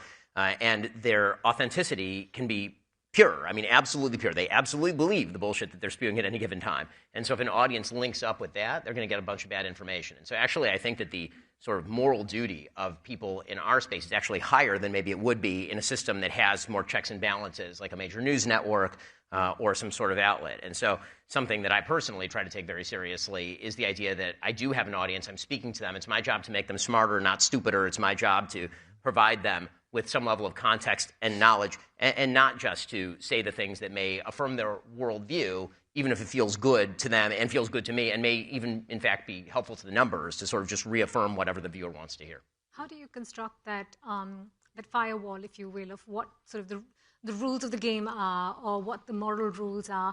And are you transparent about communicating that to the audiences? Is that something you sort of work at? I mean, sure. I mean, my audience, I think, has known me for a while. Again, I'd be sort of the legacy side of the new media because my company is now a decade old, which means it's actually one of the older new media companies in many ways. Because of that, I think that, as I said, my broadcasting and my coverage is refracted through a set of values. I prize my values more than I prize political victory. And so what that means is that I'm willing to call out my own side when I feel that that's necessary. I obviously am conservative. It means I'm going to be more critical of people who are on the left because I disagree with their ideas more. But I think that what my audience expects from me and would be disappointed in me if I did not do is speak the truth even when it applied to figures who are purportedly on quote-unquote our side. Tara, talk to us a little bit about the platforms and this video storytelling, which happens even in sort of very audio native formats. It's still streaming live on YouTube while you're doing a podcast. Was that an interesting shift to make? Why do you think there is the need to do that, to sort of play to both tracks while speaking to the audience? I think Tara's streaming now, aren't you? I am streaming. I am streaming right now, yeah. I think... One wave. I mean, if you're already recording a podcast, why wouldn't you just put the video on? Yeah. People don't really demand, like Don said, a higher quality in terms of... I mean, I do it out of my house as well. I actually got the advice from Don, don't get a studio. It's a waste of money. I have some lights. Could pack them up in a car, and you could do a traveling studio. I do think that the audience, they appreciate seeing you in your home. I mean, I'll get notes about my plants and stuff like that. But they see pictures of me, my journey through life behind me, my ancestors, my trips, my reporting journeys. I just think it's a way to get into your world. I mean, they're kind of buying into you whether you like it or not. And since I'm newer to the independent media world, people are still getting to know me. And sometimes I think like the audience can be disappointed if they think, oh, well, you seem to be too tough on someone who was on the left or too tough on someone who was on the right, and they're confused. And I think like the audience is trying to understand. I'm like, no. I'm not here to reaffirm your worldview. I'm not here to feed you content that you want or only present facts that reaffirm your point of view. I'm just going to interview the person in front of me the same way that I would no matter who they are. And whatever the facts bring me, I will, bring to you. And this is the problem. Like, you can chase an audience, and you can tell them exactly what they want to hear. But is that ethical? I mean, not to me. If that was the only way that I could have a channel, then I wouldn't do it. But I believe there are people out there that do want information that is based in, just actually traditional journalism, but without the corporate hierarchy and all of the politics that you have to go to just get a story actually published. I mean, I've worked in newsrooms before, some of the biggest newsrooms in the world. It can be really hard, and they are very timid when it comes to the facts. And sometimes you just need to be able to say the facts. And the audiences, they'll figure out if you're for them or they're not. But last time I checked, there are millions, 200 million people on YouTube. They'll find you. It's the largest TV network. It's number one TV network. I'd rather be there than on TV. To piggyback on what Ben and Tara said about making a choice about authenticity, feeding the audience what they want, et cetera. I had kind of a tough moment with a part of my audience in the lead up to the last election where I think it must have been September or something like that, where I looked at the polling and I said, listen, we can kind of feel whatever we want about the way this is going, but the polling is worse for Kamala Harris in the 7 key swing states than it was for Biden in 2020. It's worse than it was for Hillary in 2016. I'm just doing, it's not even arithmetic, it's just I'm looking at numbers and telling you what they are. And a very loud, but I think probably small slice of my audience said that we need positivity, that this is not what the moment calls for. And it was a really interesting moment because I could have just gone back to, guys, this looks great, get out there. But it just wasn't what it was. And depending on where you are in your career and kind of like where your show is in terms of maturity, it could be very tempting to kind of go back to what's the easiest thing for your audience. Because everything is so immediate. If you're doing a YouTube show, I do a live show. When I started, no one wanted video. And it hasn't even been 2 years. That I started about a little over a year and a half ago, and I was pitching my show around, and no one wanted video. And then now everyone wants video. Now people are open to live. People are doing lives. And before it was like, taped content. It monetizes better, and you can, edit it, and it looks better.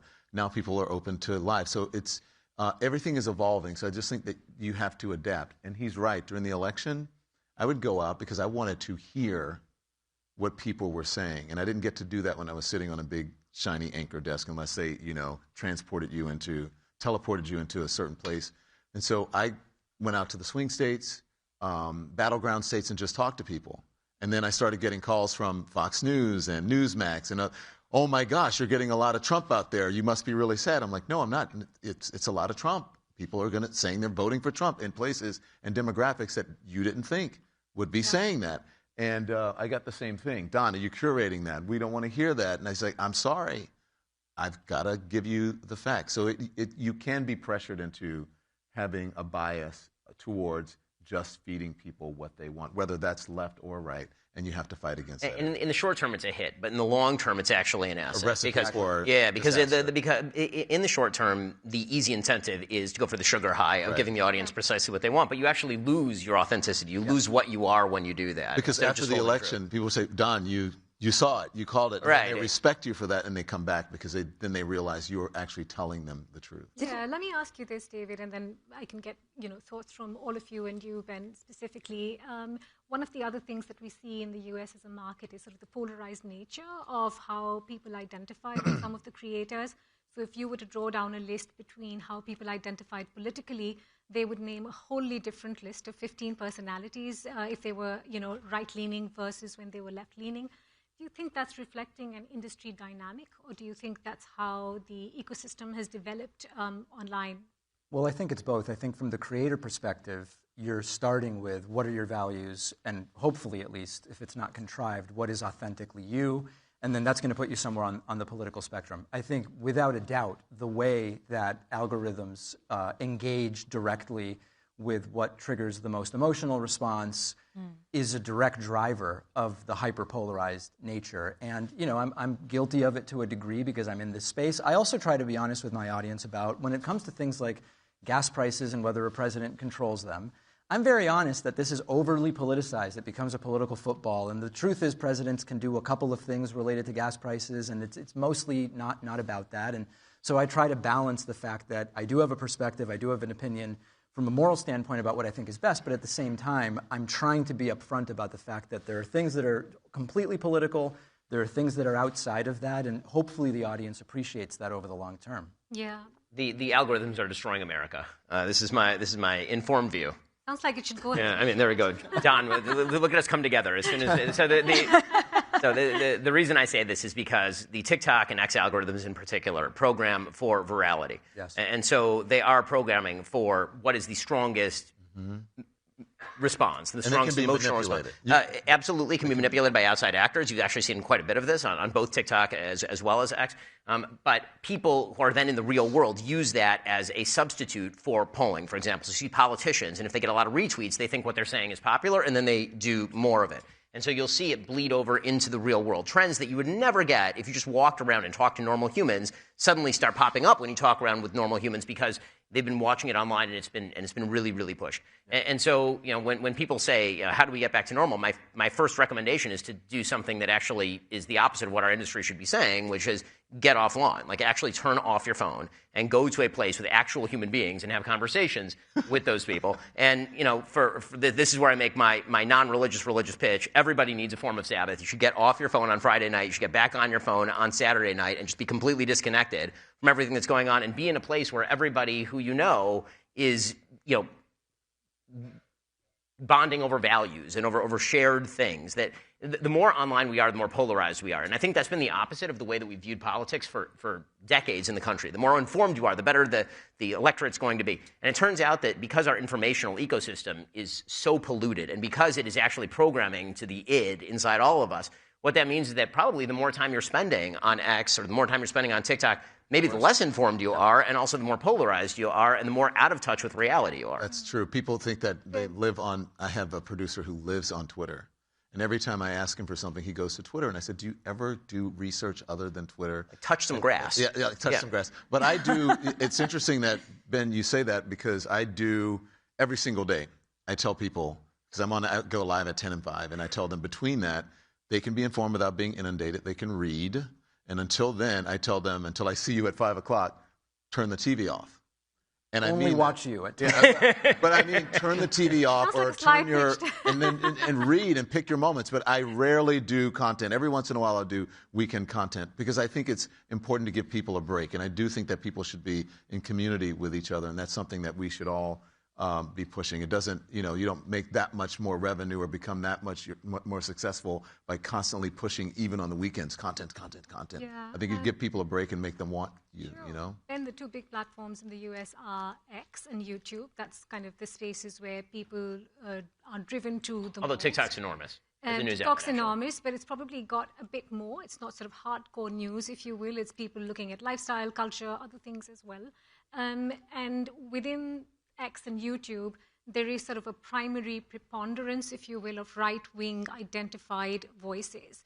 Is there a reason you think for that? Do you think they've sort of moved ahead of the curve and there's more faces emerging from the left? What do you put that down? I mean, I think that you see this quite frequently in terms of new technologies, that the right is the first to adapt because they feel shut out of traditional spaces. So, for example, the right was very shut out of TV spaces. Cable emerges, Fox News emerges because the right's like, okay, we need some place to go. And then after cable becomes more balanced, MSNBC comes up and CNN.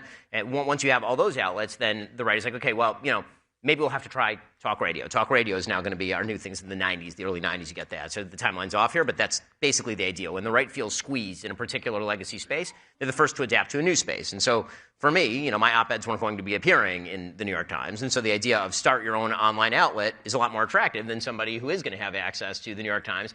I mean, I'm old enough to remember when Tara's former employer, Politico, invited me to write a newsletter for Politico, and there was basically a riot in the newsroom because how dare I write the holy and sanctified Politico morning newsletter. And so the right is the first to adapt, and then what happens is that people realize there's a market there, and they move into that market, and then a new market emerges. So I think there's definitely something to that for sure. I think that's true, but the left has also been very hesitant to really fund a lot of these operations at a bigger level. And that, I think, has held back also the independent left spaces, where it's mostly people like me who are just building slowly over time. And there really hasn't been any large influx, or especially with younger people as they get into the age where you might think about starting to produce content. It's been missing, and a lot of my colleagues have said we all could have gotten going far more quickly on some of these platforms if someone had recognized the potential more quickly, had come in more rapidly to fill the gap that was then subsequently created as the right came in. There just really hasn't been that funding. It's a short side on the left, or even center. If you're on the right, what is it? Red Seed Ventures or something like a Red Seed. You're talking about the company that's associated with Fox News Red Seed Ventures, and you have pouring money into conservative spaces, and you don't see that on the left or even center left or even center right. They're starting to. They have these like PACs now. What is it called? All of these creators are a part of Chorus.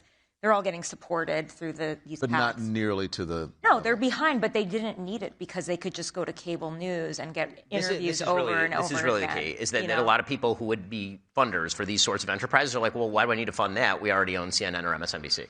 That's true. I think they were behind the curve in realizing that the power of that was diminished. I totally agree with you. Yeah. Tara, one question to you before we move from sort of context setting to challenges, which I'm sure there are many of. What also sort of comes through in a lot of our research, and this isn't unique just to the US as a market, is that if you were to map out the top few creators, most often it would be men. And particularly with sort of the political op-ed style of communicating to audiences. Is that a challenge as you see it? Is it a kind of a state of play? How do you approach it? I just don't think there are as many women doing this yet. I hope to be, there's Megyn Kelly, Candace Owens, there are some on the right, and now there are women on the left that are doing it. The Spare is like a huge star under the desk news. I just think it's maybe taking a little bit longer, and I think eventually it'll be more balanced. I think there will be more women. But all of the polling and everything says that men still will listen to women. Actually, a huge audience of mine is men. I was going to. It's actually disproportionately more male than female. Men like politics. So I hope that in a few years from now, it's way more balanced. But I just look at it as the news industry evolved as well. It started off with all men. And I think if you were to widen from news creators to alternative news creators, people who do other things but also talk about the news, you'd probably have a wider mix gender-wise there. Yeah, you're also asking us to go out on our own and create our own businesses, create our own platforms, independent media, small businesses essentially is what you're starting at. And so, women have to be incentivized to see that there is revenue there for them. And I think they are seeing it, and I hope to one day be a model for other women who want to do this. I think you are already. I think you are really a trailblazer doing this. Thanks. It's interesting, though, because in America you don't see a lot of women on the news side. You do, you have like Alex Cooper, right, who does, sort of entertainment. No shade to, but it's a whole different thing. It's more of a creator than a journalist. But I find that, I think in Turkey and in other countries, women who give news and information are huge, have independent voices and independent roles, and they're doing really, really well. It's just interesting here in the United States. it hasn't really happened. So I think when cable news starts to lose more and more journalists, when they, as they continue with their layoffs, as they seem to do, more women who have. I had a unique background. I was a White House correspondent for a network. I already knew how to do broadcast journalism. I was a podcast host. I wrote a newsletter. It made sense. For a lot of people, they may have only been a print reporter their entire life, or they've only been a broadcast journalist. So it was an easier leap for me to do this. And I just think that you just have to take the leap. And I think it's cool to see women doing it all the time. Who knows, maybe we'll create a lady collective or something. I'm only smiling because I can pick up a trend here. Cable news is on the wane. Stop watching TV. Listen to me at 5. It's kind of, there's a mood here. Let's talk about the challenges. David, maybe start with you and pick up on something that Tara said. It's a treadmill in many ways, isn't it? It's monetization. It's how do I put out more content? How do I get more engagement? How do you manage all of that when you're kind of a one-man, one-woman machine? Yeah, I mean, there's a couple of options. One is you really do everything yourself, and you kind of have to enjoy the business side of it. The other is you start to take on a structure that is a little more corporate, and you start delegating in that way, or some combination of the two. I enjoy the business side of it, but I also can't do it myself anymore, so I have a team. There are a lot of people that don't. I think one of the challenges is, as it becomes clear that the independent news space can be lucrative and it can be interesting and you can build a large audience, legacy and corporate media is going to want to come into it, and to a degree they already have. You look at some of the largest YouTube news channels, they are legacy companies that have just dumped huge money to rapidly scale YouTube channels. And so you might start to get that same 80-20 or even 90-10, where overwhelmingly those who come in with the funds are going to very quickly kind of scoop up market share. The other thing that's interesting is for a long time when I was doing this, when new people came into the market, I didn't really see them as competitors in the sense that the pie was growing so quickly that it was just great for everybody. I think now it's starting to get to the point, especially as people can only consume so much stuff in a day, there's 24 hours in a day, et cetera. It's less clear to me now. I do think the spaces are starting to get a little bit more crowded, where there's more of a shift between creators rather than we're just growing the pie at the same time that everybody's getting their slice. So I don't know where that goes in the next 5 to 8 years. Don, you yeah, I don't know either. I don't look at people as competitors either. It's interesting because I would look at the folks on other networks when I was in traditional media as competitors. But, we support each other. Tara's on my channel all the time. If she invites me to do something, I'll do it. I can call people. I use my own Rolodex as, instead of a booker, and I get people to come on who have their own independent channels, and we support each other. In some ways, is it because you don't have the framework or structure or support that a traditional or legacy news organization could give you, that it's scrappy, of course, but you need to sort of hold each other close? Yeah, and in terms of what you said about creating the channel, creating channels and legacy media, I don't think that they really had gotten that. I shouldn't probably give away the secret that they don't need to use so many resources to do what they do, because I put on coverage. Jim Acosta, Joy Reid, and I did coverage of 2 different things: a huge protest and I forget what the other event was, and we did it with my small team, which is a team of 4 people doing it. Tara was part of it and we didn't have to have 30 producers and a writer and a control room and all of those things. And it was network quality coverage that people tuned into, and it was actually more interesting because we didn't have it wasn't seen through a corporate filter. We went pushing through a corporate filter and saying, can I say this? Is a boss going to be mad if I happen to insult Donald Trump even inadvertently? Is he going to call the company and say, get rid of that guy on the anchor desk? We don't have those challenges. Yeah, sure. One is the financial burnout, and the other is the creative burnout. Ben, do you want to jump in on that? WTF shut down. Yeah, so I believe I have not missed a day of work that was not a company holiday in 4 years, including vacations with my family, right? Because if you're not on the air, then it's not like there's a substitute host on my show, for example. And so, yeah, it can burn you out. Plus, this news cycle has been increasingly frenetic for over a decade. And I keep looking around going, when is somebody going to take a breath? And nobody has taken a breath, and it just gets more psychotic every single moment. And so at a certain point, it went from being, fun to kind of a drag. And sometimes it goes back to being fun. But the reality is that like anything else, on a daily basis, it sort of depends on what you're covering, whether it's interesting. The news cycle is so fast now that a cycle that would have taken 2 weeks now takes 2 days. And by day 3, you're kind of bored with the topic already, and you got to move on to the next thing, and so is the audience. And so that's very difficult. In terms of the business, I will say I'm in a bit of a different position because we actually scaled like a very large scale company. What that meant was bringing on other creators, some for good, some for ill. And I think talk about that? Not particularly. Hashtag no regrets. Yeah, regrets. We have a few. But I think that because as all of us kind of mature in our spaces, we're going to have to face a lot of the same questions the legacy media outlets face about, who you want on your air. What are the editorial standards? What are the things you have to do? And those are challenges that, thank God we have those challenges because we grew so large, but they are challenges for sure. Yeah, I realize we're almost at time, and there's so many questions. I apologize we haven't had time because the conversation was so great, but I encourage you to find the news creators and speak to them. But let me close with sort of a 2-sentence from each of you, and this is a bit of a challenge. One, how do you respond to the observation that news creators are essentially remixers? And the second, if you had kind of a top tip, aside from don't blow up so many resources, what would it be for traditional news media organizations? Do you want to kick it starting off? with me. Well, I think, so on the... Tell me the first one again. I want to go. The first one is, are news creators essentially news remixers? Oh, yeah. Yes, they are. Yes, absolutely. But I see that as a feature rather than a bug. And I think the audience appreciates that there is still this kind of underbelly of close to straight news reporting. And we're layering opinion, hopefully, in an authentic and genuine way. And I think that's actually the appeal and sort of like the parasocial relationship. And does a person's personality resonate with the audience? I think that that's a feature rather than a bug. And tell me the second part. Top tip. Top tip. Okay, the top tip is just start creating the content right away. Okay.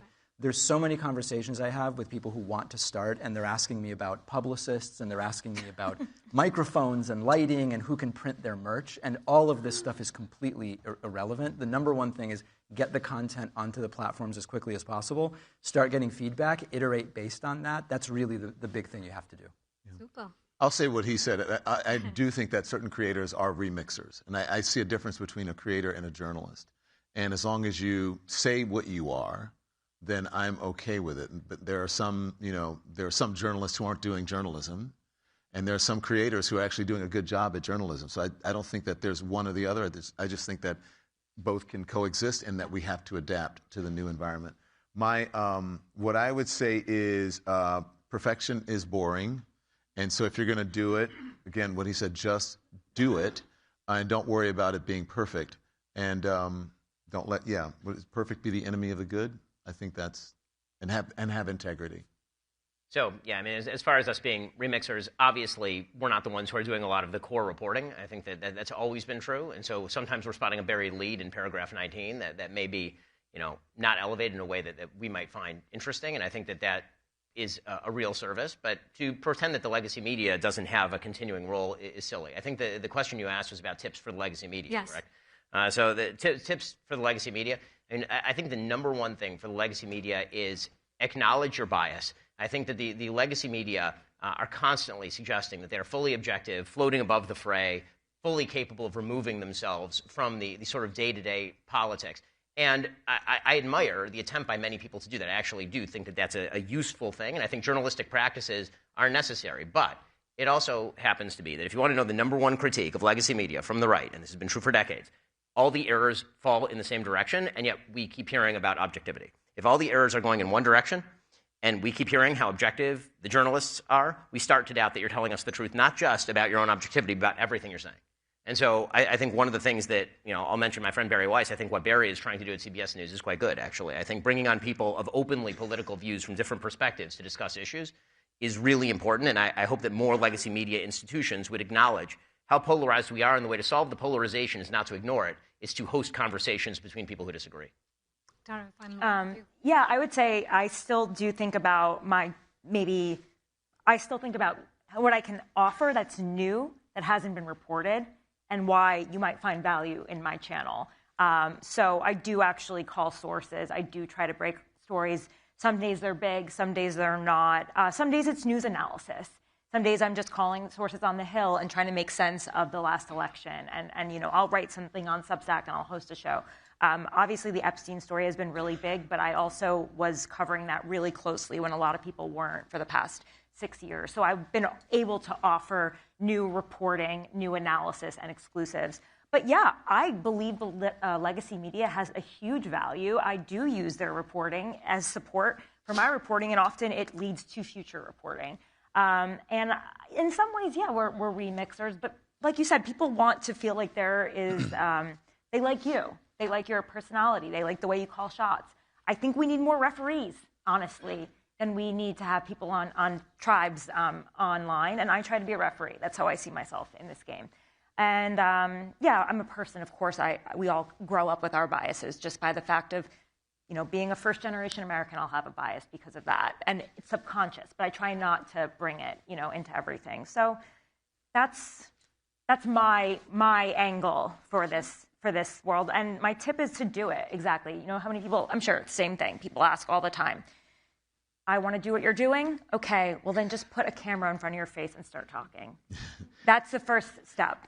I didn't hear the question. You said to what was to legacy advice to legacy media. Oh, well, my advice. I agree. Don't fire non-lemons. I agree somewhat. Well, that's true. Thank you very much. We agree on a lot. And I do agree somewhat of what you said. This is a conversation that we used to have when he would come on my show. But I don't think that journalists are as biased, maybe as you think. I have a different opinion of what's happening at CBS. But my thing would be for the corporation to get out of the newsroom. Yeah. Because the problem is not with the journalists, it's with the gatekeepers. And if the corporation becomes the gatekeeper, then there's going to be constant influence from the people that we're supposed to be holding accountable, like the people in Washington, D.C., yeah. The people who own things, the wealthy people, the oligarchs, the billionaires. Those are the people that we're supposed to be holding accountable. Sure. And if they are filtering, if we are getting information that's filtered through them, and we must do that, or legacy media, then the game is over. And also just the deal making for you know, just to get the interview, the scoop, it's just so political, right? Inside of the newsroom. Yeah. And that's the great thing about what we're creating. We create our own newsrooms. And lose the desk.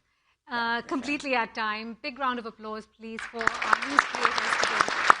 Thank you all very much. All right.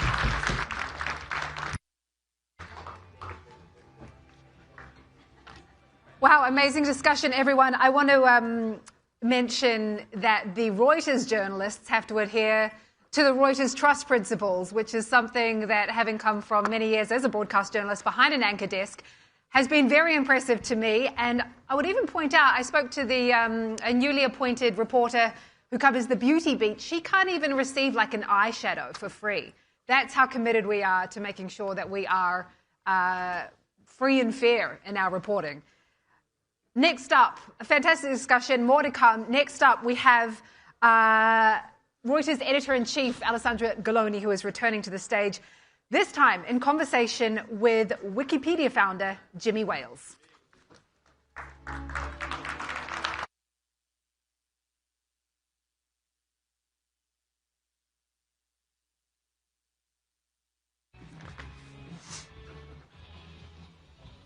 Hello again. Hello. Not again for the first time. Not again for you, but again for me. Feels different in the afternoon rather than the first thing in the morning. Jimmy, thank you so much for joining us today. I mean, obviously, Jimmy needs no introduction, founder of Wikipedia, and also the author of a new book, The 7 Rules of Trust, which is being translated into 20 languages. And in this book, Jimmy uses his experience of 25 years of Wikipedia to, in a sense, reverse engineer or decipher, what the ingredients of trust are. And, one of the things that's that's interesting about this book is you're reminded how different the world is in just 25 years. 25 years ago, when you founded Wikipedia, you would never think of stepping into a car with a total stranger. You wouldn't give your credit card, to a site to buy something, and God forbid you would not hand over your home to a perfect stranger. And yet now, Amazon, Uber, Airbnb are part of everyday life. So, the world has really changed, and this book kind of tries to distill what it is that is the basis of trust in human relationships, in corporate relationships, and in society.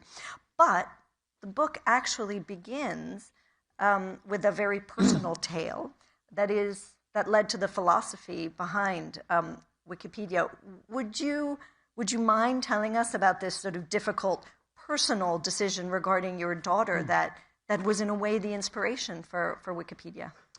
Yeah, so this was back in 2000, December, and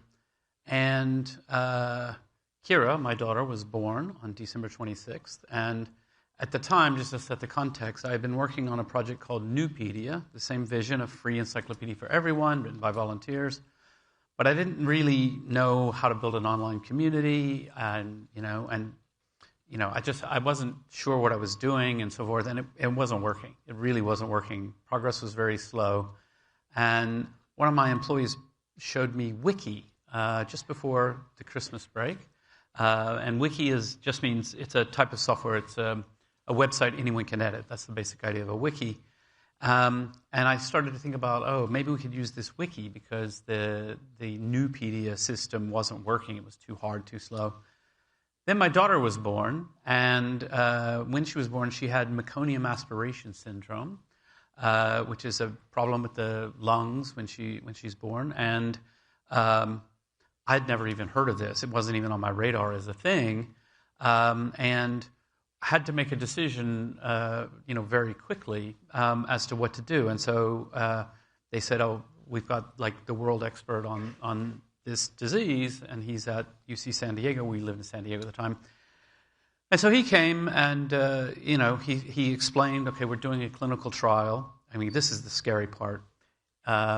If you say yes, I'll go back to my office and I'll pull an envelope, and you have a 50-50 chance of whether you get the new treatment or the traditional treatment. The traditional treatment is just try and keep the baby alive to sort of suffer through it, and there's usually lung damage and long-term problems.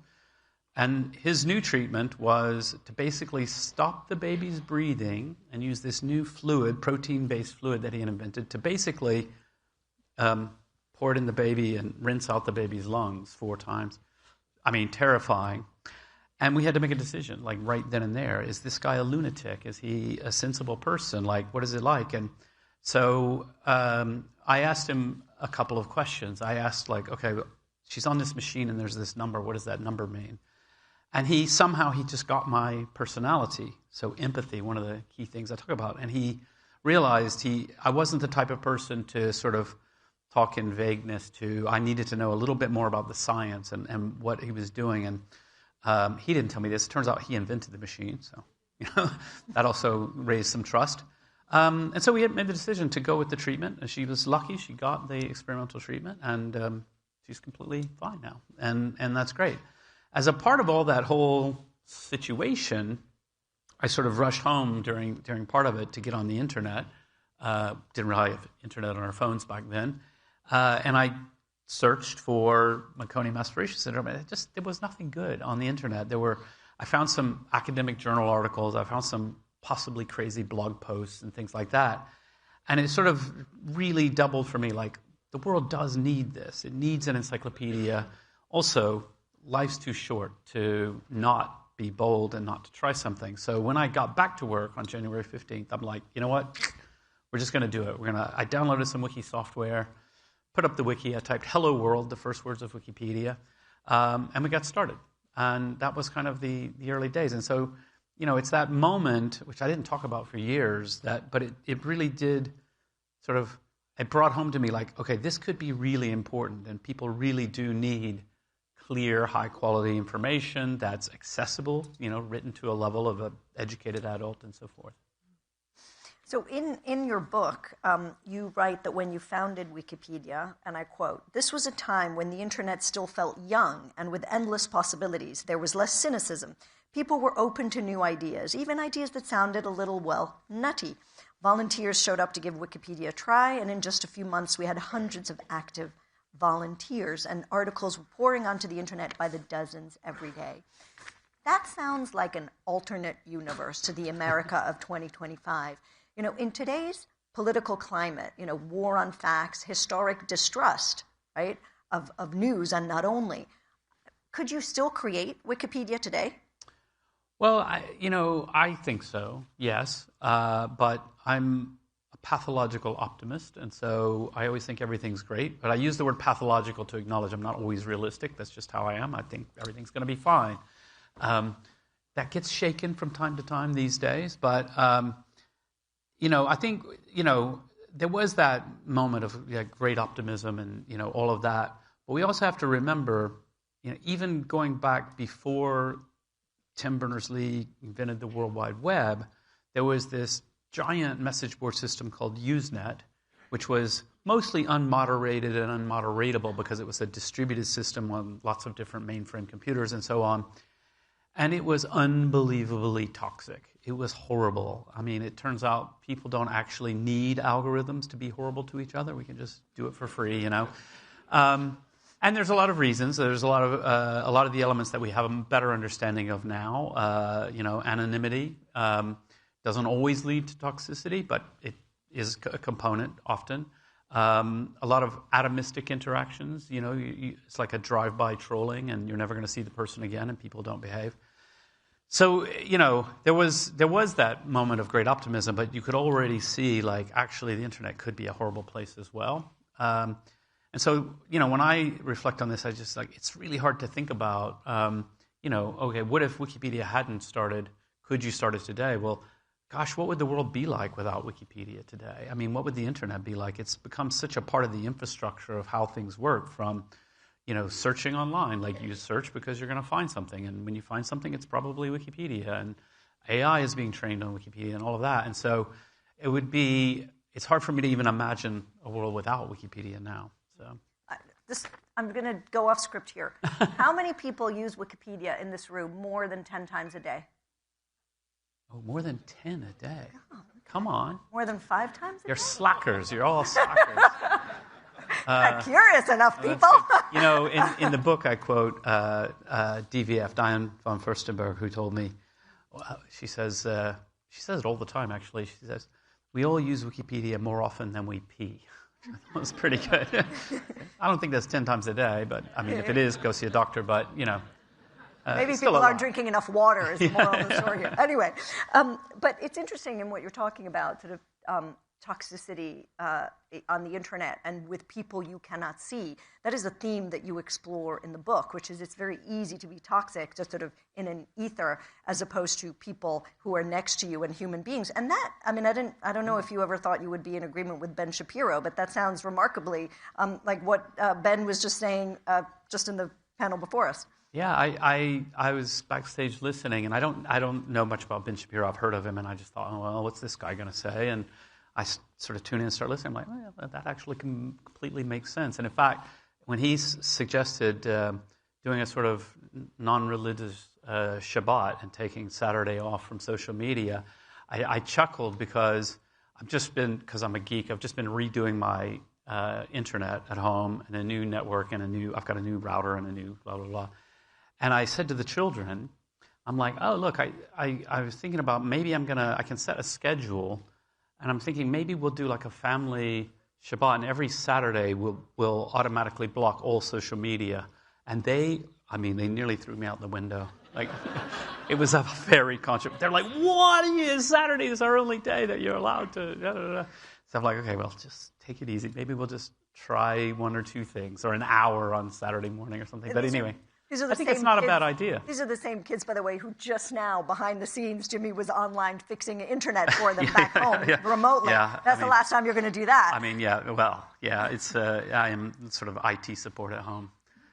Once my wife was on a call with Sadiq, the mayor of London, and her internet was messing up. And so Jimmy, come and help with the internet. And I'm like, oh, hi, Sadiq. I'm just IT support, you know. So. So in the book, you talk about several controversies, that have sort of played out on Wikipedia, and that, extreme positions that have been debated and battled on. But one thing I found interesting is you say that often it's not the biggest, most controversial issues, like, I don't know, like abortion or, big hot ticket issues that get the most off kilter. Because, and this proves your point about community, lots of people pile in, and there's a balancing out. It's the smaller, sort of more obscure topics that become these big issues. What is the most controversial debate that was the most instructive to you and that played out on Wikipedia? I mean, there's one that I think not many Wikipedians would actually remember, but I remember it very well because it caused me to think about things in a slightly new way. Someone said to me, oh, you've got to go look at this article because there's a massive fight and it's been brewing for a week and people are really getting upset and so on. And it was about a particular breed of dog. And it was a breed of dog that has not been recognized by the American Kennel Association or whatever it's called. But some people are trying to get it recognized as a breed, and some people think it's nonsense and it shouldn't be recognized. And anyway, these people were having a huge fight. And I went in and I'm like, this is really unusual. And what was unusual is as I looked through it, I was like, oh, I don't see anybody I know. I don't see any regular Wikipedians. And, the people who are real regulars at Wikipedia, who are there all the time, they're quite good at conflict resolution and trying to calm people down, talking about policy, talking about, it's not up to Wikipedia to decide this issue, so what you need to do is write fairly about the controversy and so on. And I thought, that it's really interesting because where did these people come from? Turns out they came from, I don't know, I don't remember now. It wouldn't have been Twitter. This was too early on for that, but some dog forum somewhere.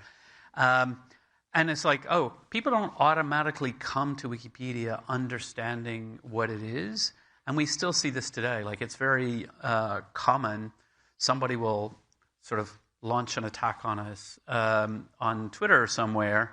And then all these people rush in, and oftentimes they're just completely confused about what they're doing, and they're completely misguided about how to talk to people and how to sort of think about these issues. And, like the classic kind of example is, I can't believe Wikipedia has an article about this person. We hate this person. Let's get their article deleted. We'll go and start a vote, and we'll all vote and get it deleted.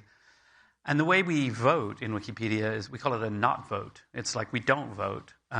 We have these discussions that look something like a vote, but when somebody comes to close it, they actually just look and they say, are there policy-based reasons being given and all of that? And so you can come and say, delete, this person's a jerk, and whoever's closing it will go like, that's not a reason in Wikipedia. Like, there's a lot of jerks, and they're, Adolf Hitler, he was a jerk, and he's listed in Wikipedia, so that's not really how you do it.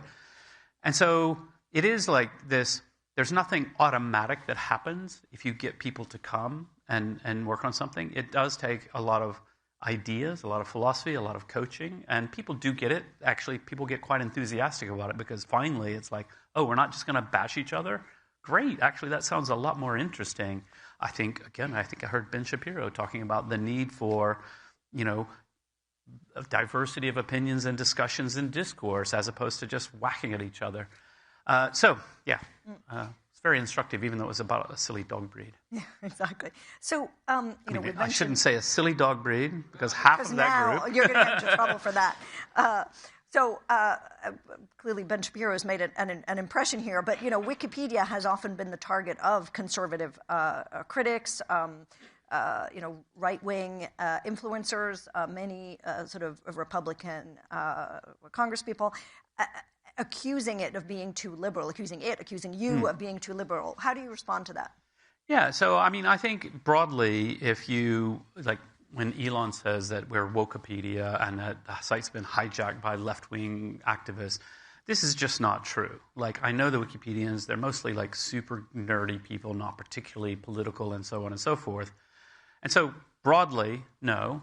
However, my sort of approach to this is to say, like, okay, anytime we get a criticism, our response shouldn't be just to be defensive and say, no, we're neutral. No. We should say, okay, let's talk about it. Let's help us figure out how do we improve? Like, where have we got it wrong? What are the issues that we may have?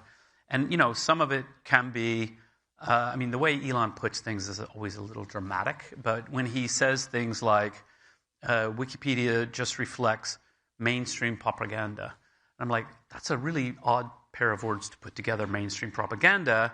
But if you say, gee, the media broadly may have a left-leaning bias, lots of people think that, therefore Wikipedia would naturally also be susceptible to that. And that's like, yeah, okay. Like, actually, we should grapple with that. We should make sure that we're not doing that, make sure we're getting it right. Then there are other cases where, in the case of really difficult emotional conflict in the wider world, then obviously it's harder for people to be sort of that calm, reflective, neutral Wikipedian because it's really personal. So I think you wouldn't be surprised if you sort of looked very closely at Ukrainian Wikipedia, and probably it's a little bit more negative about Russia than it might have been otherwise, and that's just human. That doesn't mean I think that's okay, and I don't think the Ukrainian Wikipedia shouldn't just go crazy and start bashing Russia everything. But you can understand it, like it's human. And so it takes time. I mean, when we've had Wikipedia volunteers killed in the war, probably on both sides. I don't know about Russians. But actually, the community tends to do a pretty good job, even under those tough circumstances. But that's where it gets really hard. We're going to come to some of the questions from the audience, but just quickly turn to AI. You and members of your organization have complained about AI models that are training off the backs of sources, like Wikipedia. And in your case, it's almost like a double whammy because humans are contributing information to Wikipedia, and you have an infrastructure that can handle traffic when there are spikes, as there's huge interest in one topic. But when you have bots crawling, not only are they taking information from those people who have voluntarily, given it, but also it costs you to manage that spike in traffic. Mm-hmm. So, and you're having to pay for that. I know you've signed a deal with Google, which now pays you. Are you working on other deals with the big tech? Yeah, we are. So we've got our enterprise product, which you can buy a feed from Wikipedia. We actually have the ability to clean it up a bit, so it's sort of more trusted volunteers. The most recent edit might be vandalism, so we give you the most recent edit, that sort of thing we can do. And part of the argument with them, so everything in Wikipedia is open source, freely licensed, and so it's not like we're in a different position from publishers who also have a lot of copyright concerns. For us, it's really it's freely licensed, but one of the requirements is attribution. Also, just from an ethical point of view, attribution is really important. Like we teach teenagers this. It's like, oh, you use something, you should put a footnote and say where you got your information from. Like, that's important. And the large language models are pretty bad at attribution. But also that traffic spike thing is actually worth just going a little bit deeper into because it is kind of interesting. So the way humans, use Wikipedia and big traffic spikes that we get are typically to very famous articles that are in the news at that moment. So we just put out the list of most read articles in Wikipedia for 2025. I mean, I guess to date, because we don't know what people are going to read in the next few weeks. And number one, Charlie Kirk. So Charlie Kirk would not have been in the top. He would have been, he's a known person and all that, but obviously spike up after his tragic assassination. But that was like millions of people all coming to read the same page, which means we generate the page once, we hold it in memory, and we just fire it out. It doesn't cost us a huge amount. Whereas the AI bots that are crawling Wikipedia are going across the entirety of the site, reading obscure pages, which means we have to go to the database, construct the page, compute what it's going to look like, send it out. So we have to have more servers, we have to have more RAM and memory for caching that stuff.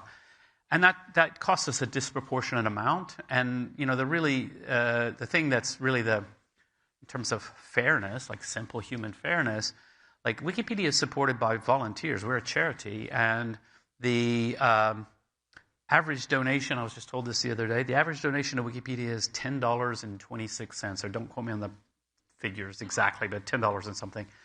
So the people who are donating Wikipedia, they're donating because, like people in this room, you see a banner once a year and you're like, oh yeah, Wikipedia. I love Wikipedia. And, the theme of banner that we have found works the best over time is a reciprocity type of message of like, hey, I use Wikipedia all the time. You should probably chip in. And people are like, yeah, I probably should.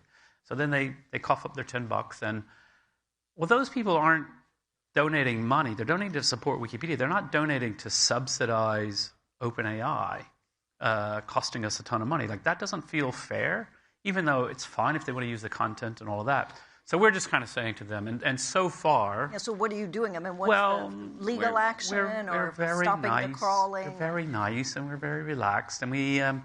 we're slow and... Until you get angry. Kind. Then you better watch out. Like the Incredible Hulk. I don't even know... That was almost a punchline, but anyway.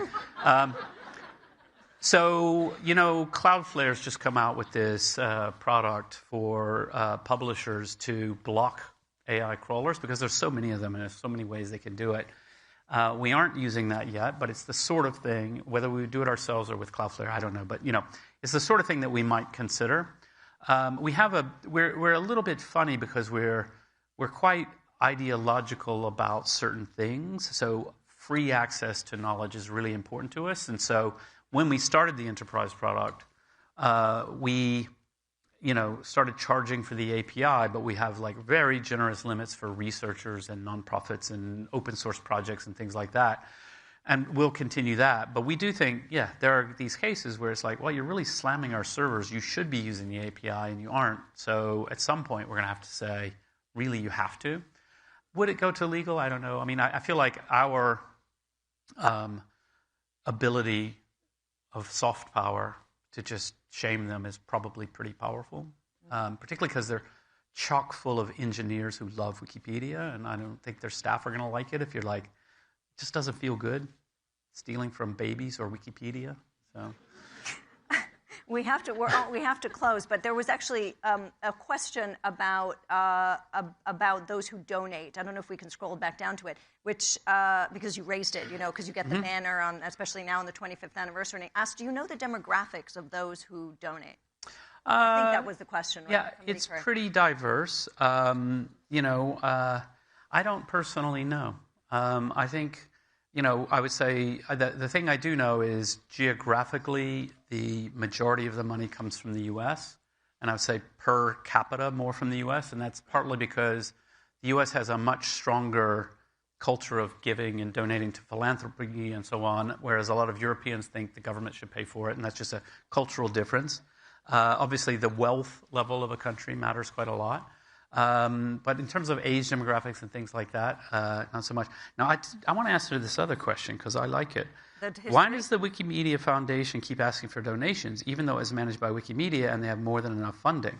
Well, so the Wikimedia Foundation is a nonprofit, and we don't have more than enough funding. We are doing okay. The typical advice for nonprofits is to keep between 1 to 2 years of money in reserves in case of any issues or problems. And the last time I checked, we were at like 20 months. And then we also have a separate endowment fund, which is more like a university type of idea of an endowment fund, which is really money that's for keeping Wikipedia safe for the long term. It is true, of course. We could completely stop asking for donations, and we would run out of money in 18 months. We could also stop most of our activities and just keeps the servers running. But people need to understand, we do a lot of work supporting volunteers, recruiting people, talking to the press and all of this kind of thing, accounting, finance, legal, and all that. So I very much defend our fundraising strategy. And so the question, if you were to start Wikipedia today, would you pursue the nonprofit route? I think so, yeah. I mean, it's an interesting thing. I used to joke when people would ask me this, reporters would ask me this, I would joke and say, well, it was either the smartest thing or the dumbest thing I ever did. And then there were a couple of headlines, Jimmy really regrets putting it in a nonprofit, but I'm like, that's not my point. It was a joke, I think Wikipedia is something that I hope will be remembered, in 500 years, people will look back on this time and they will say, that was a pretty horrible time, and people were really mean to each other at the beginning of the internet. But there was this one group of people, and they were doing something really nice, and they were working together, and they argued a lot, but they tried to do the right thing. And I think that's great. I mean, I think it's really a wonderful thing to be a part of. And so, yeah. And the perfect way to end. Unfortunately, we're out of time. Thank you. Okay, Thank you great. so much. Thank you. Okay, thank you.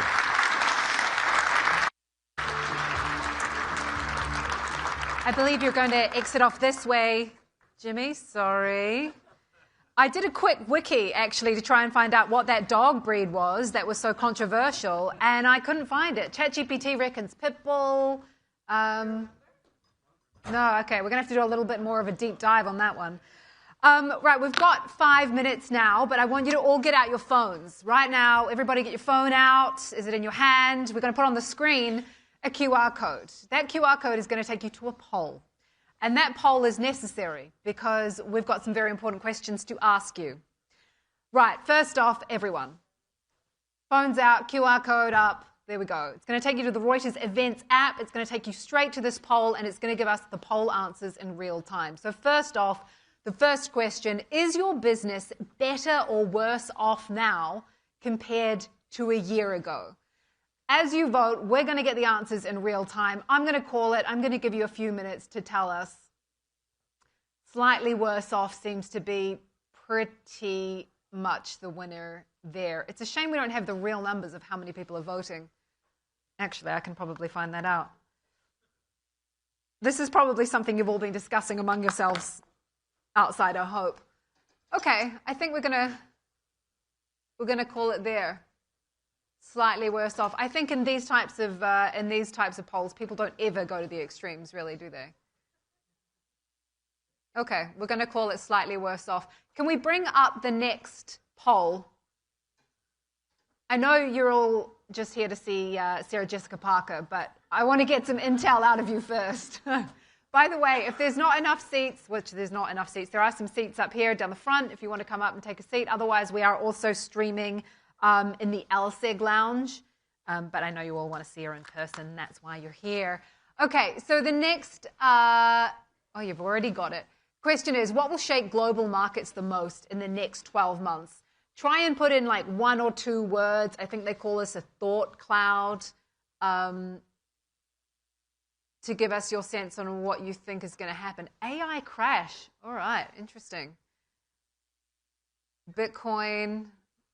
AI, pretty significant there. Trump, yes. I don't mean to just fill time, but also, Reuters World News is a great podcast, and if you're not already listening to it, make sure you do, wherever you get your podcasts. Actually, earlier, Don Lemon was saying perfection is boring, and interestingly, we segued from doing audio to video in the space of about a month, and it now is recorded in my back garden, in a shed in Wanganui, New Zealand. And you wouldn't know it. You wouldn't know it. But you can watch us on Spotify. So check that out if you think perfection is boring. Okay, yeah. AI, Trump, war. It all makes a lot of sense. I'm going to go on to the third and final poll question of the day. This one, we need a little more info from you. So where do you get your news? And we want you to rank these answers. So what you do is you just drag your answers to the order you want them in, and then you hit submit, and then we'll get your answers on screen. None of you should be looking at me. You should all be looking at your phones. Which brings me to another point when I think it was Don saying, we don't want to see cocktail dresses or over hairsprayed hair. I was kind of like, oh, God. Okay. Am I in the wrong place? Okay, so we're still going to traditional news outlets. We're also, I want to see podcasts and video channels a little higher. But it makes sense, traditional news outlets, that we also want, trust in our news. Okay, we're almost ready. Yeah, traditional news outlets. I think we're going to call that as the winner. Fantastic. Thank you. Thank you all for participating. Give yourselves a round of applause. Thank you. I appreciate it. Before we move on to our new session, our last session, a few reminders. we have drinks in the gallery at 5:10 in the Grand Gallery, so please join us for that. Tomorrow we have a packed agenda again. We've got NBC Universal Chairman Perlina Igbokwe and the producer of The Good Stuff and Parks and Rec. If you're interested in that, if you like that show, I love it, Mike Schur. We've got discussions on the geopolitics of space. We're talking about luxury, how that market is expanding. Is it AI ethics?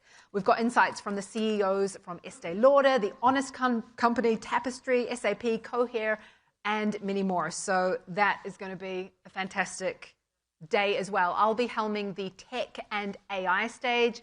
So that's everything dedicated to those two things. Sure to be a really interesting morning. We wrap up there at about 2 p.m. tomorrow, I believe. But without further ado, I'd like to welcome to the stage someone who feels like a very good friend of mine from the amount of time we've spent together, but I'm on one side of a screen and she's on the other. So we have actor, producer, publisher, and businesswoman Sarah Jessica Parker alongside Reuters editor-in-chief Alessandra Galloni.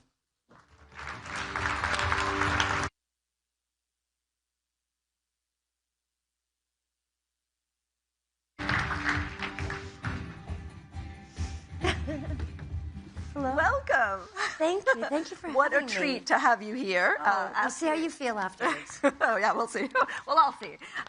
So, obviously, Sarah Jessica needs no introduction, but those of you who have been living under a rock for the past many years, Sarah Jessica Parker is an actor, entrepreneur, book publisher, Booker Prize judge, film director, style icon, and mother of three. I didn't miss somebody. Three, but not a film director, just a producer. But, yes. And of course, books are a major character in Sex and the City. Yes.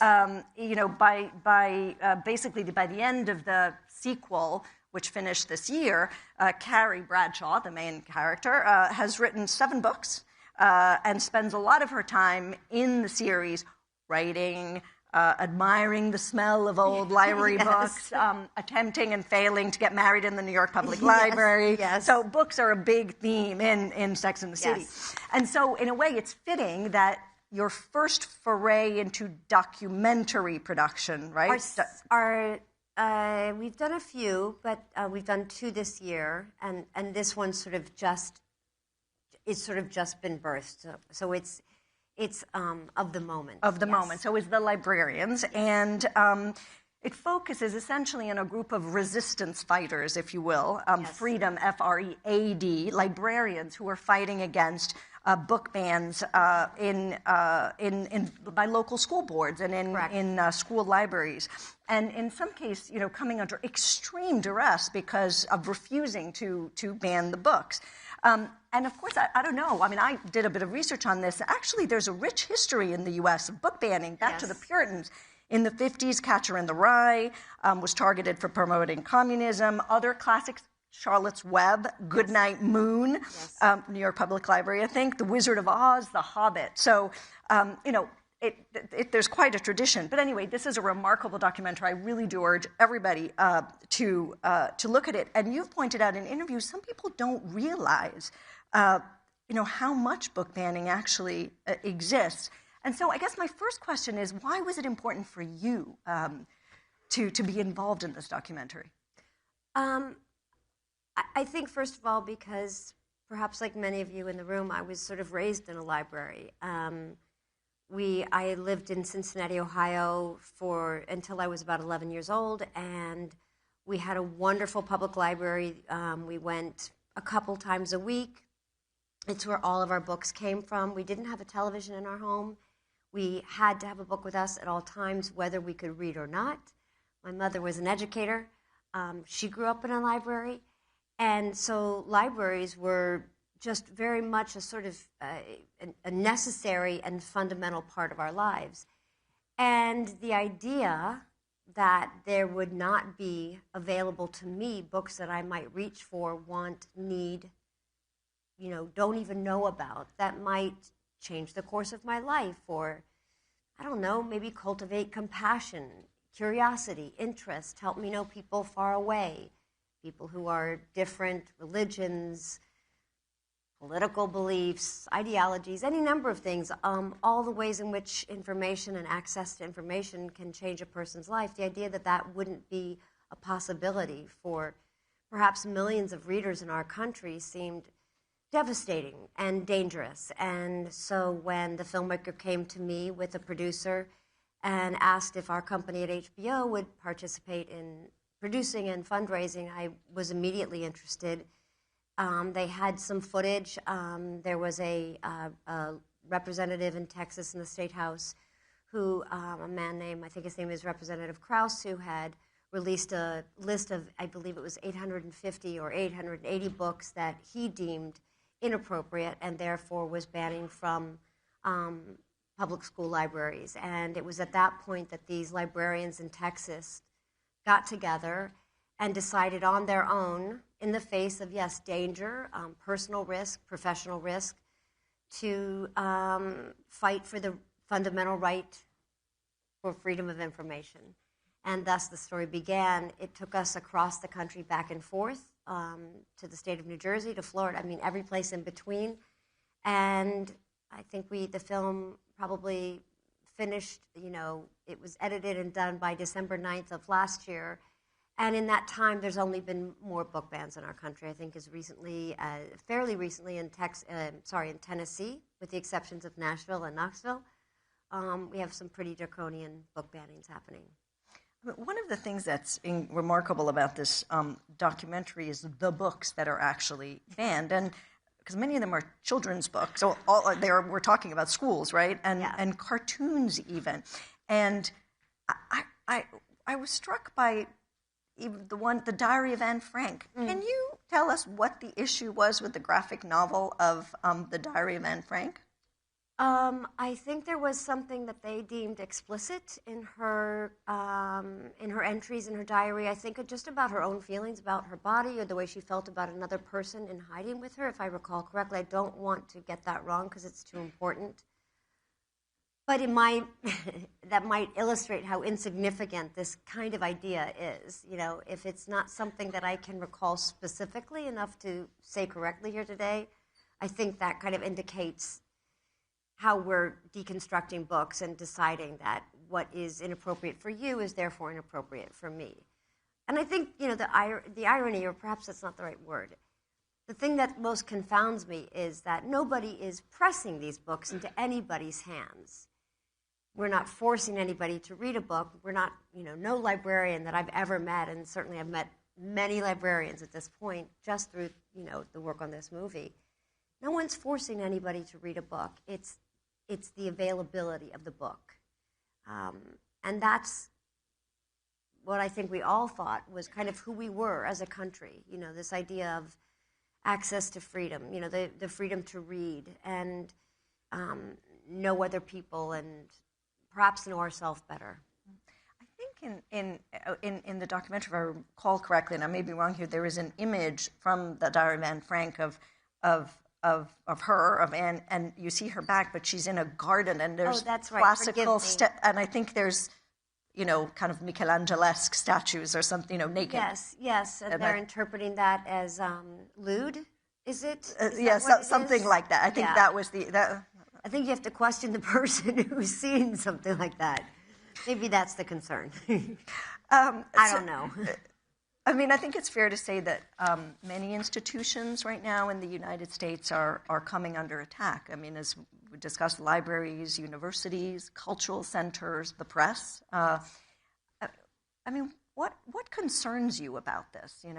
Is it a concern, and why?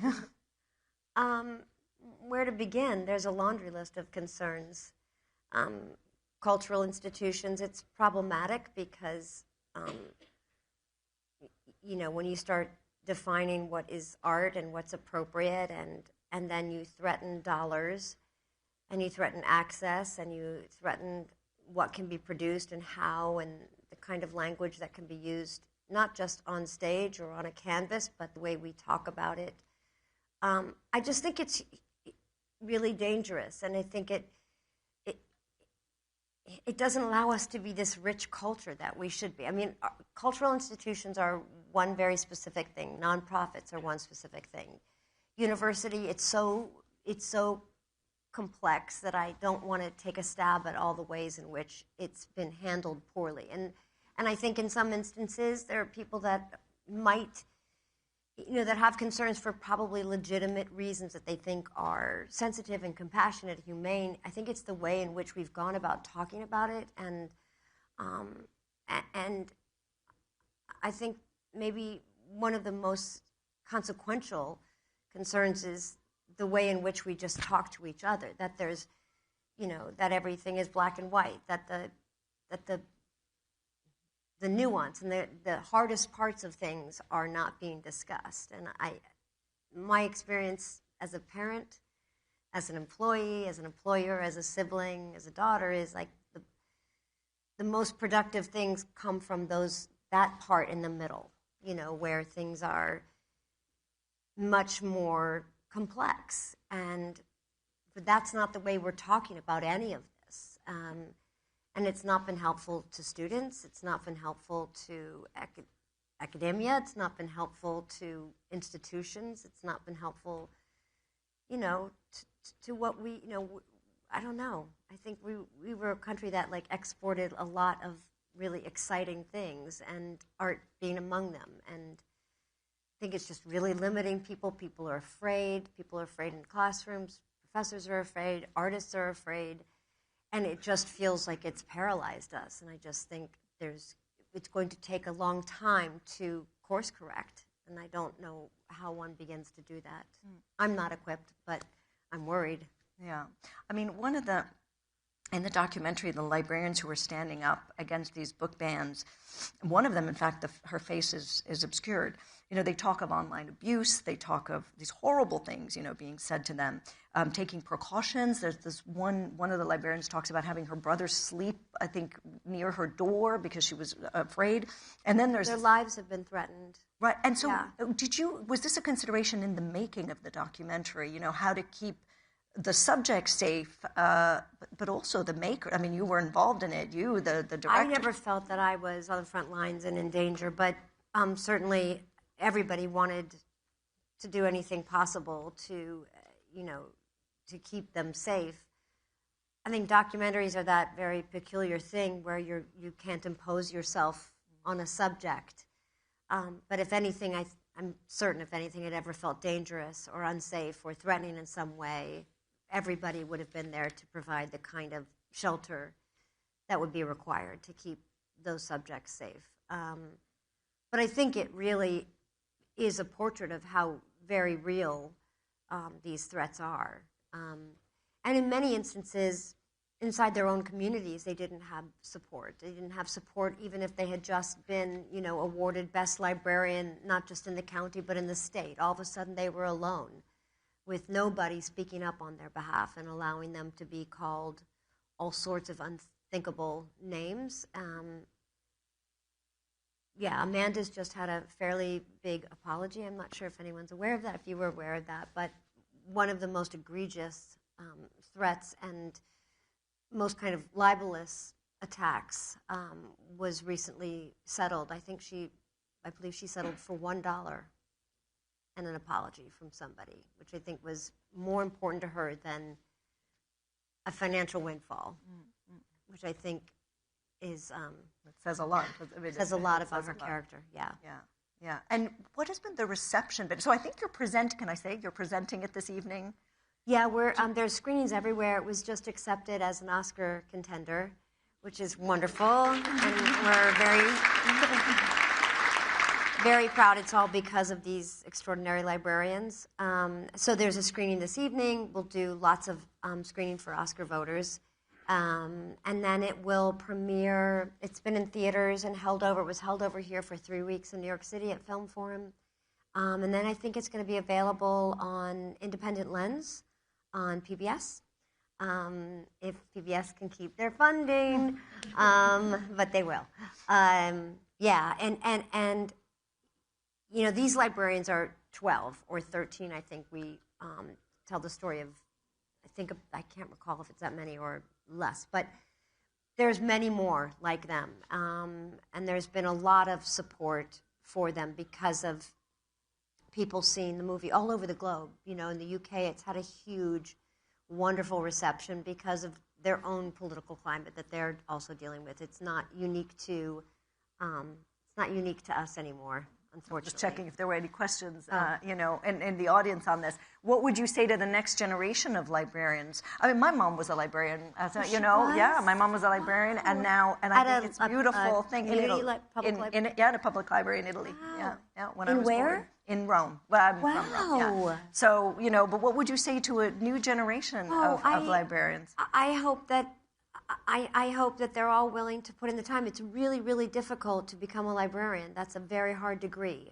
It's much harder. My mother wanted to do it once she had finished having children, and she said, I'm not up to it. It's a really hard degree. So I hope that more people continue to be interested in it, and that we do right by them, at the ways in which we can support our local libraries, our local librarians, also supporting American Library Association is an amazing organization that stepped in, especially in the last 4 or 5 months, with cuts to libraries and librarians, cuts to hours and services.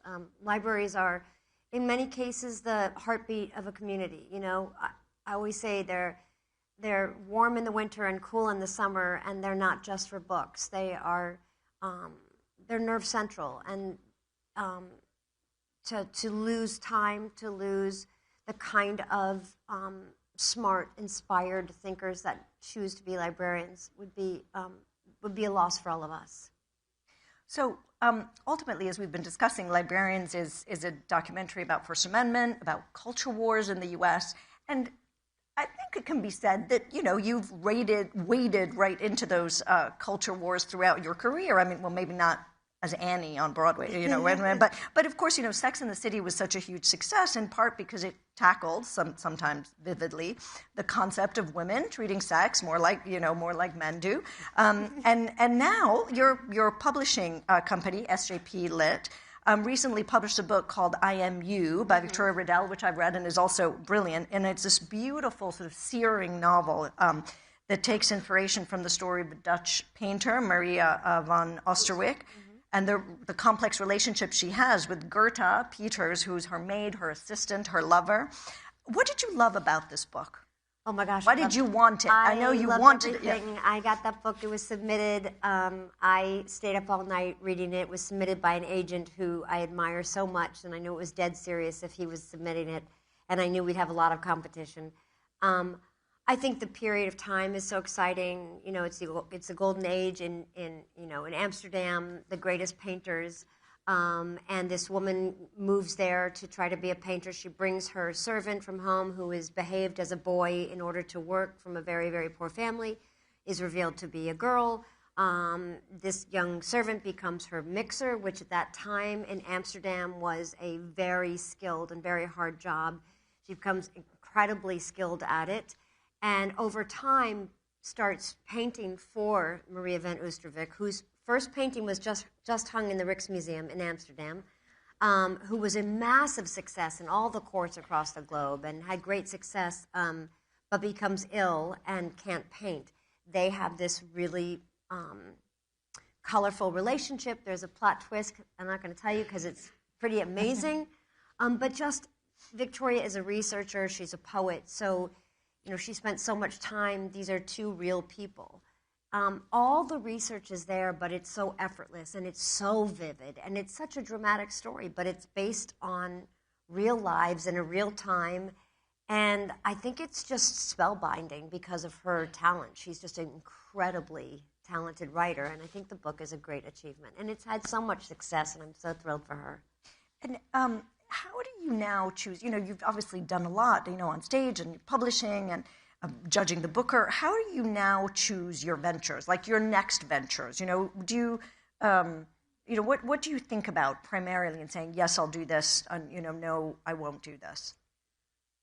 I think things that are completely foreign and scary, what is going to take me away from my children and for how long, and is it worth it? And I feel very fortunate that I can ask that question because I know millions and millions of working parents cannot make decisions that way. They don't have that freedom. So I take it really seriously. And, what feels like something I haven't done? And where do I get to go? What food do I get to eat in another country? And things like that. Who will I be working with? Is it somebody new? Is it someone whose work I've admired? Will it ask something different and new of me? Kind of a curiosity that seems like never quite sated is, kind of the way I make decisions. Sex and the City, of course, in the sequel, and Just Like That, just ended. And I know it's very important for you because it's been such an important part of your life. And Just Like That was met with mixed reviews. Some of them, including bruising, it was variously called. I don't read reviews, so you don't have to tell me. Oh, okay, I won't tell you. I know you don't actually. And it was a great success. So it was a great success. What are you gonna do? That must have really bugged them. You also don't actually look at the series. Yeah, so you've never actually. I don't look seen at my work, and I don't read reviews. But what would you say that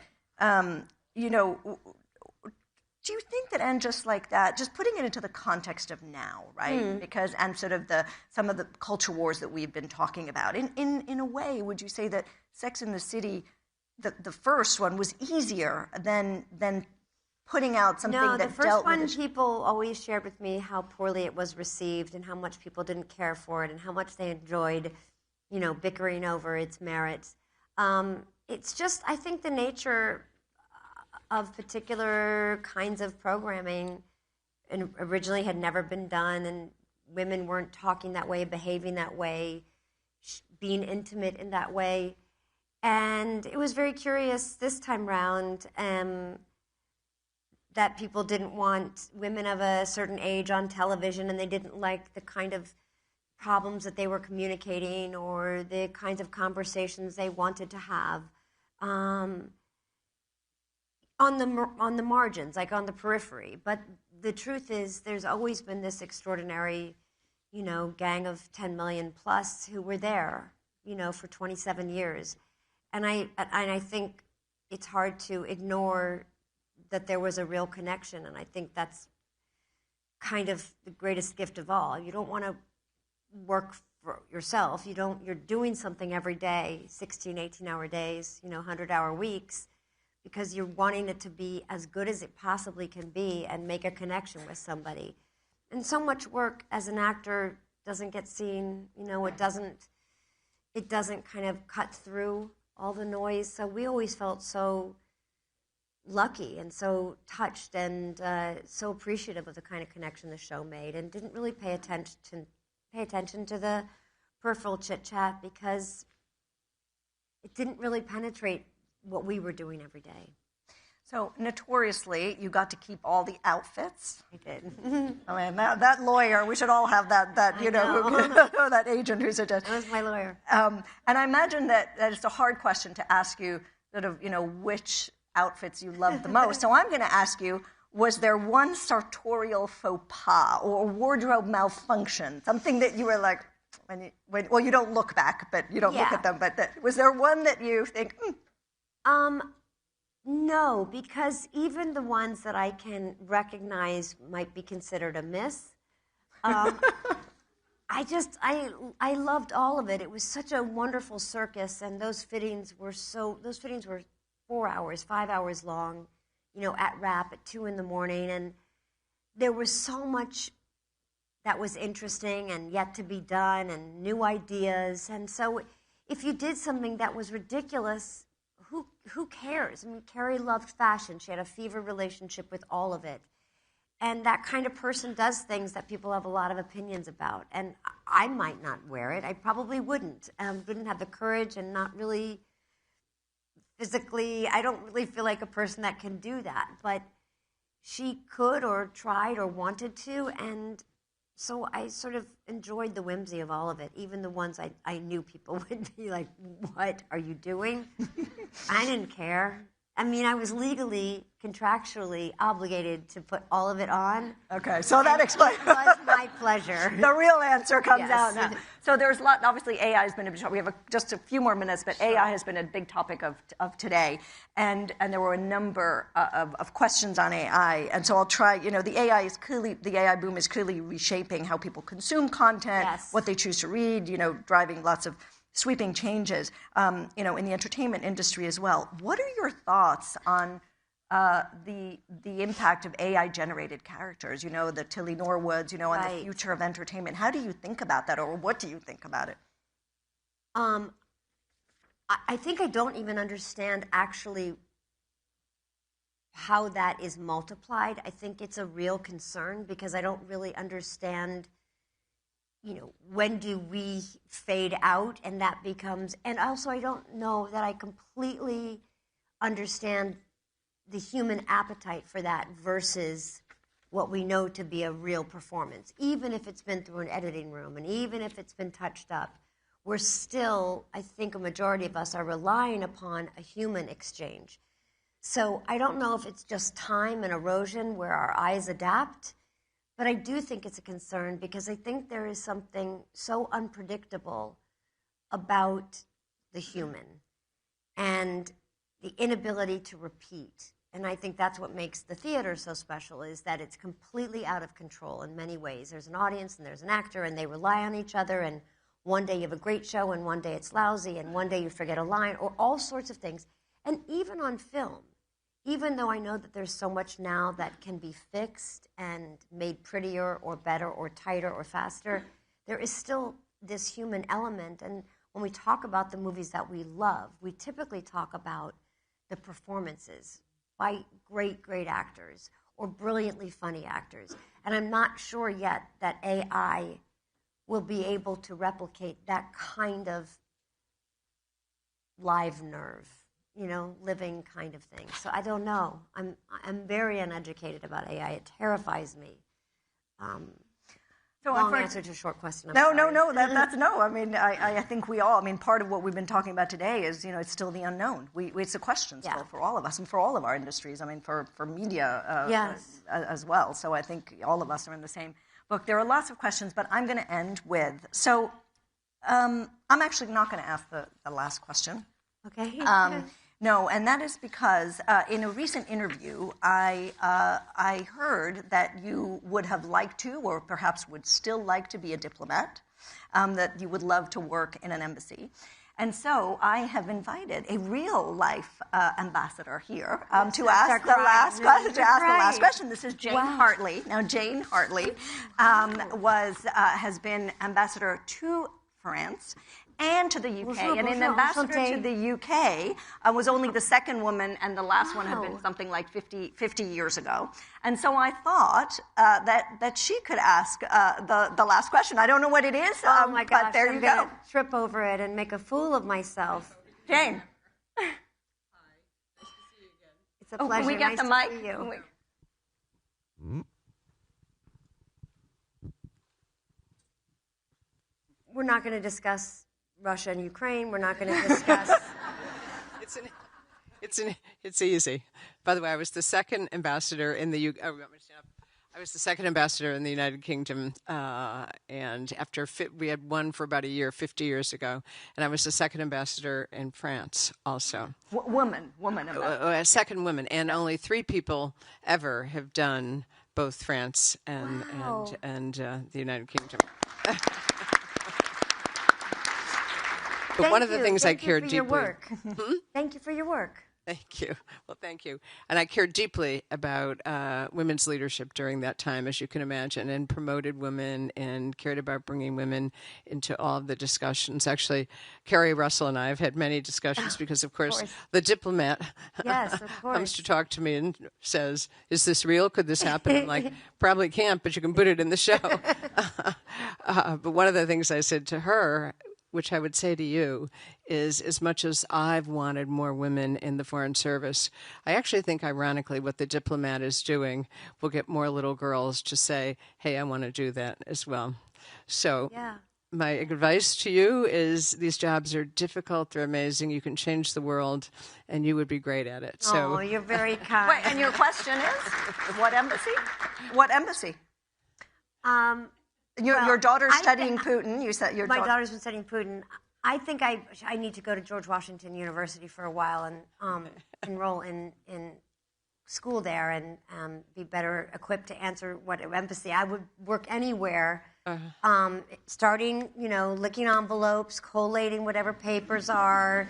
I wish I had known this when I was in the United Kingdom, because I would have called you. I think that's the best way for anybody to learn. It's the way I've learned any business that I've been involved in is you just start learning the whole thing. And I had no interest. I didn't ever mean to communicate that I wanted to be a diplomat, more that I wanted to work in foreign service. And I still believe in soft power and diplomacy and conversations and, the way we can be our best selves and represent our country. And I'm so grateful to all of you and all the work you all do. I really could not mean that more. So well, I respect your commitment, and you are right. Soft power or soft diplomacy has made a difference in this world. And just one slightly political comment, I'm worried about its future at the very moment. But likewise. If you ever want my career advice, I'm here for you. I will. Okay. Thank you so much. And thank you again. Thank you. All right. And with that, we have gone way over over time. No. That's my fault. And so thank you to everybody. With that, we are closing the first day of Reuters Next. And we're back tomorrow. But for today, we are done. Thank you so much. And so thank you so much for joining us. It's been a real pleasure. Smart, intelligent questions. Thank you. Thank you. Happy holidays, everybody. Thank you. Can I ask everybody just to stay in your seats just for a few minutes? And Ms. Parker, if you do need a diplomat job, New Zealand would be a great first place to come. Very easy, very straightforward. Oh, well, it's a beautiful country. You're welcome. No more hurt am I, anytime. Now, everybody, thank you for coming. What a fantastic day it's been. We've had some incredible speakers. I hope you've taken a lot away. I've also just had some very important news that not only are there drinks in the Grand Gallery, there are also oysters. So join us for that if you are interested. A reminder that the sessions start tomorrow at 9 a.m. Obviously, some big speakers here on the main stage, but also the technology and AI stage, where I will be from 9:40. So I hope to all see you tomorrow. Thank you very much. Round of applause. Let's close it off.